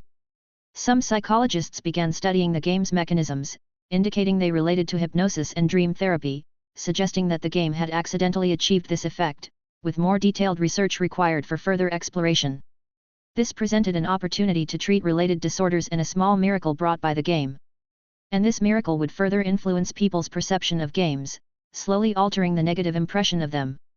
Wang also enjoyed a wave of dividends, his righteous speech boosting his followers once again, solidifying his position in the top tier. "Mr. Wang, as compensation, you don't need to delete the previous videos, and the earlier preferential terms will still apply. So let's not talk about retiring from the internet anymore, it's kind of terrifying." As his business associate had the right to see unreleased videos, Wang wasn't surprised they knew about his desire to retire from the internet. After exchanging pleasantries with them, Wang opened the chat box of Living Immortal, wanting to say something, but not knowing where to start. Even though he had only interacted with them for a few days, Wang felt as if he had known them for a long time. In the end, he simply typed, "The issue is resolved, contact me if needed." "Okay." Living Immortal replied simply and then went offline. Staring at the darkened profile picture, Wang smiled, then let go of the mouse and looked at the night sky outside, feeling an immense sense of relief in his heart. The next day, Monday. After a busy Sunday, Fang Cheng's studio welcomed another exhausting Monday. Inside the studio, Fang Cheng arrived the earliest. He stared at the screen, frowning as he read the player's comments on spreading traditional culture starting from me. I'm afraid to play, but the stories inside are pretty good. A seamless blend of folklore and horror, some stories seem heartwarming at first but turn out to be quite scary upon reflection, while some that appear terrifying initially are surprisingly warm-hearted when thought about more. I like the story of meeting a ghost in the dead of night, but I dislike that it happens on the 9th floor because I freaking live on the 9th floor. I liked the story about asking for rice. If possible, I'd like to ask my deceased grandmother if there's really a golden rice bowl under our old home's manure pit. If there is, I'm going all in. The players' reactions ran contrary to Fang Cheng's intentions. The educational impact was not completely absent, but it was barely there. Indeed, making games is so hard. After shutting off the screen, Fang Cheng sighed, then went to water his spirit grass in the tea room on the same floor to change his mood. The spirit grass planted on one side of the tea room, a verdant color, shone brilliantly in the sunlight after being watered, always ready to serve as a greeting gift for the employees and the natural fertilizer for Mr. Shen's hair. "Boss, you're so early." Xiao Duzi drifted in like a mural adhering to the wall. His dark circles were even more pronounced. After preparing himself a strong coffee, he downed it in one gulp, then muttered, "This coffee is weak. I think it's better for you to take a day off and get some sleep." Fang Cheng sincerely said, "Don't worry, there's not much to do today, won't deduct any salary. I don't come to work for the money, but to admire your esteemed presence, boss. By the way, there's this super scary horror game recently, have you played it, boss? It's called The Culture That Cannot Be Spoken. I watched it the whole weekend and was still watching before work today." "No, I haven't even heard of it." "I suggest you don't play it, boss, just watch the videos, it's thrilling." "No good, I need to sleep a bit, I'll adjust the values after I wake up." Watching Xiao Duzi leave, Fang Cheng once again contemplated whether there was a problem with his game development approach. Not long after, Su Qingling came into the tea room, yawning, then made herself a cup of coffee. Leaning against the side table, Su Qingling sipped her coffee lazily and said, "Boss, taking care of your leeks again." "It's spirit grass, okay, it's also a leek, but it's a spiritual leek. Still a leek though, just nicer to look at." "You're right. You look tired, didn't rest well over the weekend." "Yeah, I went to see my grandpa and then listened to his stories from the past all day." "What's up, boss, why are you staring at me?" Gazing at Su Qingling, Fang Cheng suddenly had an epiphany, a flash of inspiration that made him instantly understand who should bear the consequences of yesterday's attempt to defy fate. "So it was you." Chapter 33, This Meditation, Mostly a Wonderful Thing. For immortals of Fang Cheng's level, the matter of cause and effect could already be ignored. With a palm thunder strike, any cause and effect could be blasted cleanly away, but Fang Cheng still preferred to understand cause and effect in a more gentle manner. Having confirmed that the cause and effect should be on Su Qingling, Fang Cheng told her that he needed to step out for a moment. His left foot had just stepped out of the tea room when his right foot landed in the endless emptiness of space, arriving within a star nebula. This star nebula stretched for tens of light years, as a dying star had ejected its outer material, hydrogen, helium and various heavy elements combined together, eventually forming this magnificent cosmic spectacle. Looking at the star nebula, Fang Cheng felt its structure was good, and the colors pleasing, particularly suited for making earrings. He reached out and grabbed the nebula in front of him, splitting it into two, then molded it between his hands. Upon spreading his hands again, the two pieces of the star nebula were bound by Fang Cheng's powerful mana into two little earrings. The semi-transparent earrings, with the nebula still slowly drifting within, emitted dreamlike, gorgeous, and hazy colors that involuntarily immersed onlookers in their mysterious glow. Giving away star nebulae was Fang Cheng's favored method in his previous life, as they were quite convenient whether used as decorations or refined into treasures, much loved by female cultivators. Using these star nebulae as a gift to understand cause and effect was truly fitting. Afterward, he spent half a day dealing with the details, then returned to the studio with the star nebula earrings. Back at his desk, he said to Su Qingling, "Su Qingling, how long has it been since you started working at the studio?" "Almost a month now, boss," Su Qingling replied, counting on her fingers. "I just remembered we haven't signed an official contract yet, let's get that done. Also, here's your welcoming gift, please accept it." Su Qingling took the box with a puzzled look, and after opening it and seeing the earrings inside, she let out a small gasp. "Boss, Did you go pick out a gift for me this morning? Thank you. Picking up the earrings, Su Qingling held them in her hands, admiring them lovingly. Every time she looked at them, the patterns on the earrings seemed different, providing a new experience with each view. Under the sunlight, the star nebula within the earrings released varying lights, dazzling the onlooker. After admiring them for a while, Su Qingling felt that the maker of these earrings had to be a master, so she asked with concern, "Boss, the earrings are too beautiful, they must be very expensive, right?" "No worries, I made them myself. I will treasure them as a family heirloom." "No worries, if you lose them I can just make another." Su Qingling didn't respond, but held onto the earrings, showing a happy and silly smile. Not far away, Xiao Duzi saw this scene and got excited. "In another half-month, I'll also get a reward from the boss." Having sent off the excited Su Qingling, Fang Cheng finished with this cause and effect and continued to ponder what to make for the next game. After the previous 4 failures, he had summed up some insights and believed that the next one should be an improvement. This time, he decided to start with one of his few hobbies, transforming what he liked into a game, and allowing players to feel emotional resonance, through which they would understand what makes a game fun and interesting. After giving his hobbies some thought, Fang Cheng first wrote down meditation and planting spirit grass, then, he felt something was amiss and added braised meat to the front of the list.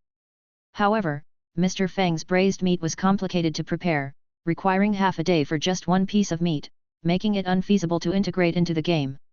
Moreover, should the braised meat be ready, he would eat it himself first and none would reach the players.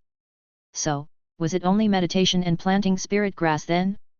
Meditation was very soothing. In the midst of meditating, one could be free of distractions, sweeping away all stray thoughts to be left only with tranquility and harmony. In his former life, he could meditate for half a year at a stretch, and upon awakening, his cultivation level would have advanced by leaps and bounds, which was incredibly satisfying and comfortable. Thinking about it this way, it was actually quite interesting.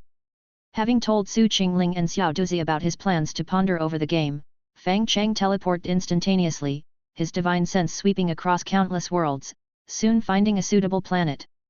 The terrain and environment of this planet were varied, and the scenery was beautiful, every vista featured majestic mountains and lakes. Furthermore, the local spiritual energy was abundant, 100-fold greater than that of Blue Star, and the fresh air compelled Fang Cheng to breathe deeply several more times. He then collected some air to bring back as a stockpile of gifts for his employees. The only downside was the frequent natural disasters on this planet, along with uneven distribution of spiritual energy. These uneven spirit points could trigger the flow of spiritual energy, which on Blue Star would result in a breeze, but here could form gangwind that would shred everything nearby, transforming all things and redistributing the spirit nodes. However, thanks to the profuse spiritual energy, the planet's vegetation grew quickly. Even the damage caused by natural disasters would repair itself in a short time and then transform into a different scene. After enjoying the view for a while, Fang Cheng set a time frame for himself and then rolled up his sleeves to start creating. First, he laid out a grid on the planet, with each grid cell accommodating no more than 100 players to avoid crowding. The spirit points within each grid cell were distributed evenly, ensuring that post-disaster the number of spirit points remained approximately the same. He could have made the natural disasters disappear, but the changing of lands and shifting of stars also provided enjoyment during meditation. This sensation of the world outside being entirely different after a short meditation session was something Fang Cheng wanted players to experience. Moreover, perishing by accident due to a natural disaster added an extra layer of fun to the game. The focus came next. That was the feedback from meditation. When he first started on the path of cultivation, meditation was mostly used to solidify his abilities, and each improvement in his cultivation level brought him great joy. Thus, he needed to convey the benefits of meditation to players, to establish the notion that there were advantages to be had from meditating. Remembering what he had learned at Tianxiang, Fang Cheng knew there must be feedback. So he designated the spirit points as reward locations.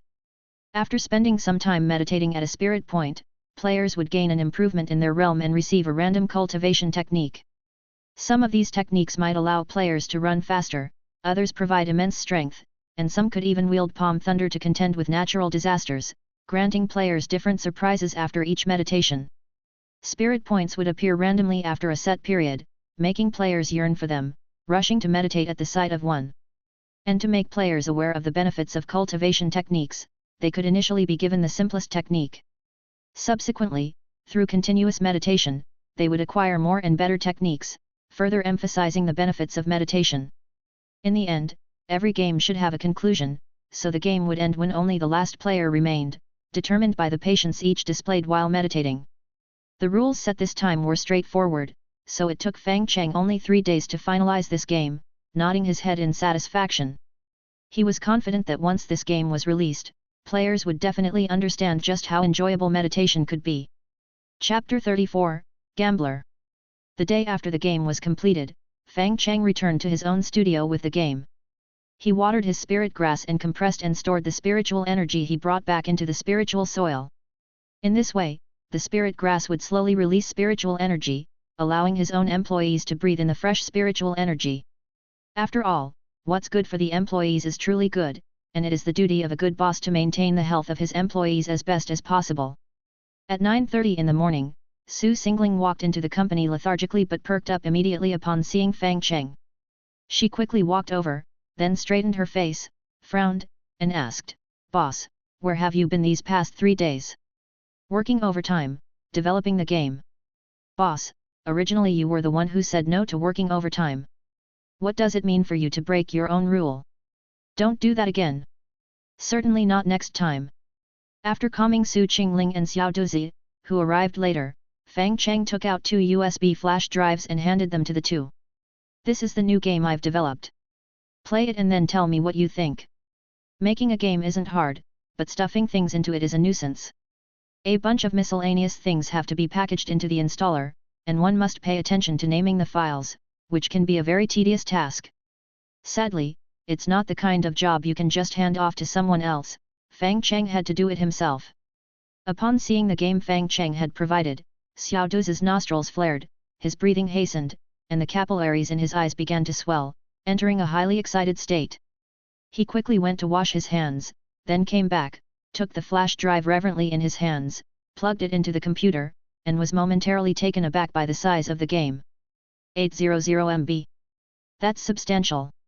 Had the boss abandoned his previous method of game development, or was the mechanism of this game not suited to the former compression method? These questions were quickly discarded by Xiao Duzi as he immediately launched the game and started to immerse himself in it. The name of the game was very simple and very much in line with Fang Cheng's taste, Quiet Cultivation. Upon loading the game, Xiao Duzi sat up straight, his shoulders tightened, he focused intensely, remaining motionless as he stared at the screen in front of him and began to play wholeheartedly. Just like before, Xiao Duzi didn't say a word throughout the process, only shadows flickered on his 400-degree lenses from the game's visuals. Su Qingling was also playing this game. However, unlike Xiao Duzi, she kept asking various questions while playing and would continue after getting answers. In Su Qingling's eyes, the game had nice scenery, and the meditating effect after finding a spirit point was quite good, although she'd get killed by gangwind in less than an hour. But as a sightseeing simulator, it was not bad. Moreover, every time she restarted, the scenery loaded was different, sometimes sea islands, sometimes dangerous volcanoes, and sometimes dense forests full of various animals. After experiencing several locations, Su Qingling, though unclear about the game's playability, still felt it made for a pretty good sightseeing app. The test version lacked the feature where a single surviving player would win, so Su Qingling was invariably killed by the increasingly strong gang wind, but she didn't feel too down about dying. After finishing the game, she thoughtfully recalled her experience before saying to Fang Cheng, who was awaiting her feedback, "I'm not sure if the game is fun, but I think the feeling after meditating is quite good." "Really?" Fang Cheng was a bit happy. "Why is that?" "I really liked the scenery inside. After meditating, I would occasionally gain the ability to soar, which allowed me to see farther and better scenes. The gangwind is a bit annoying, but also kind of novel." "Boss, were you aiming to create a sightseeing game this time?" Although Su Qingling's view differed from what he intended to create, it was still somewhat related to meditation. Fang Cheng didn't expect his ideas to align with the players instantly, but as long as there was a bit of progress each time, that was very good. Therefore, he gave Su Qingling an encouraging smile, which instantly made her head spin. After sending off the girl dazzled by his smile, he turned to Xiao Duzi, who also finished the game and was now deep in thought, and asked, "Xiao Duzi, what do you think?" "I also liked the meditation." "Really? Why?" "Randomness and anticipation, Each time the enhancements you get are different, this makes the game full of variables. And I suggest that spirit points should also have levels, with higher level spirit points yielding higher quality cultivation techniques. That would make high level spirit points more attractive to players. That's a good idea, then what? Gang wind is a good feature. Boss, the game doesn't end with just gang wind, does it? Looking at Xiao Duzi, Fang Cheng felt quite pleased. That's right, the real condition is that the player who lasts until the end wins. I see, I get it now. Letting out a sigh of relief, Xiao Duzi said to Fang Cheng, I understand how this game works now, meditation and competition, right? Fang Cheng thought for a moment, the part where it was a test of patience could indeed be considered competition. Although the competition was somewhat different from what he originally wanted to convey, it was still within an acceptable range. So, he straightforwardly nodded and said, you could understand it that way. Then my abilities aren't up to par. I can adjust the numbers in the game, but this game relies heavily on gameplay, and it needs someone specifically in charge of that. So, I suggest that boss recruit another person, who should be an experienced game designer who has lingered in the game industry for many years and is familiar with all departments. You mean, a lead designer? As expected of the boss, you're right. Fang Cheng tilted his head and thought for a moment, feeling that Xiao Duzi was right. He could shape a planet to his liking, but he still lacked in many areas. Realism does not always equate to game enjoyment. Sometimes, to make a game fun, you even need to strip away some of that realism for exaggerated, humorous, or exhilarating effects. Therefore, he needed an experienced lead designer to help him adjust the game so that he could express his ideas more accurately. Letting Xiao Duzi start adjusting the numbers, Fang Cheng glanced at Su Qingling, who had just snapped out of her charm and began to draft the recruitment advertisement according to Fang Cheng's requirements. The studio's previous game Princess Dungeon was still generating steady profits, with sales momentum of 200,000 copies showing no decline, which gave the studio the financial means to survive. Relying on this capital, they could hire more employees and thus produce better games. However, a qualified lead designer was hard to find, and Fang Cheng wanted an excellent one, which made it even harder. But by calculating, Fang Cheng knew that the ideal lead designer would appear before long, and all he needed to do was to wait patiently. While Fang Cheng was leisurely waiting for a lead designer, the opposing Kong Kong studio had already started an unprecedented overtime flurry. Kong Kong clearly couldn't let go of King's Dungeon. This obsession partly came from sunk costs, and partly from the resentment of being defeated by a youngster. In his eyes, Fang Cheng wasn't shooting blindly but had taken aim at his game and fired a cold shot, using despicable means to steal his players, leading him to an unprecedented major failure. Since it was a sneak attack, then surely, his opponents couldn't beat his team of experienced and seasoned employees. Just let them work overtime for half a month, and they could definitely create a more outstanding PvP system. The planners, artists, and programmers started to work without breaks, spending 24 hours a day in Tianyi, not leaving until the PvP was done. The performance bonuses were temporarily suspended, to be issued once the PvP was completed. There had to be morning and evening meetings every day, where everyone had to publicly declare what they had done that day, how the work progress was advancing, and the one with the poorest performance had to do push-ups in front of the group. The member contributing the least would occasionally be called into the office for a scolding, and always left with clenched fists, the corners of their eyes red with emotion. More than one team member, due to overwhelming stress, hid in the bathroom and wept, but by now, Kong Kong had become a gambler, caring for nothing else. With bloodshot eyes, he went all in and then charged at Fang Cheng's studio. The PvP system had become his last straw, his final hope. Beyond that, he wanted nothing else. Nothing else at all. Chapter 35, Seeking Death. 3:30 a.m. Kong Kong Studio. Chief Planner Huang Ping, dragging his tired body, walked out of the meeting room.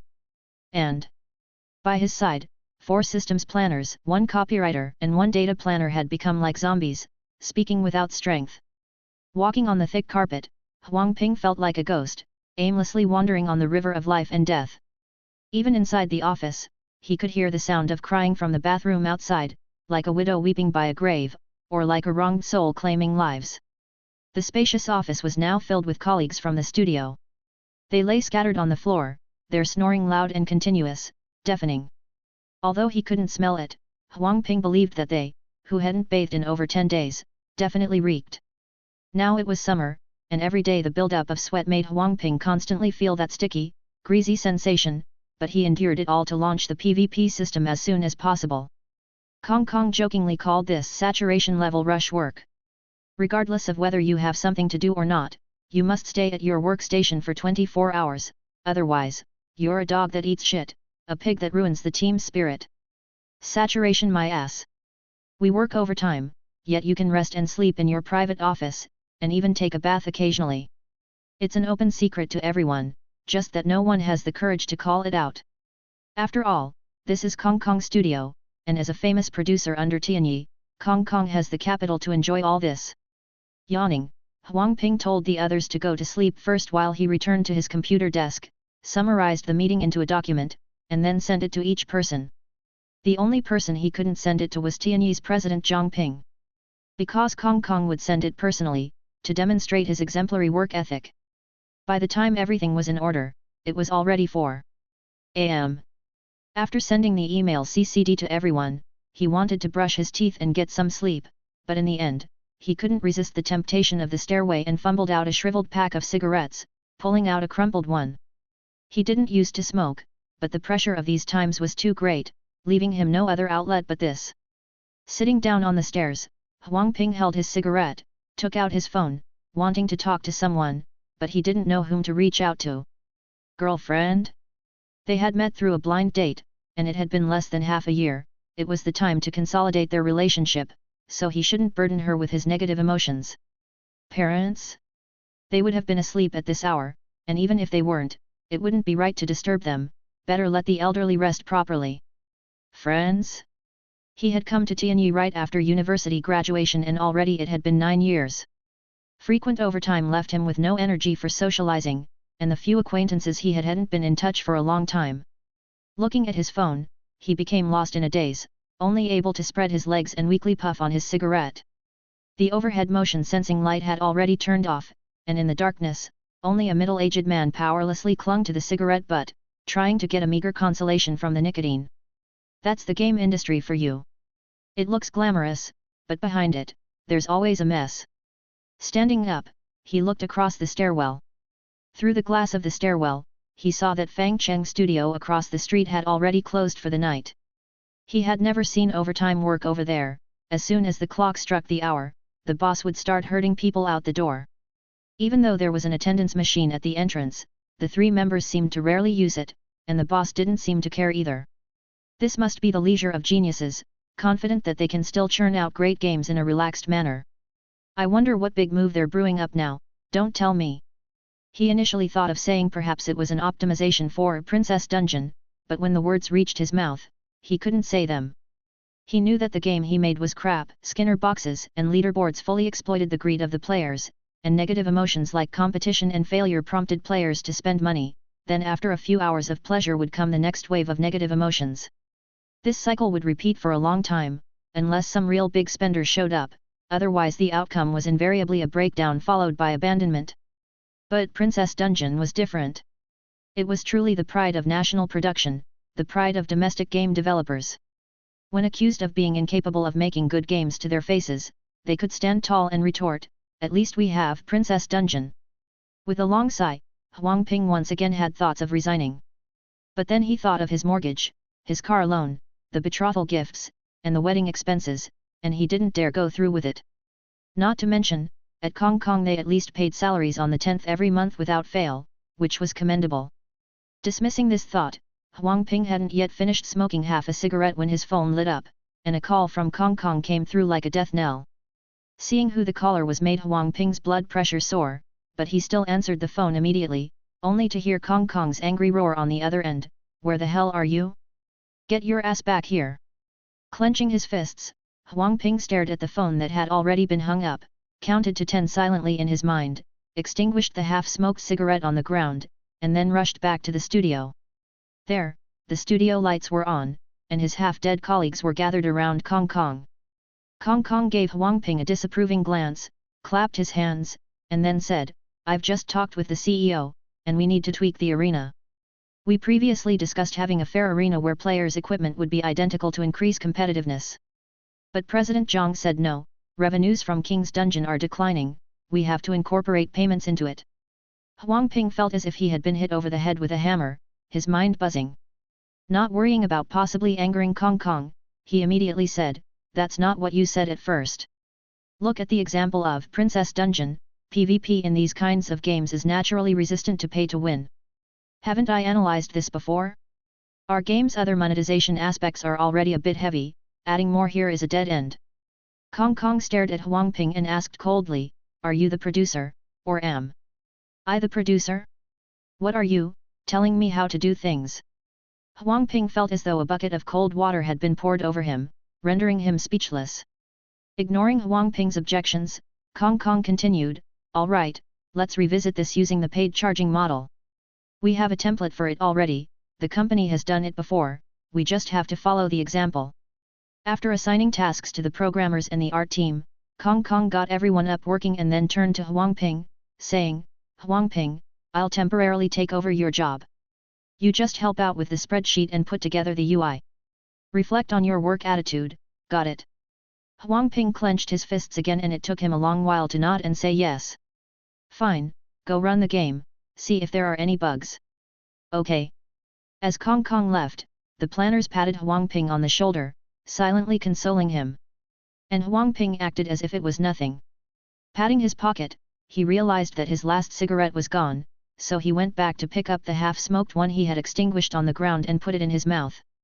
Lighting it, he drew a deep breath, sucking hard until the half-cigarette was completely burned out, then he exhaled a dense cloud of smoke and suddenly started to laugh. "Kong Kong, oh Kong Kong! You're digging your own grave." Chapter 36, He Seems Like a Person. A month after King's Dungeon went online, a bombshell news came out of Kong Kong Studio. The PvP system for King's Dungeon was about to go live.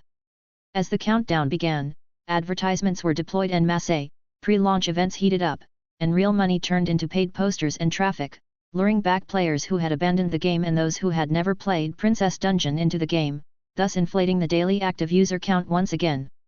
Meanwhile, the atmosphere in Kong Kong Studio grew increasingly tense. Kong Kong, having taken over all of Huang Ping's duties, was finally not as comfortable as before. Bogged down by both minor and major tasks, his severe overtime work made his once overweight body slim down, yet his temper grew ever hotter. Whether it was because he had been away from the production role for too long, Kong Kong's various skills seemed a bit rusty and made collaboration all the more troublesome. What gave the employees even more headaches was that he wanted to get involved in every process, yet he would say that nothing felt right.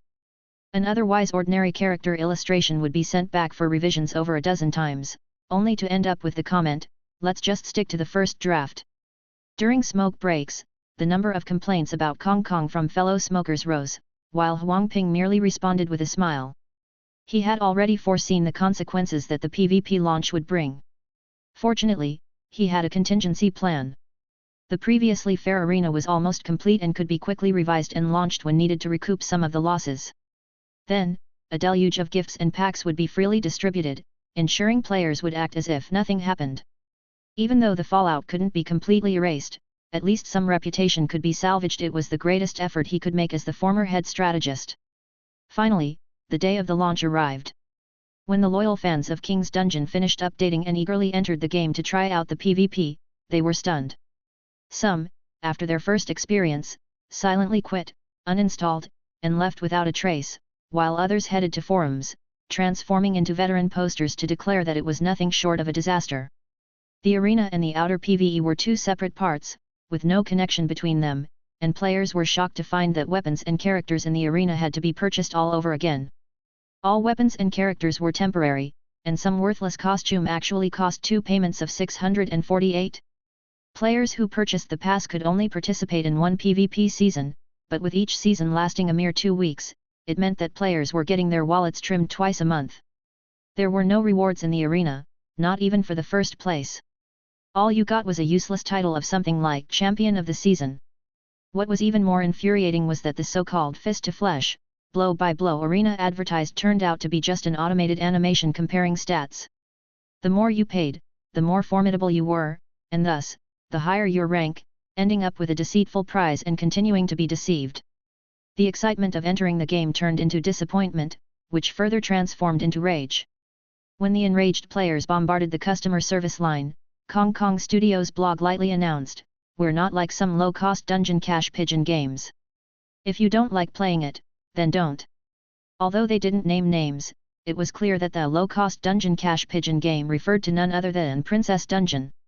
At that moment, even the most loyal fans were furious. Boosting one and bashing the other was something even many small studios looked down upon, yet Tianyi, a major studio, was engaging in such despicable tactics. Many players began to log into Bilibili, releasing all sorts of comparative videos on the platform. They posted clips of the automated battle animations, declaring this was King's. Then they showed a thrilling video of intense fighting, like gods battling, and said this was princesses. The former required a pass every 2 weeks, each costing 328. The latter, a one-time purchase, allowed for endless fun for just 68 yuan. So please tell me, who is low cost? An overwhelming wave of scathing criticism caused King's Dungeon's already shaky reputation to collapse in an instant. The phenomenon of game retirement and account deletion was everywhere on Bilibili, with many hardcore spenders displaying their accounts before publicly destroying them. The game's daily active user count was halved once again, and the PvP system that Kong Kong had placed high hopes on didn't even have a single real person, only a swarm of bots continuously playing matches. It was truly a digital life, indeed. After querying the current number of online users through the backend, Huang Ping stared at the screen, and surprisingly felt somewhat exhilarated. This exhilaration stemmed from a sense of schadenfreude, with a hint of an "I told you so" feeling. However, after the pleasure of others' misfortune, he organized the documents of the previously fair competitive arena and then sent them to Kong Kong.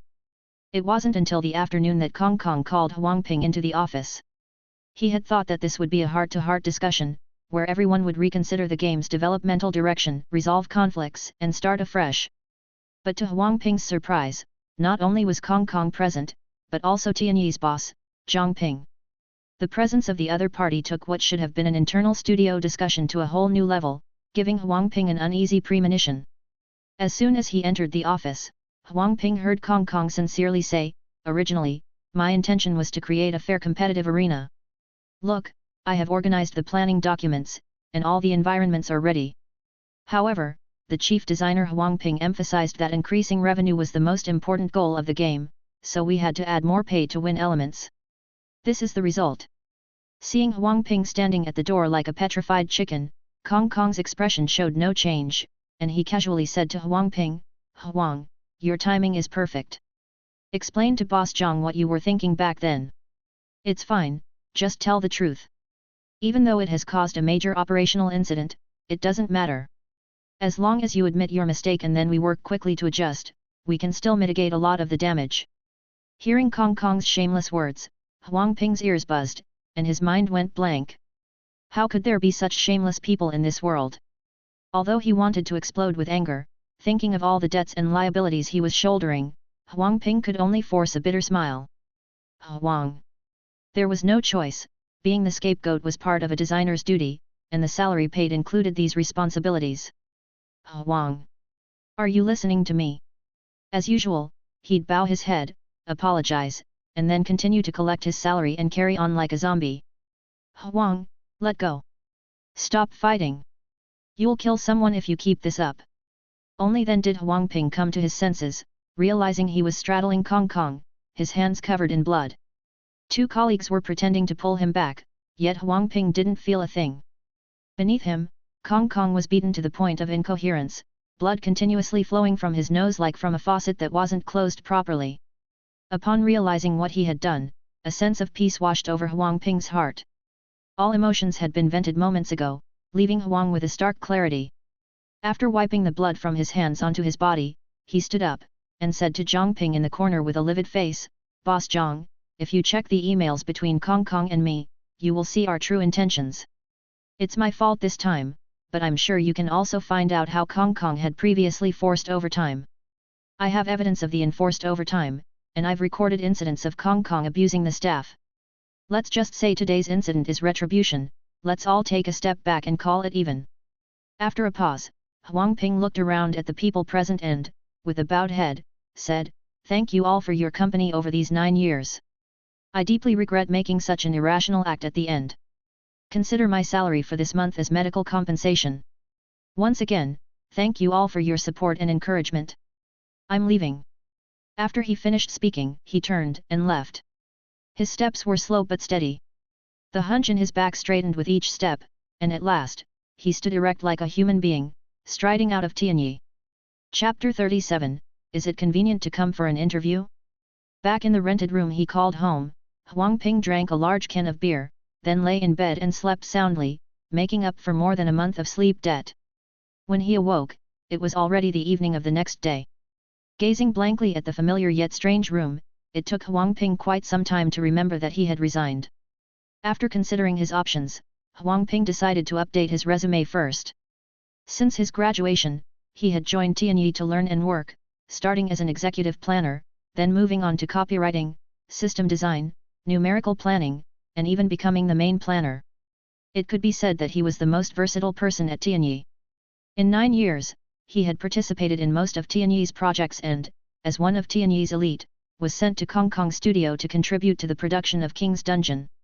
But he never expected it would end in a nightmare. After finishing up his resume for this period, he sent it out, then took out his phone, ready to contact former colleagues to see what had followed. As soon as he opened his Feedion, he realized it had blown up.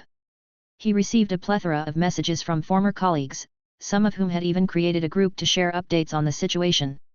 Hong Kong, who had been beaten up, initially insisted on calling the police. However, after President Zhang Ping investigated the matter, a few words were enough to quiet Hong Kong down.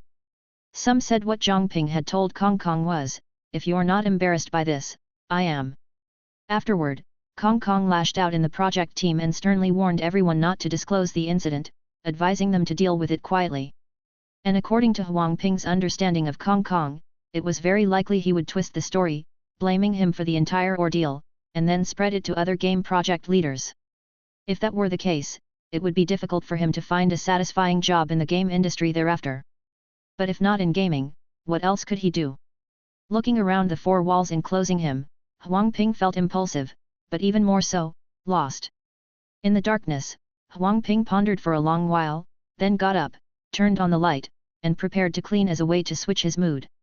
He hadn't returned for half a month, yet the rented room was still spotlessly clean. His girlfriend, whom he had met through a blind date, did not live with him, but she still came over from time to time to help him clean. She was a very sensible girl, 5 years his junior, and knowing he had been busy at work lately, she made no excessive demands. She only asked that he call her every day for a quick chat. Seeing it was about time, Huang Ping took out his phone and was surprised to hear the ringtone coming from outside the door. He immediately opened the door to see his petite girlfriend standing at the entrance, triumphantly waving a shopping bag at him. "You were still sleeping when I came by earlier, so I didn't want to wake you. We're having hot pot tonight, I've bought all the ingredients." "IIJ too." His girlfriend cut him off, smiling as she said, "Let's talk about anything after we've had the hot pot. Nothing can't be solved by a hot pot, if it can't, then let's have another round." "Okay." He found the induction cooker that had been sitting unused in the cupboard for a while and silently helped his girlfriend prepare everything. Soon, garlic, cilantro, spring onions, oyster sauce, and sesame oil were all ready, and the ingredients were neatly arranged on the dining table. As the spicy hot pot broth began to boil, they added pigskin and pork brain first, followed by more easily cooked items like luncheon meat, and duck intestines that his girlfriend had specially packed. After moving his chopsticks silently for a while, Huang Ping put down his bowl and looked at his girlfriend across the table and said, "I've resigned." Without looking up from wrapping tofu skin with oyster sauce, his girlfriend asked, "Then what?" "We should break up." "Why is that?" "I used my savings for the down payment, and there's not enough left for the bride price. I need to save to pay the mortgage, we can't afford to get married, so." His girlfriend took a bite of the rolled tofu skin, and after wiping her mouth and hands clean, she took out the savings book she had prepared in advance from her pocket. On the savings book, money had been deposited every month without fail for 5 years, eventually accumulating to 100,000 yuan. "This is the money I've saved since I started working. You can withdraw it tomorrow and use it as a betrothal gift. Resigning will surely be tough, but it's okay, I still have a job, and I can support you. We can get a ring online, cubic zirconia looks just like a diamond and nobody can tell the difference. A simple wedding will do, but we still need to host a dinner. We invite one, we serve one, they give a red envelope at the door, no entrance without it. So, don't worry about anything when marrying me, just be ready to pay for the taxi to the Civil Affairs Bureau. Alright, no more crying. I bought some cola, you can drink up today. Looking at his girlfriend through tear-blurred eyes, Huang Ping felt that no matter what, he had to hold on to this girl. The next day, Huang Ping began to tirelessly search for job opportunities online, sending out his resume to various places. Unfortunately, after 3 days, he had not received a single piece of news. Even when trying to get recommendations through former colleagues, it wasn't long before they reluctantly informed him that the incident of him assaulting the producer had been blown out of proportion by Kong Kong. According to Kong Kong, Huang Ping had made a grave mistake and expressed dissatisfaction with the project team's overtime schedule. When asked to reflect, he was unrepentant and even talked back to the supervisor. In the gaming industry, 996 is a common occurrence. No producer likes a planner who talks back or becomes aggressive because of overtime or being scapegoated. After learning about this, Huang Ping could only give a bitter smile and thank them. Everything comes with a price, this was the price for him losing his temper. But he had no regrets, if any, it was only because he hadn't hit hard enough. He revised his resume, prepared to be optimized out into society prematurely, and ready to start over as a security guard or a food delivery rider. While he was revising his resume, his phone rang. Seeing the caller's name, his heart skipped a beat, but he picked up the phone and cautiously asked, "Mom, what's up? You resigned?" "Yes." "Such a big decision, how come you didn't discuss it with me?" "I hadn't figured out how to tell you. You always were like this as a child, never telling the family anything. What's there to be afraid of? Why did you resign?" "Too tired, I couldn't go on." "Alright then, a rest might do you good. I've always felt that the boss at your company was no good, treating people like animals. What a shame though, I know a friend whose child is also in the gaming industry. I was thinking of asking you to refer him to Tianyi, but that seems impossible now. Tell me his name and send me his resume. I'll see if my former colleagues can help recommend him." "Fang Cheng. You haven't seen the kid, but he's really handsome." If it were just the same name, Huang Ping might not have reacted. But with that last description, Huang Ping immediately knew it was that Fang Cheng. His mother's words lit up a match in the darkness, illuminating Huang Ping's path forward. Right, why not consider going to Fang Cheng's studio? Previously, he had subconsciously placed Fang Cheng's studio in the position of a competitor, and so he had not thought of approaching them. But now that he had resigned, there was no problem in joining them at all. No sooner said than done, he immediately found Fang Cheng Studio's job advertisement, sent his resume online, and soon received a reply. "Mr. Huang, would you be available for an interview tomorrow?" Chapter 38, Huang Ping's Employment Test. Fang Cheng Studio. Huang Ping sat anxiously in the reception room, occasionally tugging at his collar to catch his breath. He had joined Tianyi right after graduation and hadn't moved on for 9 years, so he didn't have much experience with interviews. Now he was at his former competitor's place, naturally feeling some nerves. Since his reputation wasn't great at the moment, Huang Ping was even prepared to take a pay cut. Not 18,000, not 12,000, just 10,000 take home a 9-year veteran game planner. While waiting for Fang Cheng, he took the time to observe the surrounding environment. Fang Cheng's studio was expansive. Mr. Shen, the first-generation gaming figure in the country, had tremendous clout, securing an entire floor for the studio on his own. Moreover, Mr. Shen was particularly sought after by the president of Tianyi, who claimed that if Mr. Shen joined, Tianyi would definitely provide a studio and not interfere at all. As a proud disciple of Mr. Shen, Fang Cheng proved the adage that a master leads to great apprentices, so it was only logical for him to have access to so many resources. He didn't have to wait long before the studio door was pulled open and producer Fang Cheng walked in. Seeing Fang Cheng again, Huang Ping was momentarily dazzled. Not just by Fang Cheng's appearance but also by his aura. 2 highly attractive free games, one with sales exceeding 300,000 and still rising, and 3 games had established Fang Cheng as a cutting-edge producer, imbuing him with a divine aura. Especially with Princess Dungeon, he didn't play on nostalgia or pull at heartstrings, rather, he showcased his strength with the game's quality, proving his mettle as a rare talent in recent years. Standing up, Huang Ping nervously shook hands with Fang Cheng and then took out his resume and portfolio of past works, saying, "Here are my previous works, please offer your guidance."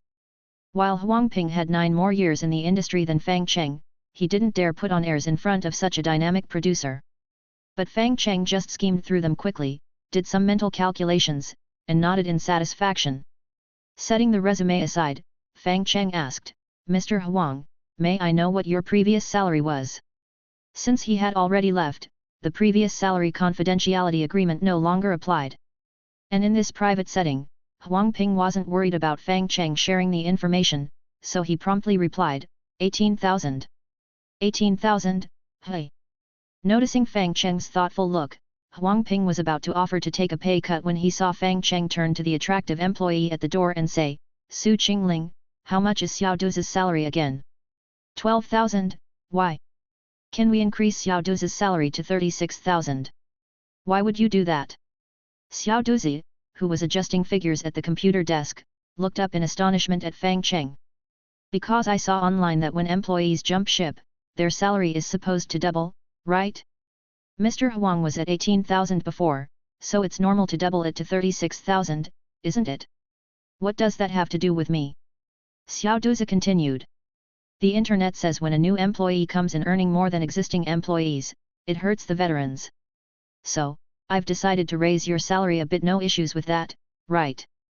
But you're talking about something from the internet, can that be considered normal? Su Qingling, tell the boss not to waste money. The increase isn't too much, I think it's fine, Su Qingling said, puzzled. Are you a second-generation rich kid? And just like that, with the addition of a new member, Xiao Duzi's salary inexplicably doubled. Even though his main income was still from bonuses, the sudden hike in salary still left Xiao Duzi laughing for a long time. Even more astonished was Huang Ping. He had been ready to accept a lower salary, only to find it doubled in a matter of minutes. Had Fang Cheng's reputation not been so prominent, he would have suspected being caught in an internet scam, about to be sent off to some southern country for who knows what. Dizzy, Su Qingling settled down beside Xiao Duzi, and another employee welcome pack was brought over. After drying spirit grass into tea leaves and pressing spiritual energy into essential oils, Fang Cheng gave 2 gifts to Huang Ping and then said to him, "Your desk will be next to Xiao Duzi. You'll be the lead planner, responsible for adjusting the gameplay of the new game with Xiao Duzi." A new game? Huang Ping was shocked. You all develop games this quickly? Because the boss made it, Xiao Duzi said earnestly. Looking at the serious Xiao Duzi, Huang Ping was deeply shocked. Having not worked outside for a long time, had the studios out there evolved to this extent? An omnipotent producer, an heir apparent executive, and fanatical statistics followers. Why is this studio so weird? Steadying his spirits, Huang Ping waited for Fang Cheng to leave before asking Xiao Duzi, "There are many things I didn't ask earlier, when do we clock in for work?" Normally, work starts at 9:30 am and ends at 5 pm, with a break from 12 pm to 1:30 pm. If there's nothing special, it's okay to leave during these times. If you're not in the mood, working from home is also allowed. Huang Ping gasped, "It's so relaxed? Don't you do overtime?" At the mention of overtime, Xiao Duzi sighed. The familiar response put Huang Ping at ease. After all, which game company doesn't do overtime? Games are basically a mental endeavor. The boss can't measure by piecework but only by how long employees work to judge if they are diligent. Not to mention, some workers exacerbate the situation, leading to insane competition, turning old employees to consider overtime hours as a form of honor. Huang Ping's requirements weren't high, 996 was common and he could also endure 007. After sighing, Xiao Duzi said gloomily, "No overtime." "I knew it, how could there be no overtime? Without it, how could you lot be so fast? I would like to overtime. Staying beside the boss every day, admiring his grandeur is my hobby. But, the boss doesn't allow it." Looking at the despairing Xiao Duzi, Huang Ping felt that something wasn't quite right with him. Exactly, exactly. Su Qingling, the executive, suddenly appeared behind them. "I think every day about how to make up excuses for the boss to do overtime, but he just won't. With that appearance, wouldn't staying around for people to admire him longer be a good thing? Complaining about the boss can strengthen relationships among employees." But Huang Ping never knew that the boss not doing overtime could also be a point of complaint. While Huang Ping was still stunned, Su Qingling said to him, "Huang Ping, could you provide me with a bank card number to use as your salary card? Oh, sure. After providing the card number, it wasn't long before Huang Ping received a bank notification of a deposit. Wrong Citibank respected customer, your account has received a transfer of 36,000 yuan, balance. Upon seeing this message, Huang Ping was numb. Standing up, he ran over to Su Jingling and pointed at the message, asking, is there a mistake with the money? No mistake, it's the boss's request. He thinks you're rare talent, and he feels you've been a bit short of money recently, so he told me to transfer your salary in advance. You don't deduct taxes. Su Qingling looked at Huang Ping in confusion, our salaries are all after tax. Oh, I get it now, I forgot to give you your joining bonus. Sorry, please don't tell the boss. With an apologetic smile, Su Qingling transferred another 4,000 yuan. Sitting back at his desk, clutching the bank card, Huang Ping touched his waist. Well, a person could live without a kidney, right? Chapter 39, I really am a good boss. Fang Cheng Studio is a legitimate studio, no one would cut corners here. With that reassurance, Huang Ping settled down and got to work. Having gained access to the computer, Huang Ping downloaded the new game, Quiet Cultivation, designated PZ, in the SVN repository. As far as Huang Ping knew, there were only 4 people in the entire company. There were no artists, the programming was handled by Fang Cheng, while art was outsourced. After that, Fang Cheng would apply game filters to create the game's atmosphere. Although Huang Ping already knew Fang Cheng's games were well optimized and made excellent use of filters, he was still profoundly shocked when he entered the game. What kind of immortal filter was this? To align with the environment and the theme of meditation, Fang Cheng boldly used a water ink style filter, which infused the game's graphics with a sense of immortality and vitality. With wide open eyes, he stared at the screen from the moment he entered the game, as if he had been transported to another world, witnessing majestic sights. Wind was fluttering, clouds were rolling, and violent natural disasters appeared and disappeared with incredible speed, stripping vegetation from the ground and scattering their own flesh and bone. But in the next moment, all things revived, flowers grew rapidly along the ground, and the previously exposed earth was instantly enveloped in greenery, returning to a scene of vibrant natural competition. In just a few minutes, he felt the passage of time, with a sense of vicissitude that each frame could be captured and used as a screensaver. Holy shit! For those few minutes, Huang Ping stared blankly at the screen, his linguistic abilities rapidly regressing to the point where he could only repeat, holy shit! Finding it hard to come back to his senses, he gasped for air. Wiping the sweat from his forehead, he looked over at Fang Cheng, who was pondering nearby, and finally understood why Xiao Duzi admired the man so much. With such a great immortal by his side, he too would be willing to pay homage every day, just for a touch of that immortal aura. Xiao Duzi, who was sitting nearby, watched Huang Ping's reaction with pride and then whispered, try controlling the character, it's even more exhilarating. Huang Ping's eyes widened as he asked, it gets even better. Yes, and when you understand the true gameplay, it will be even more thrilling, Xiao Duzi assured him. No way. Swallowing hard, Huang Ping finally tried controlling the character. The smooth feel of control made goosebumps break out all over his body, and he kept taking sharp breaths. Although Fang Cheng might not have realized it, the tactile experience he provided had gotten increasingly impressive. The early control feel of the forest's second sun was already quite smooth. Towards Death and Life, the 3D platformer had markedly improved. Princess Dungeon had nearly perfected the experience, but Quiet Cultivation was simply sublime. 4 games had brought the feel to an inconceivable level, only a genius could achieve such a foundation. The game required combined keyboard and mouse operations, and whether the character was moving or using cultivation techniques, everything flowed so smoothly that it was tingling. When Huang Ping personally experienced the effects of meditation, the cultivation techniques, and the gang wind, it was as if something in his mind lit up. He trembled with excitement as if the main and collateral channels within him had been unblocked. Battle Royale. Exactly, Xiao Duzi confirmed, it's Battle Royale. I guess the boss got the inspiration from the PvP in Princess Dungeon and then derived the Battle Royale gameplay from it. That's why he was able to develop it so quickly. By reusing the original game's features, he created a new game. That's our boss for you. This approach didn't just double dip, it was a succession and refinement of gameplay, which also showed Huang Ping the semblance of industrialization in gaming. There are already examples of gaming industrialization abroad. For instance, Ubisoft games have this trait: when one of their games encounters a bug, the others are bound to exhibit the same bug, an undeniable indication of code reuse. Under industrial conditions, a game can be developed quickly through the reuse of code and other elements, saving a significant amount of time and lowering game production costs. However, that question is still a long way off, and what Huang Ping needs to consider at the moment is how to make the game more fun. He started testing the game and became more and more excited. Every time he had an idea, he would stop to discuss it with Xiao Duzi and then continue playing with even more ideas. Thanks to the game's excellent engine and physical environment, Huang Ping found that all the features he wanted could be realized in the game, which treated his ideas gently and indulgently, like a tender woman, accepting them all, and even improving on them.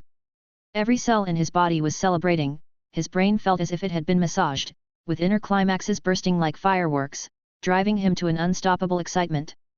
The day flew by quickly, and by 5 in the afternoon, his notebook was filled with ideas. Even now, he was still so pumped up that he couldn't stop. That exhilarating sensation, the feeling of cheering for every idea, he hadn't experienced it in a long time. After becoming the main planner, Huang Ping's daily task had been to look at the backend, the data, various reports, and then integrate various profit points. The gameplay was no longer his concern, the payment rate and conversion rate were. Where players dropped off, why this step could increase player retention, these things, unrelated to gameplay, were his focal points, not what made the game fun. At this moment, he finally rediscovered the original passion that brought him into the gaming industry, a passion that immersed him so deeply he couldn't extricate himself. Therefore, when Fang Cheng announced it was time to get off work and go home to enjoy life, Huang Ping immediately shouted, "Boss, I want to work overtime a little longer, you go ahead. Our studio refuses unnecessary overtime, no excuses. Have a heart, boss. I'll pay for the electricity, I'll pay for the wear and tear on the desk and chairs, just let me work overtime, please." Huang Ping pleaded with a whine in his voice. Facing Huang Ping's earnest plea, Fang Cheng replied in a calm but uncompromising tone, "Sorry, it's a matter of principle. You can take your time, I'm really not in a hurry. But I am. I can't be at peace until this game is released. Or, I can copy it and take it home, work on it slowly there." "Oh, you just reminded me." Fang Cheng looked thoughtfully at Xiao Duzi. "Lately I feel the progress on the numbers is a bit ahead, it must be Xiao Duzi taking work home. According to the studio's regulations, I'm Jivanjo a day off." "Boss, you can't do this to me." Xiao Duzi cried out in protest. "All right, it's happily decided then. Let's call it a day, everyone go home." Forcing everyone out, Fang Cheng replenished the spiritual energy in the office's essential oils and watered his spirit grass in the tea room. Looking at the spirit grass that had been trimmed but was sprouting anew, Fang Cheng smiled in satisfaction. "That's how you should treat your staff, with gentleness. I really am a good boss." On the other hand, Huang Ping, who had just left the company, felt an overwhelming sense of loss and finally understood why Su Qingling and Xiao Duzi had complained about not working overtime. "Boss, by what right do you deprive me of the freedom to work overtime?" At that moment, his phone rang. After answering, his girlfriend asked with concern, "Ping Ping, how was your first day at work?" "Not great. Did you meet another Kong Kong?" "No, the boss won't let us work overtime." Staring at her phone, the girlfriend wondered if something was wrong with her soon-to-be husband. "Are you even speaking human language?" Chapter 40, Swept Away. At 8 o'clock the next morning, Huang Ping was already waiting outside the studio. When Fang Cheng arrived and opened the door, Huang Ping couldn't wait to come in, turn on the computer, take his seat in one go, and meanwhile brewed some tea before he started his work for the day. The day before, Huang Ping had just started his job and received a reward of 40,000 yuan, instantly relieving his financial pressure. But what was even more surprising was the tea and essential oils from yesterday. The tea leaves looked a bit like dried chives, but a small amount brewed in hot water emanated a fragrant aroma. A small pinch was enough for a large pot of tea, and you could add water 4 or 5 times before the tea flavor began to fade. The taste of the tea was refreshing. After drinking it for a while, a delicate sweetness lingered in the mouth, and his mind became exceptionally sharp. Even Huang Ping, who was not fond of tea, grew to like it. Once he was ready, he was about to start working when he heard Fang Cheng say, "Huang Ping, you don't need to come so early in the future. It's okay to sleep a bit more at home. Boss, work has become my hobby. Find a better hobby. Working all the time will only harm you. Huang Ping nodded noncommittally, but in his heart, he was thinking about how he could stay at work a little longer. If he could get lunch done in 10 minutes, he should be able to save 80 minutes. Giving up smoking would save another 40 minutes a day. Having a large water cup would save a bit of time fetching water. And finally, by getting a pack of adult diapers.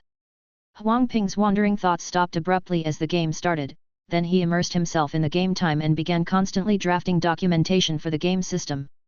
Immersed in his favorite work, Huang Ping felt time flew by. 3 days later, on Thursday morning, Huang Ping looked at the documentation he had completed with satisfaction, thinking to himself how incredibly skilled he had become at drafting documents. Although the game didn't need too many systems, most were focused on details adjustment. But having finished the related documents so quickly still surprised him. Fang Cheng's studio didn't allow overtime, but Huang Ping felt his work efficiency was surprisingly high, even double or triple that of his time at Tianyi. But thinking about it, it made sense. At Tianyi, he had always assumed he would work overtime, so he was prepared with various strategies to slack off from the start. Even during the times when overtime was at its worst, he would find all sorts of ways to skive off. Having a cigarette every hour was normal, hiding in the bathroom for half an hour when others weren't looking was a basic skill, minimizing the interface window to read a novel was routine, and he had even seen a planner pretend to be working on a spreadsheet while actually writing a novel in Excel. But at Fang Cheng's studio, he had no desire to slack off at all. The planner's proactive initiative flourished with the stimulation of interest and salary, and the policy of no overtime made him strive to make every second count, which ultimately resulted in a significant boost in efficiency. In 3 days, he had crafted his own proposal. Combining his understanding of Fang Cheng's studio, he adopted a buyout plus microtransaction system, where players who buy the game would only need to purchase a pass each month to meet most of their resource needs. Of course, big spenders could lavish unbegrudgingly, with no cap on spending. Players could still obtain all rewards without spending, but it would take a long time. However, the longer they played, the more desperate they would become, thus more likely to pay. Plus, the game itself required a purchase, meaning this portion of players inherently had the potential to pay. Before they were caught by subsequent paid features, the average spender could contribute around 600 yuan. Based on the sales of Princess Dungeon, the revenue from this game could potentially break 1 billion yuan. Pleased with his work, Huang Ping flexibly moved his fingers before sending the document to Fang Cheng. After receiving the document, Fang Cheng opened it and read through carefully, then nodded. As expected of a planner with 9 years of experience, the proposal was comprehensive and could serve as a model in a training center. He also made a schedule based on timeline, as well as future functional planning, even considering production and testing time for various systems. However, what puzzled Fang Cheng was that the other parties seemed to have added quite a lot of conflict and competitive content to the quiet cultivation gameplay he wanted, but quiet cultivation was still an important part. So those additions were not of concern. There was only one aspect that left Fang Cheng somewhat dissatisfied, and after some calculation and extrapolation, Fang Cheng even felt that this part made the game less fun to play. 10 minutes later, Fang Cheng called Huang Ping over, then pointed to Huang Ping's plan and asked, "Is this payment model fun to play with?" This question stumped Huang Ping. He had prepared himself for questions about the payment philosophy or inquiries about cash flow, but he had not expected Fang Cheng to directly ask him whether it was fun to play. Could a payment model be described as fun? Isn't it better the more one pays? Huang Ping pondered for a moment, then seriously said, "The payment model can't be described as fun. The microtransaction model I've adopted is designed to keep players constantly in a state of craving and dissatisfaction, so that after they purchase the game itself, they will continue to spend more to increase revenue. So, the fun in this process isn't because of the game itself, but because spending money brings additional convenience. Can I understand it that way?" Yes. Spending money can often bring happiness, so what unique pleasures does this game offer? Moreover, since the wealthy are in the minority, doesn't your proposed model actually create a lot of unhappy people, who then become the source of happiness for a very small number? Is that correct? After thinking it over for a long time, Huang Ping faltered and said, "That's correct, but my main consideration was the revenue." "I see, so you made it this way not for it to be fun, right?" "That's right, but then, is it really necessary for the game?" At that moment, Huang Ping had an epiphany. Looking at Fang Cheng before him, Huang Ping only wanted to say one thing: what a grand vision. No wonder he had succeeded. The only standard to measure a game should be its fun factor, but he had been at Tianyi for too long, blinded by the dust, and the various aggressive monetization tactics had made him forget his original intention. He took a deep breath and said to Fang Cheng, "Thank you, boss. I'll go back and make changes." "Okay, take your time. Think it through before coming back to me." Watching Huang Ping leave with determination, Fang Cheng nodded in satisfaction. This young man could be taught.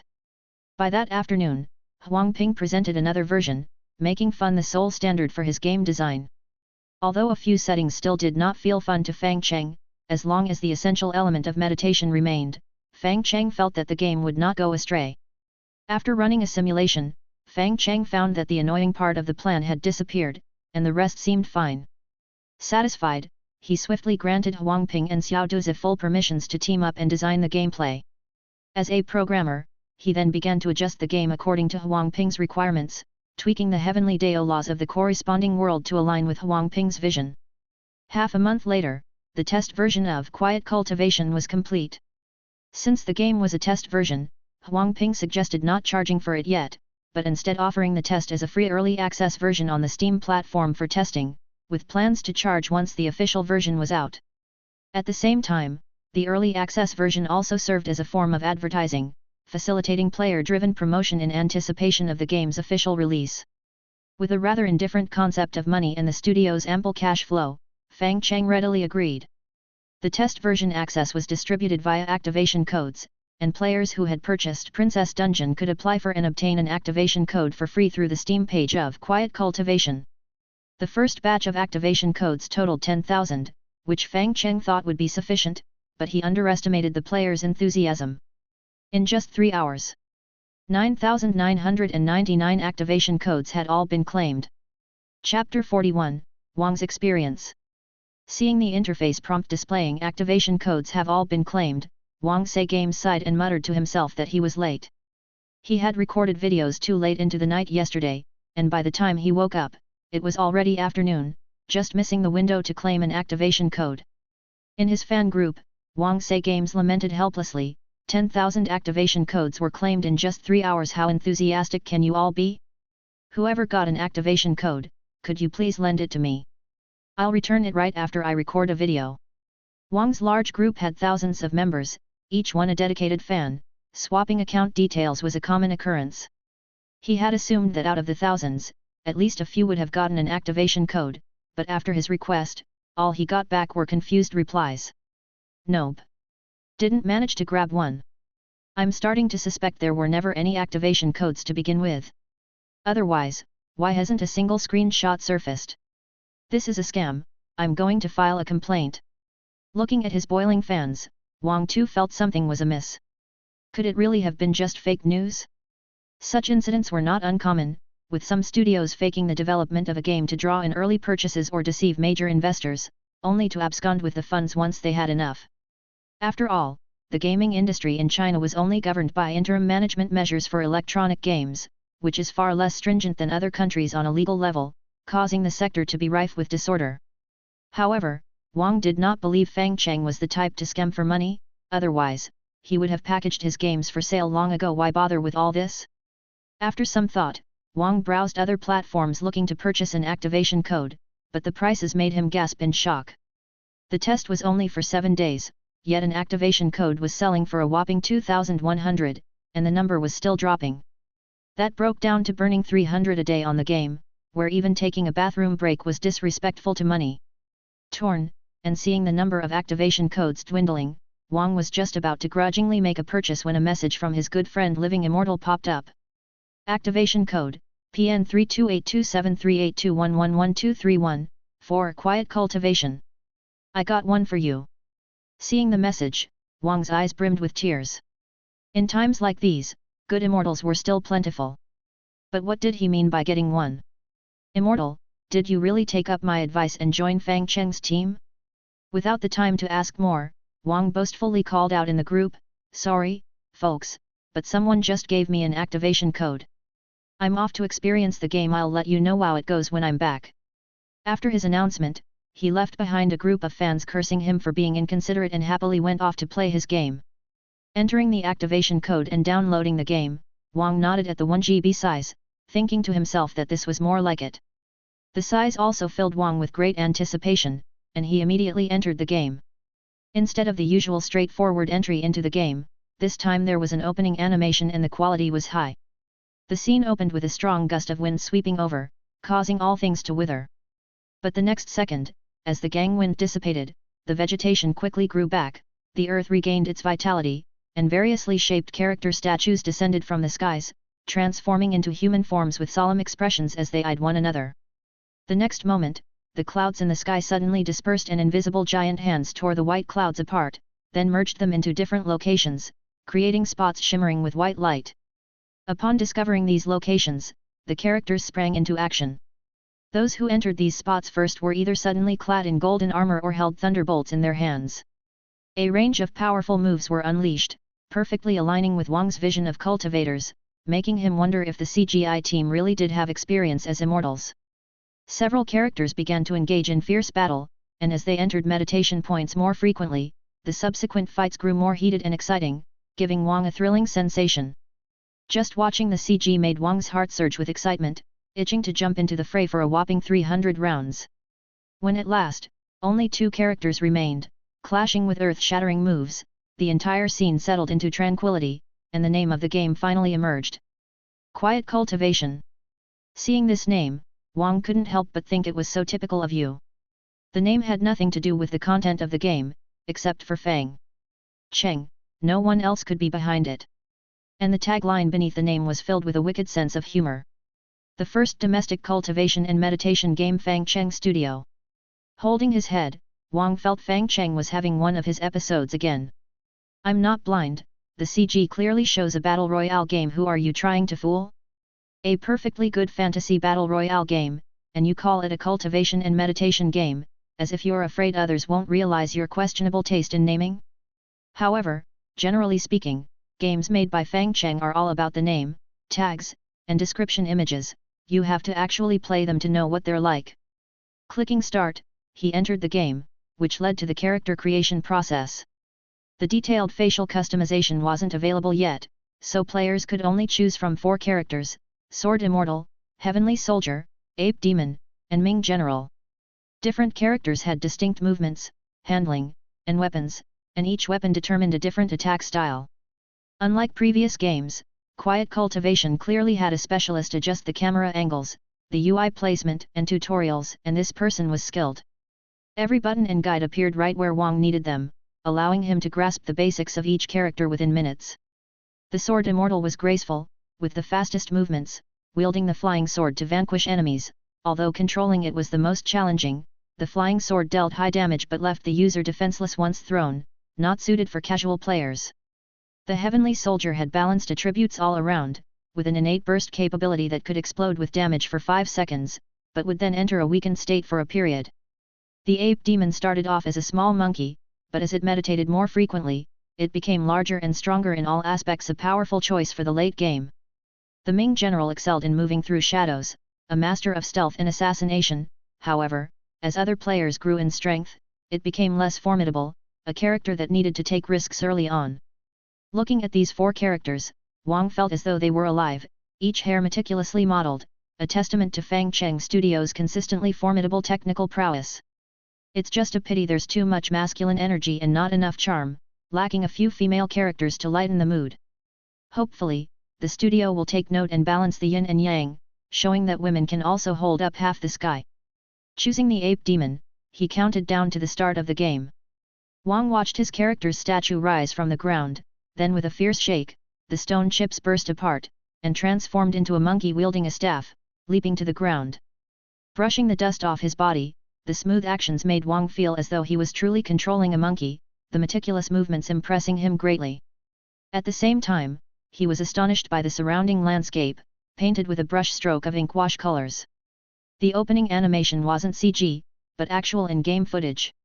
Although many games claim to showcase real-time gameplay, there's usually some tweaking involved, yet Fang Cheng, with your bold and unwavering resolve, actually used game footage for the animation, blatantly challenging the unspoken rules of the industry. After admiring the view, Wang contentedly gripped the mouse and keyboard, ready to take control. But as soon as he began, he inwardly exclaimed, "Crap!" There was no going back. Chapter 42, Ape Demon Subdued. As a former professional player, self-proclaimed, Wang played a plethora of games, and his hand for gaming had become instinctive, to the point he could immediately tell which game a knockoff was imitating after playing it for a while. Therefore, when he felt the indescribably delightful handling of the game, Wang realized that inferior 3D games would no longer catch his eye. The tactile experience wasn't even in the same league. It was like being accustomed to subpar burgers and then suddenly being served a supreme abalone soup. The dimensionality reduction strike of the taste highlighted the mediocrity of most other games and made it difficult for him, now used to this hand feel, to play those inferior games again. Normal players might not notice such details, but once they get used to quiet cultivation, playing some other games would soon bring a sense of discomfort, which in turn would give them an inkling that something was off. Dimensionality reduction strike, this is, he mused. The thought that this was still only the beta version made Wang uncontrollably anticipate its perfected form, believing it would definitely stir up a maelstrom in the current battle royale scene. No, it was already capable now. Because he had been admiring the scenery and familiarizing himself with the feel of the game, Wang hadn't been able to secure any meditation spot. When he came to his senses, he noticed the sky had changed color, chaotic streams snaking through the air like sinister dragons.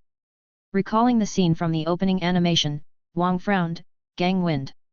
Gang wind was a fixed natural disaster in the game, appearing automatically after a certain period of time. If players managed to seize a meditation spot, their powerful bodies could withstand the gang wind and overcome this calamity. But if they failed to do so, they would need to flee the gang wind, and this process left them vulnerable to being sniped by other characters, often resulting in death by their opponent's tactics. Moreover, the gang wind would grow stronger over time, and even players who had greatly progressed would perish beneath it. This mechanic made the game's pace very fast from the start and encouraged players to fiercely vie for meditation spots, promoting active direct confrontation. Understanding this, Wang no longer fled and let the gang wind blow his character to smithereens, then started to think. Interesting, he said. Restarting the game, this time Wang chose a strong early game character, the Ming General. Compared to the weaker early game Ape Demon, the Ming General's early game was much more comfortable.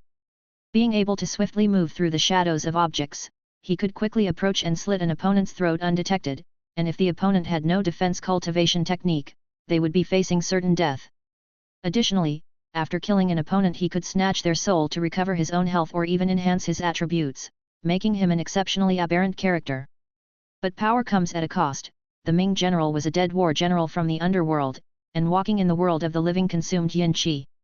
Without soul snatching, his health and attributes would gradually decline until he restored them by taking souls.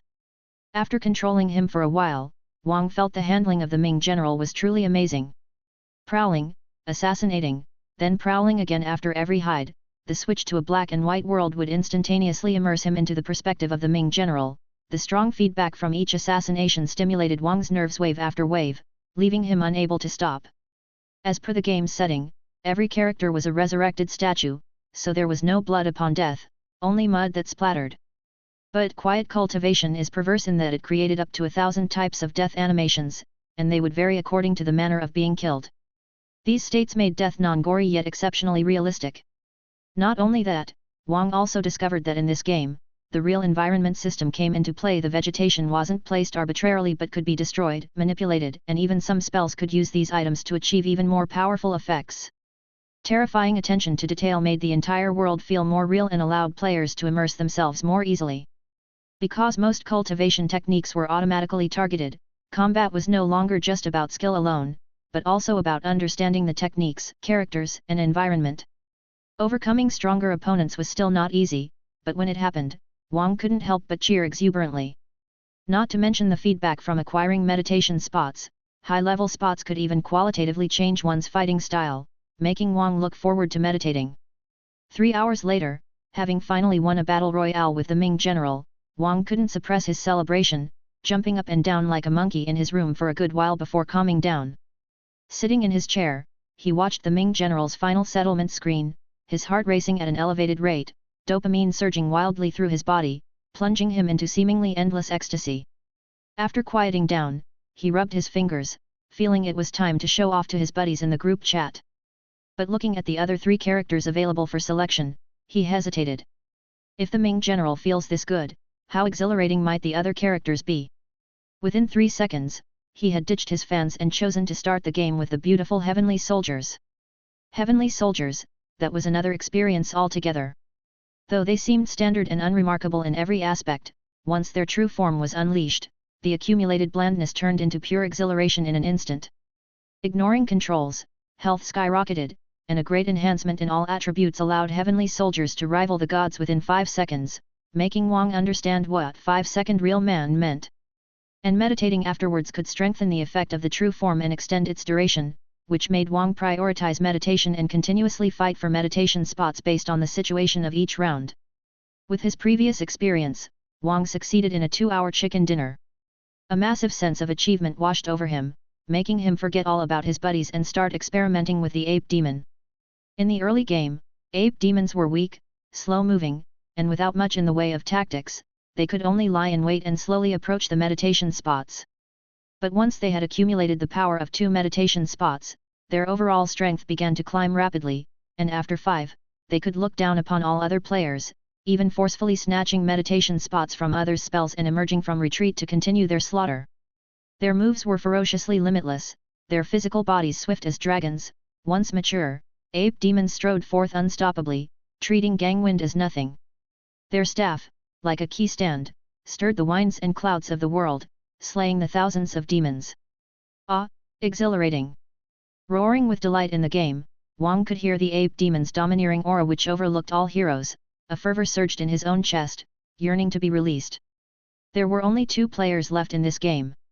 Among the cultivation techniques he acquired, there was one that couldn't increase his strength but allowed him to see the location of his enemies after use. Having located the final player, he stepped forward boldly, a monkey dashing along the mountain path swiftly, determined to cut down his last opponent. When he arrived at the destination, Wang saw his final opponent, a sword immortal. This discovery made him pause for a moment. Hours of gameplay taught him that sword immortals were the most challenging of the 4 classes. All their cultivation lay in a single flying sword, which could protect them with sword chi when close by, but when attacking, the flying sword had to be sent out, leaving them completely defenseless. An early game ape demon could finish them off with a single swing of the staff.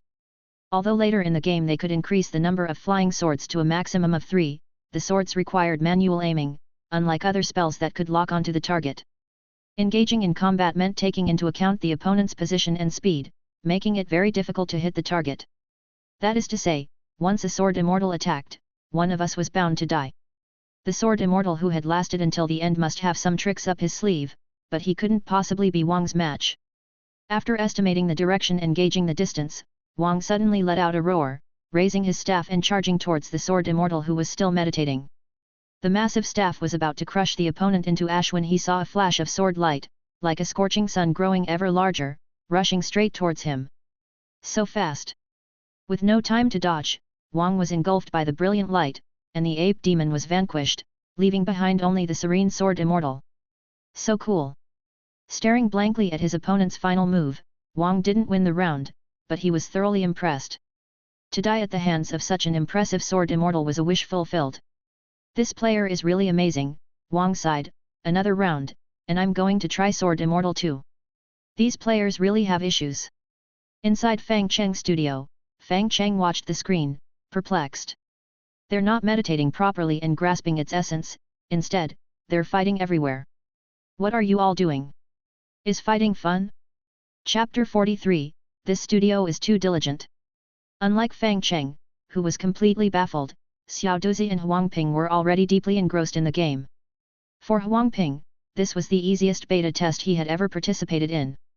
In past tests, programmers, artists, and planners all had to keep a watchful eye on the process. A massive flood of bugs would swarm in, putting everyone on high alert. But with quiet cultivation. What's a bug?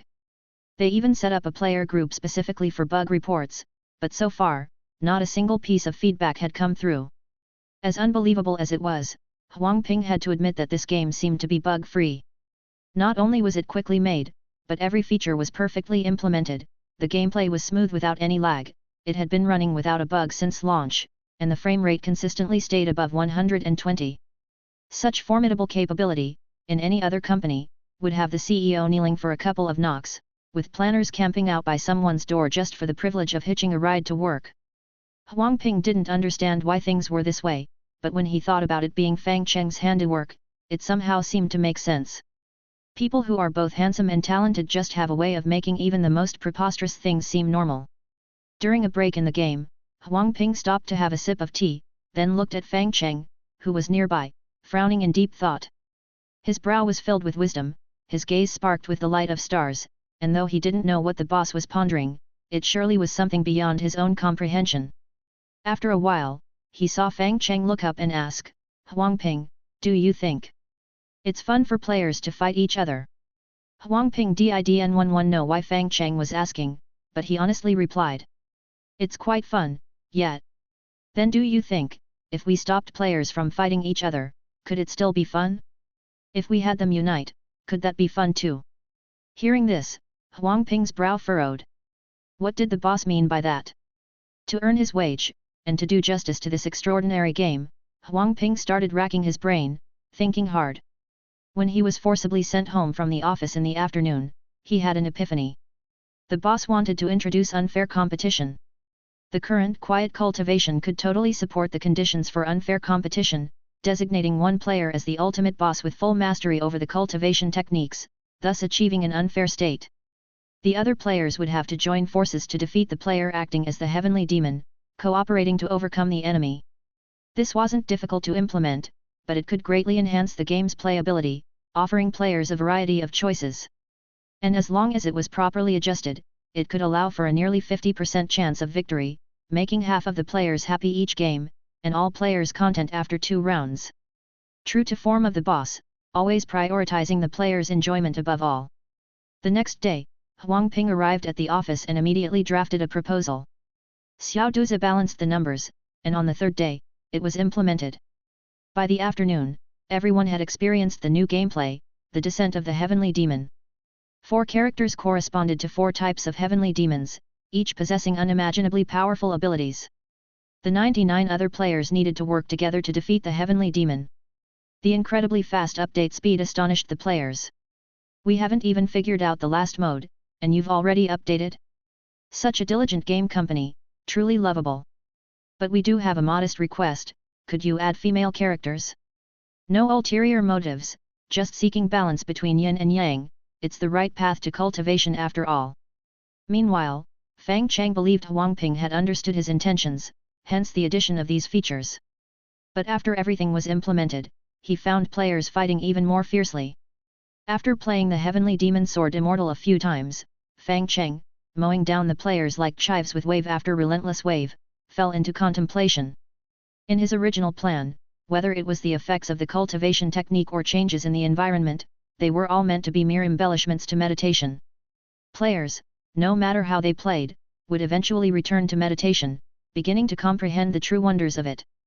But now, it seems that players have been led astray by external things, losing their true purpose, which in the past could be considered falling into the path of demons. After much thought, Fang Cheng found Huang Ping and said, "Don't you think that players' destructive power after meditating is too strong, causing them to overlook many things?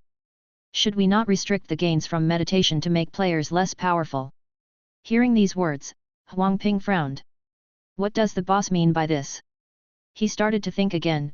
To meditate on this, he sipped his tea as he gazed into the distance, having abandoned cigarettes, which would interfere with his game development. Now his mind was filled only with his boss's hints. After being forced out of the studio when the clock struck the hour, he had an epiphany as he watched the distant sunset. "I've got it." On the 4th day of work, he rushed to the company non-stop, drafting plans in the morning, configuring values at noon, and implementing them in the afternoon, rolling out the game 1 second before closing time. That very night, all the players in the test server played the new version, miniature mode. All players became very small, and their cultivation techniques caused minimal damage to the environment. In this mode, the influence of the environment became incredibly intense. Players had to actively dodge gang wind, but at the same time, they could use the realistic environment system to perform even more interesting combinations of moves. The burning effects became more impressive, some carnivorous plants turned into terrifying monsters, and insects with strong vitality in the bushes became another formidable force. In a fairy tale-like world where death and challenge coexisted, the game took on new changes. In miniature mode, meditation was not as important, and players were more about using the environment to trap each other, making group fights even more fun. 2 new modes in 4 days. Such a diligent company is truly lovable. However, we still have a humble request: when will the female characters arrive? White hair with red eyes is fine, black long-haired beauty is fine too, we can't wait to be slain by the heavenly demon Big Sister. Seeing the players enjoying themselves even more, Fang Cheng was speechless. He pondered all night and then found Huangping on the 5th day of testing. What if we extend the meditation time and enhance its effects? Do you think that would be fun? This time, without needing to reflect on it deeply, Huangping understood Fang Cheng's idea and gave him a resolute look. Don't worry, boss, I get you. He started drafting documents, had Xiao Duzi work on the values, produced documents by morning, tested in the afternoon, and updated the new system on the 6th day. Team mode is out. Groups of 4 players formed teams, with no restrictions on the members' races. In this mode, meditation time was lengthened, and meditating players could not engage in any activity and became very vulnerable. The other 3 players had to use various methods to protect their teammate during this time, waiting for them to emerge and wreak havoc. At the same time, the battlefield expanded to accommodate hundreds of teams fighting simultaneously. The battlefield would shrink rapidly with times passing, making meditation a high-risk, high-reward team activity. Seeing such diligent update speeds, players were astonished. 3 modes updated in 6 days, is this company run by immortals or what? While you're diligent, we still hope for the addition of female characters. If white hair with red eyes is a problem, how about animal-eared Lolitas? We're really not just a bunch of old lechers, okay, we are. Give us female characters now, immediately, right now. Don't force us to kneel and beg you. Seeing this response, Fang Cheng was speechless. Why? Why do you all enjoy fighting so much? Chapter 44, Hang in there, Wang. Game testing, Day 7. Wang, who had only slept for 5 hours, was woken up by his alarm clock. He didn't go to bed the night before but slept in the high-tech gaming chair given to him during a live stream he used for selling products. The integrated gaming chair, worth 38,000 yuan, came with massage and sleep functions and was even more comfortable than lying in a bed. The gift he had recently received symbolized his current status. The price was of no importance. What mattered most was the feeling of respect he derived from it. After wiping his face with a hot towel, he returned to his chair only to see a barrage of messages demanding updates in his fan group. Wang, time for an update, you've been gone 6 hours. Even the donkey from the production team isn't as bad as you. This red envelope is only here for an hour, I hope you show up within the hour. Wang, you might not like me, but you can't dislike money, right? Wang, come back. Wang, what am I going to do without you? Since he went offline in the wee hours, calls for updates had been incessant, even more active than those begging for seeds on forums. Looking at the messages demanding updates in the group, Wang sneered. Are you craving me? You're craving my game. Usually, these guys in the group would either demand that he cross-dressed or that he cross-dressed with them, which often led new fans to misunderstand his sexual orientation. This group was particularly infectious.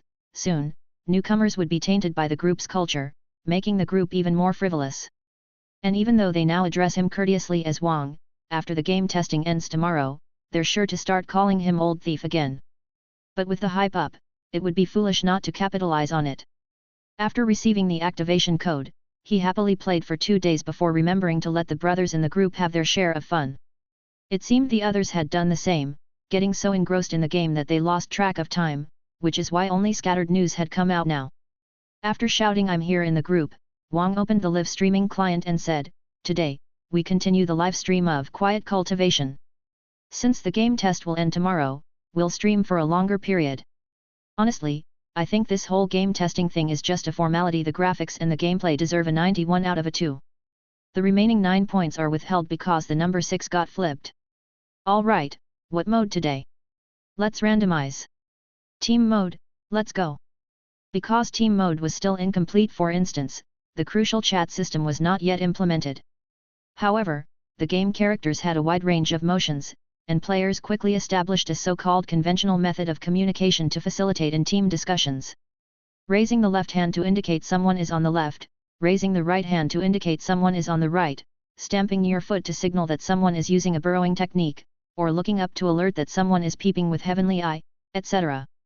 Pointing forward to signal I'll go first, and leaving numbers on the ground to say this is my QQ, add me and we'll soar together.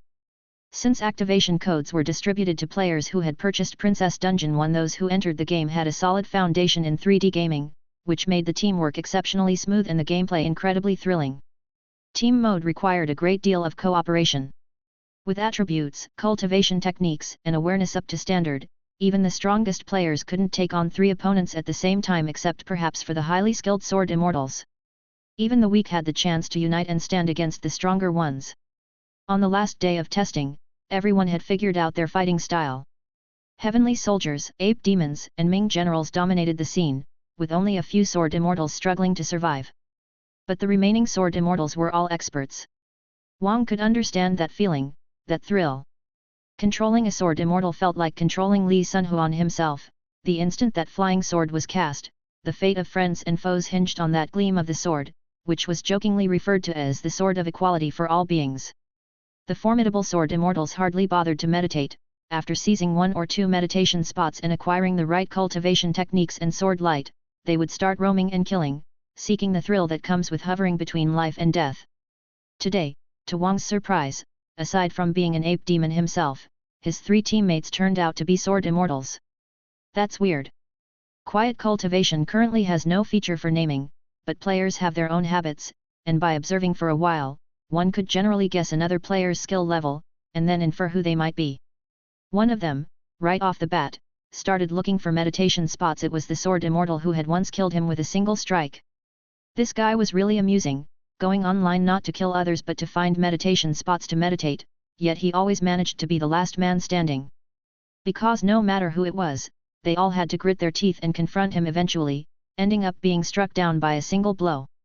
With no extra movements, the viewers in the live broadcast jokingly called him Meditation Sword Immortal, meaning he cared about nothing but meditation. Another one was even more entertaining. His personality was lively. Though a sword immortal, he couldn't resist joining in whenever there was a fight and wanted to provoke everyone he saw, earning him the nickname Monkey Sword Immortal. This temperament suited an ape demon better, but his aiming was incredibly accurate, mastering the control of the flying sword's range to often kill enemies at the edge of its limit.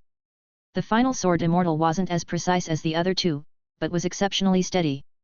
He wouldn't take action until it was necessary, and when he did, his strikes were almost always on target. Thus, he was called Mature Sword Immortal. Seeing these 3 sword immortals, Wang knew he was set. With 3 top players on his side, he could recklessly blunder his way to victory. Who in the world could stop him? Just as Wang was proudly preparing to wreak havoc, the 3 sword immortals beside him came to a halt. Striking a puzzled pose, Wang was about to ask what was wrong when he saw the Monkey Sword Immortal suddenly attack, unleashing a sword light towards the Mature Sword Immortal. Are we starting with infighting? The viewers watching Wang's live stream were all clamoring, each one commenting that Wang was true to form, starting the show with a bang. Wang was startled by the Monkey Sword Immortal's actions but soon noticed the Mature Sword Immortal rolling out of the way, avoiding the attack and quickly putting distance between them. He didn't strike back immediately but lay in ambush within the bushes, slowly retreating and soon disappearing from Wang's sight. Once the target had left, the Monkey Sword Immortal didn't continue the attack. After the sword light returned, he glanced at Wang and then turned to vanish as well. The team had barely started and had already fragmented, leaving Wang feeling like the White Horse in Journey to the West whose baggage had been divided among others. Looking back at the Meditation Sword Immortal behind him, Wang hesitated for a moment, then gestured, "Shall we stick together from now on?" Without any nonsense, the Meditation Sword Immortal immediately abandoned Wang and dashed for the next meditation spot, leaving a disheveled ape demon in the wind. "I'm an ape demon, and at the early stages, I'm just cannon fodder. Moreover, meditation time in team mode is lengthy, I don't have the strength to fight for meditation spots, and even if I did, I couldn't defend them. Brothers, come back." What was thought to be an easy victory turned into a descent into hell in less than 5 minutes. The massive upset not only filled his live stream with showmanship but also left his expression a blend of 3 parts helplessness, 3 parts confusion, and 94 parts gloom. A new meme was born, the live stream viewers were rolling with laughter, and they set a small goal for Wang. Survive, Wang! Chapter 45, Three-Sword Immortals. I am the Ape Demon, a weak and lousy ape demon. I originally had three-sword immortal companions. They were handsome and skilled, and they spoke so charmingly. They could have made me look cool and help me soar, but before I could show off, they soared away without me. I'm very frustrated now. I don't know how I can die with more flair for the audience. Life is already tough enough, but a bunch of guys who want me to cross-dress are actually hoping I will survive, because that would be more amusing. Muttering grievances like Xionglin's wife, Wang struggled to dodge the gang wind, narrowly escaping death several times, filling the live stream chat with a lively atmosphere. However, Wang's luck has always been in a state akin to Schrodinger's cat. When he thought he was in a stable situation, he would often crash and burn, but when others thought he would crash, he would rise unexpectedly. In less than 10 minutes, Wang actually managed to snatch an unoccupied meditation spot. And as he spitefully chose to meditate, two teams arrived right in front of his door. A small-scale team battle unfolded, allowing Wang to catch a rare break. He successfully completed meditation and then took advantage of the chaos to eliminate the two remaining players. Moreover, this meditation spot was of a high level, substantially increasing his strength and even granting him a cultivation technique that could speed up his movement. Seeing this high-level cultivation technique, Wang made a split-second decision and dashed towards a meditation spot on the edge of the map, arriving and seizing it before the area shrunk. Two successful captures greatly enhanced Wang's strength and filled him with confidence. Who cares about not having companions? I, Wang, am a professional. I can still win. The originally weak ape demon had transformed into a hulking brute, each step radiating the aura of a formidable fighter. After skillfully ambushing a team on low health, Wang once again secured a meditation spot and his power skyrocketed.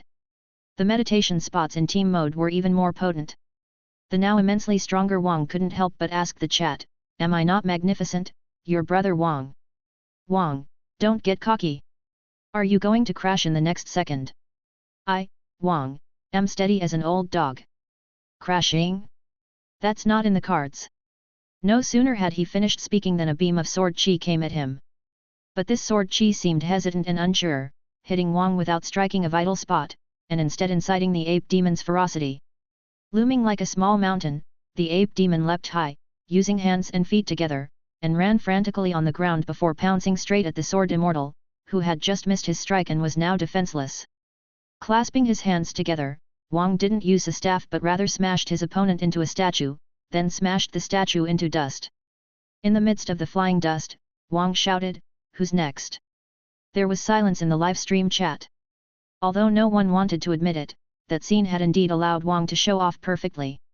The ape demon's dominance was thoroughly displayed just now, pumping up the players, who swore to dive into the game once it was released and have a good time playing it. The map continued to shrink. The gang wind grew even fiercer. In the end, only two groups of players were left on the map. On Wang's side, no one was lost, and the opposing side was down to just one Ming general. It was now the late game, and the early advantage of the Ming general had vanished. The continuously shrinking map left the opponent with no room to maneuver, meaning there was only one way left for them: death. Seeing the last man standing on the enemy side, Wang just wanted to burst into triumphant laughter. So what if there are no pros around? I, Wang, will win just the same. However, just as he was about to tear the weak, pitiful, and inept Ming general to shreds, a blast of sword chi suddenly flew by, closely shaving the hair off his fingers without harming him. Seeing this sword chi, a chill ran through Wang's heart. The opponent could have sliced his throat with a single strike but deliberately missed. What exactly was the opponent trying to do? Turning his head, Wang saw that the one stopping him was the monkey sword immortal. The opponent had also seized several meditation spots. 3 flying swords formed the 3 talents formation, revolving around him. Up and down the sword chi they emitted was like clouds dancing, tumbling incessantly. Having repelled Wang, the monkey sword immortal paid no heed to him but stared off into the distance in silence. There, the mature sword immortal had been waiting for a while. The mature sword immortal too was armed with 3 swords, and relying on the sword chi, he blended into the distant environment, becoming one with it. "What are they doing?" someone asked in the chat. It must be the encounter of masters, itching to test each other's skills. That monkey sword immortal has been wanting to measure his opponent's mettle since the beginning, but only now has he found the opportunity. I see, a clash of sword immortals, a sight rarely seen. Wang, you better protect the opponent so he doesn't die. Wang stared at the messages in the group chat, feeling that these group members really enjoyed stirring up a big scene.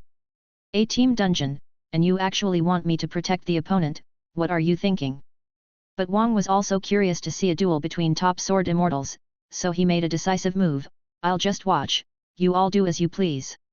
After stating his intentions, he immediately charged toward the Ming general, grabbed the unfortunate Ming general in his hand, and began to watch. Neither of the sword immortals made a move, instead, they silently stared at each other, looking for an opening in their opponent's guard. Before long, the monkey sword immortal made the first move, his green sword chi gleaming like ripples on water, flying towards the mature sword immortal. What swordsmanship!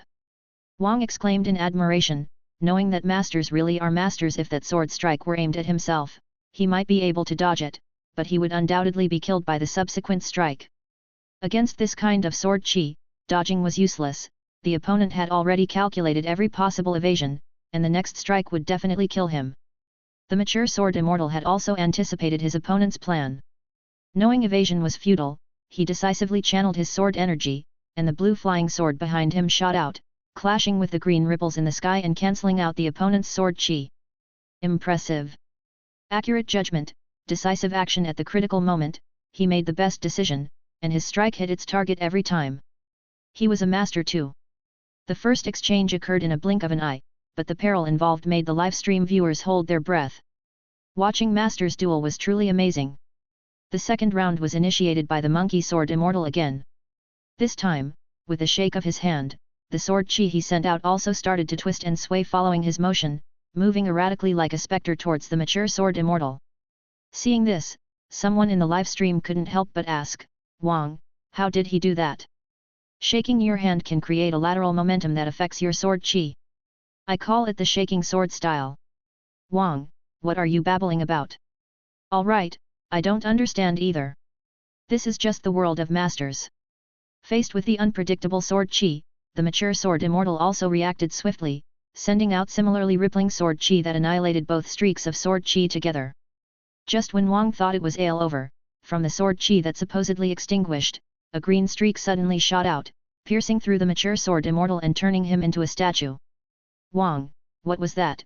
An audience member exclaimed. Hidden sword style, stacking two streaks of sword chi on top of each other to create a sneak attack effect.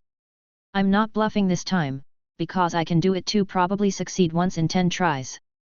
But the monkey sword immortal's flying sword is still behind him. A flying sword isn't sword chi, it could be an illusion.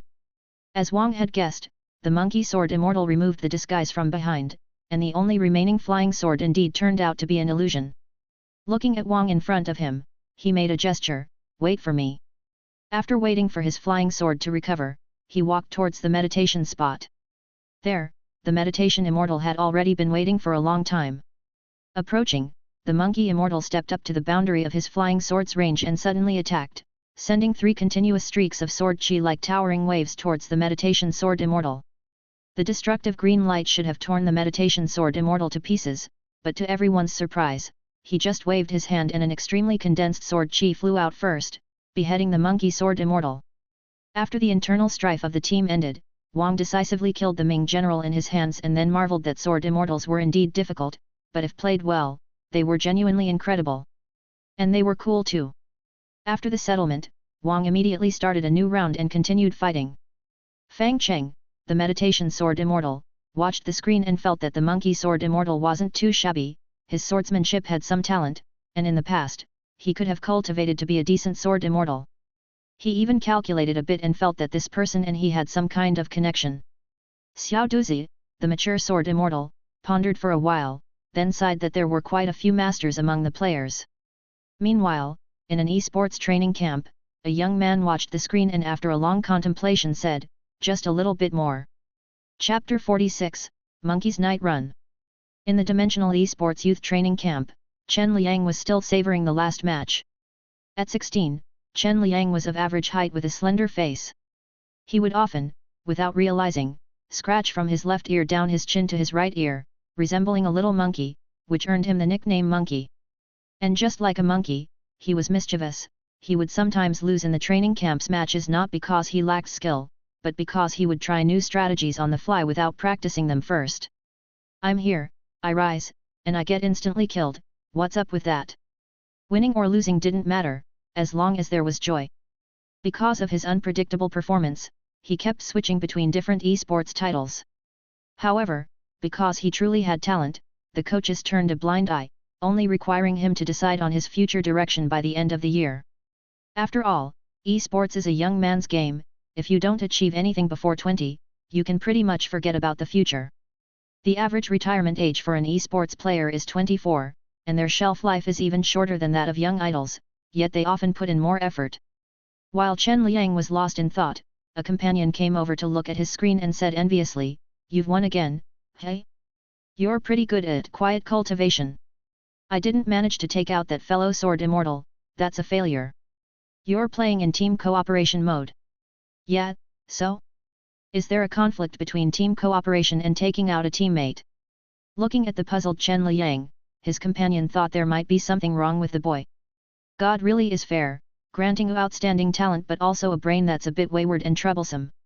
One reason Chen Liang chose to take out his teammates was to have more opportunities to fight against experts, and another reason was so he could watch the team's replay videos to analyze the strengths and weaknesses from both his and the opponent's perspectives.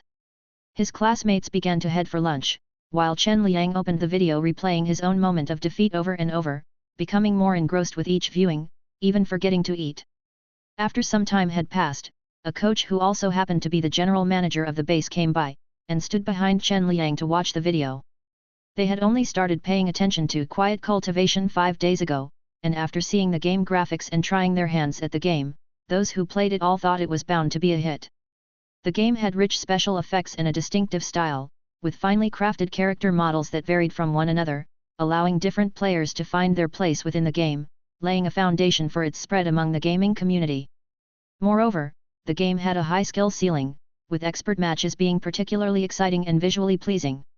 Some of the special moves also had enough flair to be a talking point, assuring a big hit in the future, provided the developers didn't mess it up. Watching the video recorded by Chen Liang, the coach behind him began nodding frequently. Chen Liang's skills were constantly improving, but that wasn't what struck the coach. What he found remarkable was that Chen Liang, this monkey, had finally settled down. Taming the heart's monkey and restraining the mind's horse, his ideas had always been erratic, and combined with his high talent, he had quite the unruly temperament, which would sooner or later lead to trouble. However, today's defeat taught him that there's always someone better. The operation that Sword Immortal performed at the last moment was like Bodhi Ancestor effortlessly capturing the monkey. Having watched the video, the coach had to admit that the Sword Immortal on the other side was impressive. Sword Immortal had many techniques, but they were all with little margin for error. One couldn't dare to use the same move in real combat without practicing it thousands of times, as one slight mistake could mean death. The coach was familiar with the Sword Immortal's move, which involved rapidly circling the mouse to concentrate the sword light into one point, not only drastically increasing the speed of the sword light but also endowing it with a strong ability to break formations. But this move was difficult to execute. After moving the mouse, one had to quickly reset it. Chen Liang had only ever succeeded once or twice out of 10 attempts, whereas Sword Immortal would ensure an 80% success rate before making a move. The ease with which the opponent executed the move showed that their skill was far above Chen Liang's. Watching the video, Chen Liang grew more and more anxious. After hastily eating the Rujiamo his classmate had brought him, he logged into the game and then controlled Sword Immortal to tirelessly search for Meditation Sword Immortal, but to no avail. He played until midnight, and the coach behind him stayed with him until then. When midnight struck, the test for quiet cultivation ended. The game could no longer be restarted, and no matter how many times he clicked, there was only one message: the game's test period has ended, please look forward to the official version. The more unobtainable it was, the more he wanted it. Powerlessly staring at the message in front of him, Chen Liang's desire to face off against Meditation Sword Immortal again grew stronger, and the frequency of his scratching his chin increased. After that, all he wanted to do was play quiet cultivation, to control Sword Immortal, to constantly hone his skills, and to have another exhilarating duel with Meditation Sword Immortal. Looking at the prompt on the screen, he scratched his head and ears for a long time before finally turning around and saying to the coach behind him, "Coach, I want to fight Sword Immortal." "They've stopped the test, what can you play?" Then I'll go out and work until the official version comes out and then return. My heart has been stolen by quiet cultivation, I may have no more joys and sorrows in this life. You watch Chainsaw Man too much, you're getting obsessed. So, coach, how can I keep playing this game? I'm willing to do anything. You're serious, aren't you? Realizing Chen Liang was truly immersed, the coach got playful. He began to look up the game's development team, then, using the name of the team, sought out their address, and pointing at the information on his phone said, "You're in luck, they're hiring for an executive planner, no age requirement, interns are welcome, and it just so happens to be in wrong city. If you really want to go play, why not go big and enter their studio directly?" Chen Liang's eyes lit up, and he said excitedly, "Really? Is that legal? Just don't spread any data privately, don't tell us anything related to the game. After the fact, it'll just be a pro player who wanted to become a planner, then got tired of it and quit to go back to professional gaming, nobody says that's not allowed. After you go in, don't mention your real purpose, just say you want to make games in the future and are here for an internship. It just so happens that you can get an early understanding of Quiet Cultivation's design philosophy, which will help with future competitions." Noticing that Monkey was indeed pondering, the coach patted Chen Liang's shoulder and said, "All right, I'm just kidding with you. The chances of success are too slim, just think about it. During this time, just play with meal replacements. I reckon the official version of this game will be out by the end of the year, so just keep your skills sharp with other games." Noticing that Monkey remained silent, the coach said earnestly, "You have talent, and it's the highest I've ever seen. What you need to do is not to let yourself go but to solidify your fundamentals. Don't think too much, go back to rest, watch some videos tomorrow, and continue training." The coach is right. Realizing that Monkey still hadn't snapped out of it, the coach inwardly cursed. He knew Monkey's character. Small stature, stubborn as a mule, not crying until he sees the coffin, not turning back even after hitting the south wall. He really wanted to slap himself now. What was he thinking, saying all that nonsense and getting Monkey riled up again? Escorting Monkey back to the dormitory himself, he specifically asked the roommate to keep an eye on Monkey, to prevent any mischief. He even sat on a stool at the doorstep of the dormitory, yawning and battling mosquitoes all night, but in the morning, he still saw Monkey's roommate rush out in a panic, nervously saying, "Not good, Monkey ran away." How did he run away? He made a rope out of bed sheets and then escaped through the window. Rushing inside, the coach saw the bed sheets tied to the window. Indeed, Monkey had slid from the 4th floor down to the 2nd and then jumped from the small balcony on the 2nd floor down to the ground and ran away. Besides, Monkey had left him a note, "Coach, I've gone to apply for the job. I will be back before the end of the year." Looking at the note, what could the coach say? He could only shake his head with a wry smile and say helplessly, "Monkey, oh monkey." Chapter 47, Being a Bad Investor, I am very sorry. The day after the test ended, Fang Cheng arrived at the studio on time, ready to open up and begin working. He actually quite liked the idea of using a fingerprint lock, which would allow anyone to open the door and then simply start work, without so much hassle. However, after only a day of trying it out, he found that Xiao Duzi pretended to clock out yet sneakily came back to work, and Huang Ping pretended to be working but, in fact, never left. This discovery led Fang Cheng to decisively discontinue the use of the fingerprint lock, switching back to the more traditional door lock, thoroughly thwarting his employees' attempt to work overtime. The only exemplary employee was Su Qingling, who, as the receptionist, administrator, HR, and legal affairs, always managed to accurately follow his own steps, punctually arriving and leaving with him and making her the least worrisome employee. After opening the door, he first went to the break room to water his spirit grass, and, seeing its pleasing growth, he smiled contentedly. His love for spirit grass was just like his love for the braised meat his father made, no matter when, it could always bring a smile to his face. People often say that immortals should be like mud-sculpted statues, but cultivating immortality doesn't mean stripping oneself of passions and desires, instead, it leads to greater determination and vitality. Like is like, dislike is dislike, myriad feelings need not be forcefully suppressed, but should naturally flow. He had seen cultivators who became estranged from kin, but those who were toyed with by the heart demon before even ascending, leaving nothing behind, were always held up as negative examples for future generations. Just after he finished watering the spirit grass, Su Qingling stepped into the studio with a brisk pace. "Boss, good morning. Your chives are also doing well today. Today, Su Qingling was wearing a breathable white shirt and jeans with holes that made her legs look slender and straight. After entering, she took the opportunity to come over under the pretense of looking at the spirit grass and stood next to Fang Cheng. Smiling and nodding, Fang Cheng said, "That's right, today's little 1, little 2, middle 2, big 1 and big 2 are all very healthy. Although people's habits aren't interchangeable, I think your habit of naming chives is really odd, boss. It's all right, I read online that giving nicknames to chives can better deepen the bond between the boss and the chives. I feel like the chives they're talking about and your chives are not the same kind. Aren't they both the kind that grow incredibly fast, and once one batch is cut, another grows in its place? Seems somewhat reasonable." During this conversation, the other two employees had already eagerly entered the company, greeted everyone, and then immediately started working. 7 days of testing had yielded a large amount of player feedback. About 10% was copious praise, 20% were suggestions to strengthen some characters and weaken others, and the remaining 70% were calls to add more female characters. After organizing and summarizing these opinions, Huang Ping sent the document to Fang Cheng, and then, when the time seemed right, approached him and said, "Boss, I think adding female characters is absolutely essential." Looking at the document, Fang Cheng's good mood began to slowly fade, and he was left feeling helpless. Indeed, he had failed again. He had originally wanted players to appreciate the joy of meditation, but to them, meditation was merely a process, whereas combat was the key. They derived great pleasure from it, but this pleasure was the opposite of his initial intent. This attempt at proving his doctrine was unsuccessful. Fulfilling his Taoist heart was indeed not so simple. Completing the Taoist heart was a major endeavor, subject to more disturbances from the unknown, so Fang Cheng didn't believe that a few games could lead him to a comprehensive understanding of what is fun. Although his own Taoist heart lacked only a slight thread, this one thread might take decades to fill.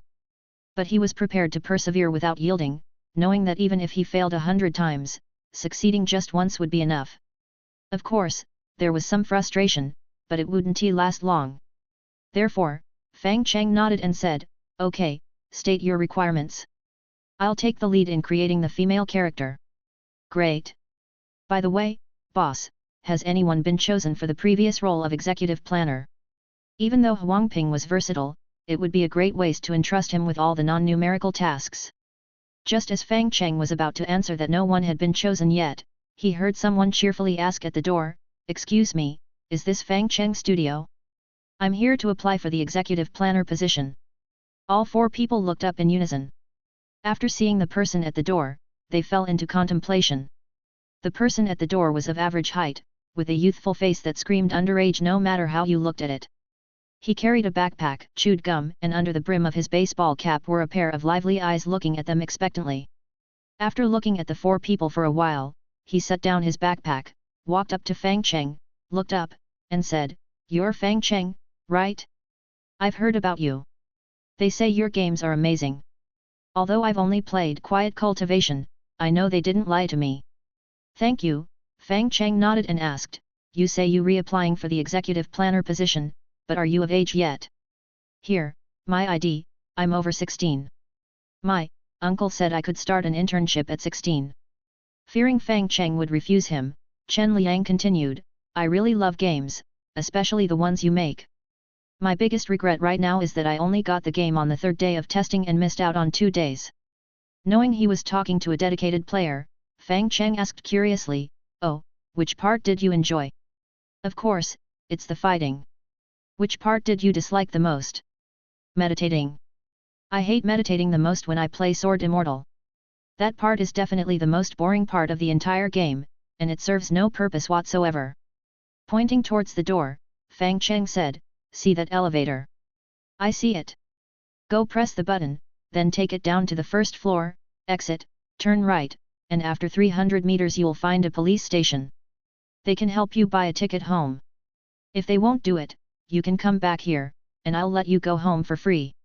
Su Qingling stepped forward, pulling the somewhat frustrated Fang Cheng aside, then asked Chen Liang, "Coming out for an internship requires parental consent. Do you have it?" "No. After my parents divorced and started new families, they stopped caring for me. An uncle took me in after spotting me playing games at an internet cafe. The topic was a bit heavy, causing Su Qingling to fall silent for a moment before continuing, "Do you have your uncle's consent then?" "No, but I'm really good at games. Trust me, no matter what game you challenge me with, I won't lose." Equating being good at playing games with being good at making games is a common mistake among newcomers. Being a frequent and skilled game player provides some help to a certain extent, but game development relies more on intuition, inspiration, and teamwork, among other things. There's a big difference between the two. While Huang Ping was contemplating how to decline politely, Fang Cheng had already fired up the company's internal game Quiet Cultivation and said to Chen Liang, "Come on." Seeing the familiar scenes and exquisite characters, Chen Liang's eyes lit up as he pounced excitedly in front of the computer and said, "Okay, let's do this. Let me show you what a top-notch sword Immortal is like." 2 hours later. "I'm sorry, I'm a noob. I'm really sorry you had to see a noob like me. I'll leave right away." With a longing glance at Fang Cheng, Chen Liang had recognized from the other's technique that he was the meditation Immortal. The level of skill in playing the game was indeed impressive, just as expected from someone who could create such a fantastic game. However, just as Chen Liang was about to leave, Fang Cheng, lost in thought, looked at him and then said, "Stay, you're hired." Chapter 48, This Money, Worth It. After arranging a workstation for Chen Liang, Su Qingling asked doubtfully, "Boss, why did you decide to keep him? He and I are fated." "That's it. That's it. Boss, you can tell fortunes too." "A little." Su Qingling suddenly thought of something and asked quietly, "Then boss, do I have a destiny with you?" Fang Cheng shook his head, "Can't figure it out." "Why not?" "I tell fortunes on a whim, trying too hard doesn't work." Su Qingling squinted at Fang Cheng, and her appreciation of him dispersed the irritation in her heart. Handsome guys always seem to get forgiven more easily. Someone like Fang Cheng could assassinate the President of the United States and still have people clamoring to defend him as innocent, even going so far as to testify the President threw himself at the bullet and committed suicide. Xiao Duzi and Huang Ping were also curious at first why Chen Liang was kept, but by the afternoon, they began to feel that the boss was indeed the boss, with an insightful vision. Being good at playing the game doesn't always translate to being good at making the game, but once it's good enough, they can start to influence each other. And Chen Liang was that type who was particularly skilled at playing games. Though he didn't have Xiao Duzi's numerical intuition or Huang Ping's experience, he was adept at various tactics in competitive games and had an instinct for combating, quickly identifying which characters the game was missing. For competitive games, team matches will definitely be key later on. There can only be one champion in one-on-one fights, but there can be many champions in team competitions, and it's more entertaining to watch. Collaboration among players can introduce a variety of tactics, and that calls for support characters and healer characters. Debuff characters are necessary too. They might not do well solo, but in team fights, they're incredibly useful. Feeling the extraordinary sharpness in Chen Liang, Huang Ping got interested and started guiding Chen Liang on how to document his ideas. Documents need to have a format, it makes archiving easier. For anything related to programming, just write Fang Cheng's name, the boss will solve all the problems. No need to fill in the time, I'll allocate that. When describing your requirements, be concise, don't use adjectives. For example, don't write that you want a flashy effect, write that you want an effect that demonstrates high-level skill characteristics. Don't use ambiguous statements, they can cause problems. But you can rest assured with the boss, he can solve all problems. Chen Liang was enthusiastic at first, but it didn't take long before he started to feel tired. Scratching his chin, he asked puzzledly, "Liu Bei, why am I learning this? Let's put the way you address me aside for now, what did you come to apply for?" "Game planner. This is what game planners do. You don't think planning is just about playing games, do you? Writing documents, and being humble to programmers, artists, testers, and business folks, that's what a planner does. We're pretty good here at Fang Cheng Studio, but outside, it's one sad story after another." Recalling his past experience at Tianyi, Huang Ping sighed and continued, "Being a game planner seems to have no barriers, but in reality, there really are none. Even the toughest, like numerical planning, can be learned in half a year, and beyond that, no one can tell the good from the bad anymore." "Right, Xiao Duzi." Xiao Duzi, deeply engrossed in his work, seemed not to have heard, only focusing intently on setting up the spreadsheet. Huang Ping didn't mind and continued, but planning is extremely important, calling it the soul of the game isn't too far-fetched. Since you like quiet cultivation, don't you want to leave something of your own in this game? A good document can make your ideas clearer and more precise. Don't you want to convey your vision for the game to others more effectively? Chen Liang, who had been slouching on the desk, slowly sat up, feeling that Uncle Huang was right. After asking a few more questions, he slowly began to learn how to view the game from the planner's perspective, understanding the purpose of each feature like a sponge soaking up all things related to planning. When it was almost time to finish work, he finally had an epiphany and said to Fang Cheng apologetically, "Boss, I'm sorry, I hadn't realized there was so much to learn about meditating. Now that I think about it, meditating is actually quite important and fun, hey." Fang Cheng paused for a moment, then nodded his head, The kid is quite sensible. I heard the biggest reward a boss can give to an employee is a red packet, 111. Send a red packet to Chen Liang later. When it came to quitting time, hearing the familiar bell signaling the end of the workday, Xiao Duzi and Huang Ping sighed and began packing up. Seeing Huang Ping about to leave, Chen Liang became anxious. He grabbed Huang Ping and hastily said, "I still haven't finished learning everything, how can you guys just leave?" "The studio doesn't allow overtime," said Huang Ping with regret. "But we're not working overtime, we're doing onboarding training." "That excuse is too flimsy, the boss won't." "The boss?" Seeing Fang Cheng looking thoughtful, Huang Ping felt there might be a chance. Pointing to Chen Liang, Huang Ping said, "Boss, we're training the new employee, that should be all right, shouldn't it?" "Then, if I use my documents as examples during the training, that's also all right, right?" "So, if I stay behind and just happen to write a bit of documentation by accident, that should be fine, right?" Chen Liang also caught on to something and quickly said, "As a newcomer, if I play the studio's game for a while during my onboarding training, that shouldn't be a problem, right?" After thinking it over for a while, Fang Cheng said, "If it's just for tonight." "Yay!" Huang Ping decisively told his girlfriend that he would be working late and that she shouldn't wait up for him.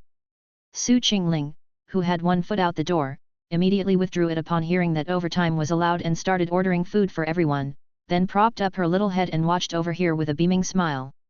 Xiao Duzi's expression remained unchanged, she just reopened her document and began to work overtime like mad. "Then we'll take 2 days off next week as compensatory leave. It just so happens we can string together a little long vacation and all go out for a trip," Fang Cheng continued to add. At that moment, nearly all the employees felt that overtime didn't seem that appealing anymore. Watching the group's mood fluctuate because of overtime, Chen Liang felt that everyone here was a bit odd. However, as soon as he saw quiet cultivation get started, he immediately cast aside the strange atmosphere and began enjoying the game. As he played, he couldn't help but think that this place was great and that working overtime was fantastic. A 16-year-old teenager was just like that, corrupt by society. With Chen Liang's addition, the studio's efficiency initially decreased because Huang Ping needed to take time out to train him. But once Chen Liang got the hang of things, the studio's efficiency climbed again, the gap in gameplay was filled, and many aspects of the game were completed within a month. After confirming the game was essentially finished, one day in early August, quiet cultivation finally reached the stage of becoming a paid product. Priced at 128, quiet cultivation was a polished gem crafted during that time by Fang Cheng Studio, and a crystallization of all the members' collective effort. With the foundation of Princess Dungeon having sold 400,000 copies, Fang Cheng Studio was no longer an obscure little studio but recognized as a second-tier studio. The Steam platform specially advertised for it, positioning the game's interface to appear first and initiated a countdown, thrilling every player eager to try the game. In the game interface, there were cooler classes, more interesting game modes, and the already sparkling gemstones, after a month of refining, shone even brighter, giving many people hope for the rise of domestic games. And on the day the game officially launched, the inflow of ecstatic players, with tears brimming in their eyes, were overwhelmed with excitement upon downloading the game. The price tag of 128 was a bit steep, but after purchasing, players unanimously agreed, "The money I spent, worth every penny." Female characters were also added. Chapter 49, The Troubles of Happiness. After a month of meticulous polishing, coupled with Fang Cheng's comprehensive program support, this game that Fang Cheng Studio invested the most in since its establishment just went live and set off a blast in the gaming world. Beyond the new modes, new characters were also introduced. With Chen Liang's strong support, the original 4 characters expanded to 8. And to answer the players' calls, all the newly added were female characters. The Dragon Girl, skilled in long-distance spells, with an ethereal appearance and a hint of celestial dragon traits. A master of mechanical techniques, the small-statured yet exceptionally flirtatious Mo family heir comes with a buy one get one free offer, her big sister's vehicle. The creepy Meng Po, who could revive enemy statues as puppets, Po as in the Po of wife. The cheerful Goo master, whose devious means of poisoning and using goo are filled with mysteries, offering an absolutely adorable contrast that is bound to surprise people to the max. The 4 female characters are full of personality, each with a different feel, and their secret weapons are astonishing, definitely giving players the best experience. The expanded system didn't adopt the common fighter mage healer structure but added special jobs according to Fang Cheng's actual experience, which should allow for unique tactics. Moreover, to meet Fang Cheng's desire to have players enjoy meditation, there will be close-up feature shots of them meditating, prompting players to comment that this camera person really understands the language of angles. Additionally, to complement the new characters, the number of cultivation techniques has also doubled. New terrains like volcanoes, oceans, and icy snowscapes have been added, offering not just a feast of content but also a fresh feel for players, even those who were satiated by the beta version, who now admit collectively that the money was well spent. Huang Ping's other contribution was persuading Fang Cheng to implement a pass system. The monthly 15 yuan pass isn't expensive, but it allows for a 20% increase in earnings per game. The currency earned can be used to purchase character skins and outfits, and various weapon effects can also be bought with the currency. New characters that appear later can also be purchased with currency, more features are still in development. The reason for adding a pass system is to generate a steady income for the game, which greatly increases the studio's risk resistance so that even if the game fails, they will have enough cash flow to rest and recuperate before making a comeback. The game's launch time was set for Friday morning at 10 a.m. When the countdown ended, Su Qingling was glued to her screen on the Steam platform, clutching her little dinosaur pillow, staring intently at the backend data. The refresh button was nearly worn out by her, and even though she knew it was pointless, she couldn't help but keep refreshing it relentlessly, eager to know just how many people were buying their game. Su, chill out. Our game has such good quality, the sales won't be low, Huang Ping said while sipping tea. If you're not nervous, then go write the documentation, Su retorted with narrowed eyes. Huang Ping set down his teacup and bowed his head, conceding he was wrong to show off. Xiao Duzi had lost her mood to joke, and Chen Liang began scratching his chin every half-minute, looking more and more like a monkey. The only calm one was Fang Cheng himself. After all, if this game failed to prove itself, he no longer cared about the sales, he might even be a little glad. But things wouldn't go as he thought. From the moment it officially went live, the game's sales did nothing but soar.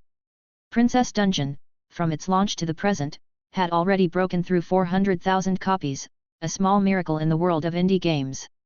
But today, everyone witnessed what a true miracle is. Quiet Cultivation, first day sales, 350,000 copies. The next day was Saturday, and the streamers who had gotten the game began broadcasting it en masse. It didn't matter if you had skills or not, as long as you were streaming Quiet Cultivation, you had traffic. You were our half-brother, half-sister from another mother. Some female streamers originally intended to toe the line as before, playing games while offering perks on the side. But the viewers entering the stream were all saying, "Streamer, you're in the way, please make the screen bigger and just sit in the corner." Even some female streamers discovered their ace gaming skills, deciding to dress properly and focus on the gameplay, a compelling story of game streamers going straight. After 2 days of fermenting, players realized that Fang Cheng Studio was a good comrade. The price tag of 128 was without a drop of water, just like ordinary games where high school students flirt and hold hands to pass the day, but this game was like 4 hungry men and women pouncing on you, dragging you into the bridal chamber and refusing to let you out for 3 days and nights. The game is good, but let's not be so wild next time. The word-of-mouth promotion started to ferment, and the more than 100,000 outstanding reviews directly catapulted Quiet Cultivation into the eyes of even more gamers, driving them further into a frenzy. Domestic gamers had truly been desolate for too long. Now, upon encountering a top-quality game, they found themselves like parched land greeting the rain, like travelers in a foreign land coming upon old friends, like spending a wedding night in the bridal chamber, like achieving top ranks and feasting on chicken. The weekend passed, and Monday arrived. The first thing Su Qingling did when she came to work on Monday was to turn on her computer, check the number of purchasers, and then she gasped in astonishment. The game had already hit 1 million downloads and was now charging uncontested towards 2 million, its momentum unstoppable and sharp as bamboo breaking through. The explosive sales brought profits, although it was only a small target. It made Su Qingling once again aware of Fang Cheng's potential, and her heart raced even faster when she looked at him. Talent and looks, forever the greatest attractions for a man. Aside from Su Qingling, Huang Ping was similarly unable to contain his excitement.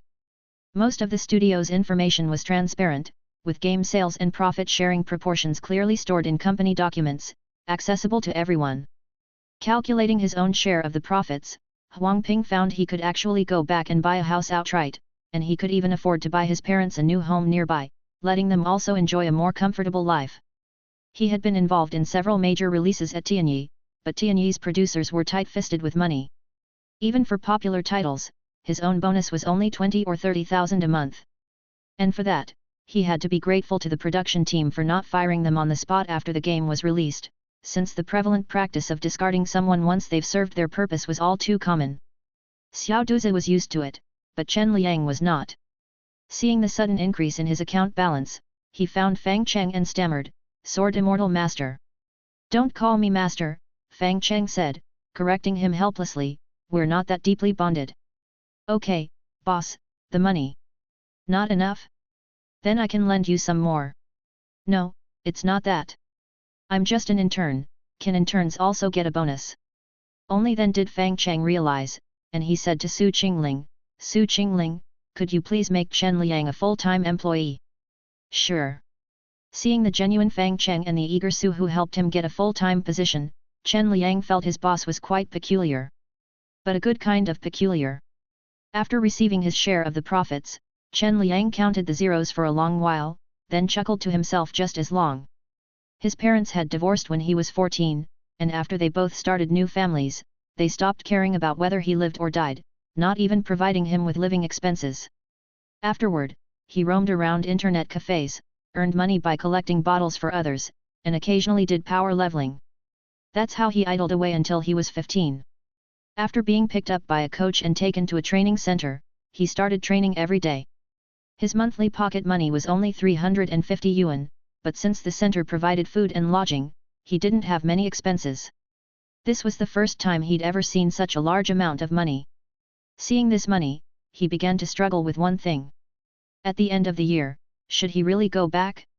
If he earned a bit more and then took the money back, it seemed like he could reduce some of the coach's burdens. Staring at his bonus, Monkey fell into the sweet torment of happiness. Chapter 50, Inside the Black Hole. With the popularity of Quiet Cultivation, Fang Cheng's previous games were also unearthed by people. Games like Towards Death and Life, which challenge oneself, need not be mentioned apart from masochists, only Alpha's die-hard fans would play this game. The sales of Princess Dungeon were still rising, currently entering a stable period, while the earliest game The Forest's Second Son still had a large following, and with the increasing fame of Fang Cheng's studio, new players kept joining. Besides, The Forest's Second Son had another attractive feature: the defense of the base. The defense of the base had always been there, with self-repairing robots continuously protecting it, blocking the invasion of players. The existence of these guards, like the moonlight, filled players with a desire to topple them. After careful consideration, they locked their sights on one of the guards and planned an all-out attack against it. Countless players worked tirelessly day and night, chopping wood and smelting, continuously crafting items to climb the tech tree, finally creating an armed team of players to the teeth. 78 players, with top-notch combat awareness and equipment, united with tens of thousands of ordinary players to launch a sneak attack on the base guard. After easily defeating the guard's first form, they began a prolonged battle with the guard's second form. From the videos that circulated afterward, the second form of the guard was essentially a doomsday weapon. In close combat, it had a lightsaber that could melt everything, and at range, it had a highly precise laser. Its technology was 2 generations ahead of the players. The terrifying power continuously reaped the lives of players, and their excellent armor was no match for the opponent. Before it, players were like paper, easily blown apart. But its opponent was the players. Faced with such a deadly weapon, the players showed unprecedented cooperation. Utilizing their ability to respawn repeatedly, they charged at the guard without regard for the consequences. If armor was useless, then they would go without. Each person began to snatch top-tier weapons scattered on the battlefield, just to protect the weapons from being destroyed and to find the right moment to deliver a devastating blow. This world boss event, which summoned nearly all the players, lasted for 2 full days. No one knew if this guard could be defeated, as the forest's second son had no health bars. Players could only judge that the opponent was beatable by the increasing damage to its outer shell. Even if each sacrificial attack left only a shallow indent on the opponent, they felt it was worth it. In this way, through the relentless efforts of tens of thousands of players, the second stage guard fell. Seeing this scene, all the players involved in the siege cheered with abandon, and countless viewers who saw it through live streams were boiling with excitement. They had seen the ending of the forest's second son and prepared to face the final conclusion with a huge sense of achievement and a feeling of loss. In the midst of the fallen silver-white guard, a light sphere slowly appeared. This was a basketball-sized light sphere within which lines of text suddenly emerged, illuminating the skies of the game world. Staring at the dark green letters above their heads, all the players fell into confusion after attempting to read them. Strange, it's not Chinese. Nor is it English. It's not a programming language. As everyone felt bewildered by the final conclusion, the text wobbled, then turned into looping Chinese characters. You have won, newly born lives. I do not know what forms you take, nor do I know your appearances. But I sincerely bless you, my descendants. You have continued the bloodline of this planet, you are our pride. Doomsday has arrived, and we must depart. This is a migration journey with a high probability of death, but we have no other choice. Everything in the base is my gift to you, I hope you can integrate our culture into yours, allowing us to rely on you and resurrect once again. Thank you, goodbye. Oh, these are the coordinates of our migration site. We will leave more clues and gifts there. If you desire our treasures, then head to space, to the vast universe. Looking at these words, the victorious players exchanged glances. Does this mean the forest's second son will have a sequel? What would it be called? The forest's third son. That's not politically correct, you know. Why assume their gender? If you ask me, it should be called the forest's third son, who contains no political reference or gender objectification, yet is male in narrow biological terms.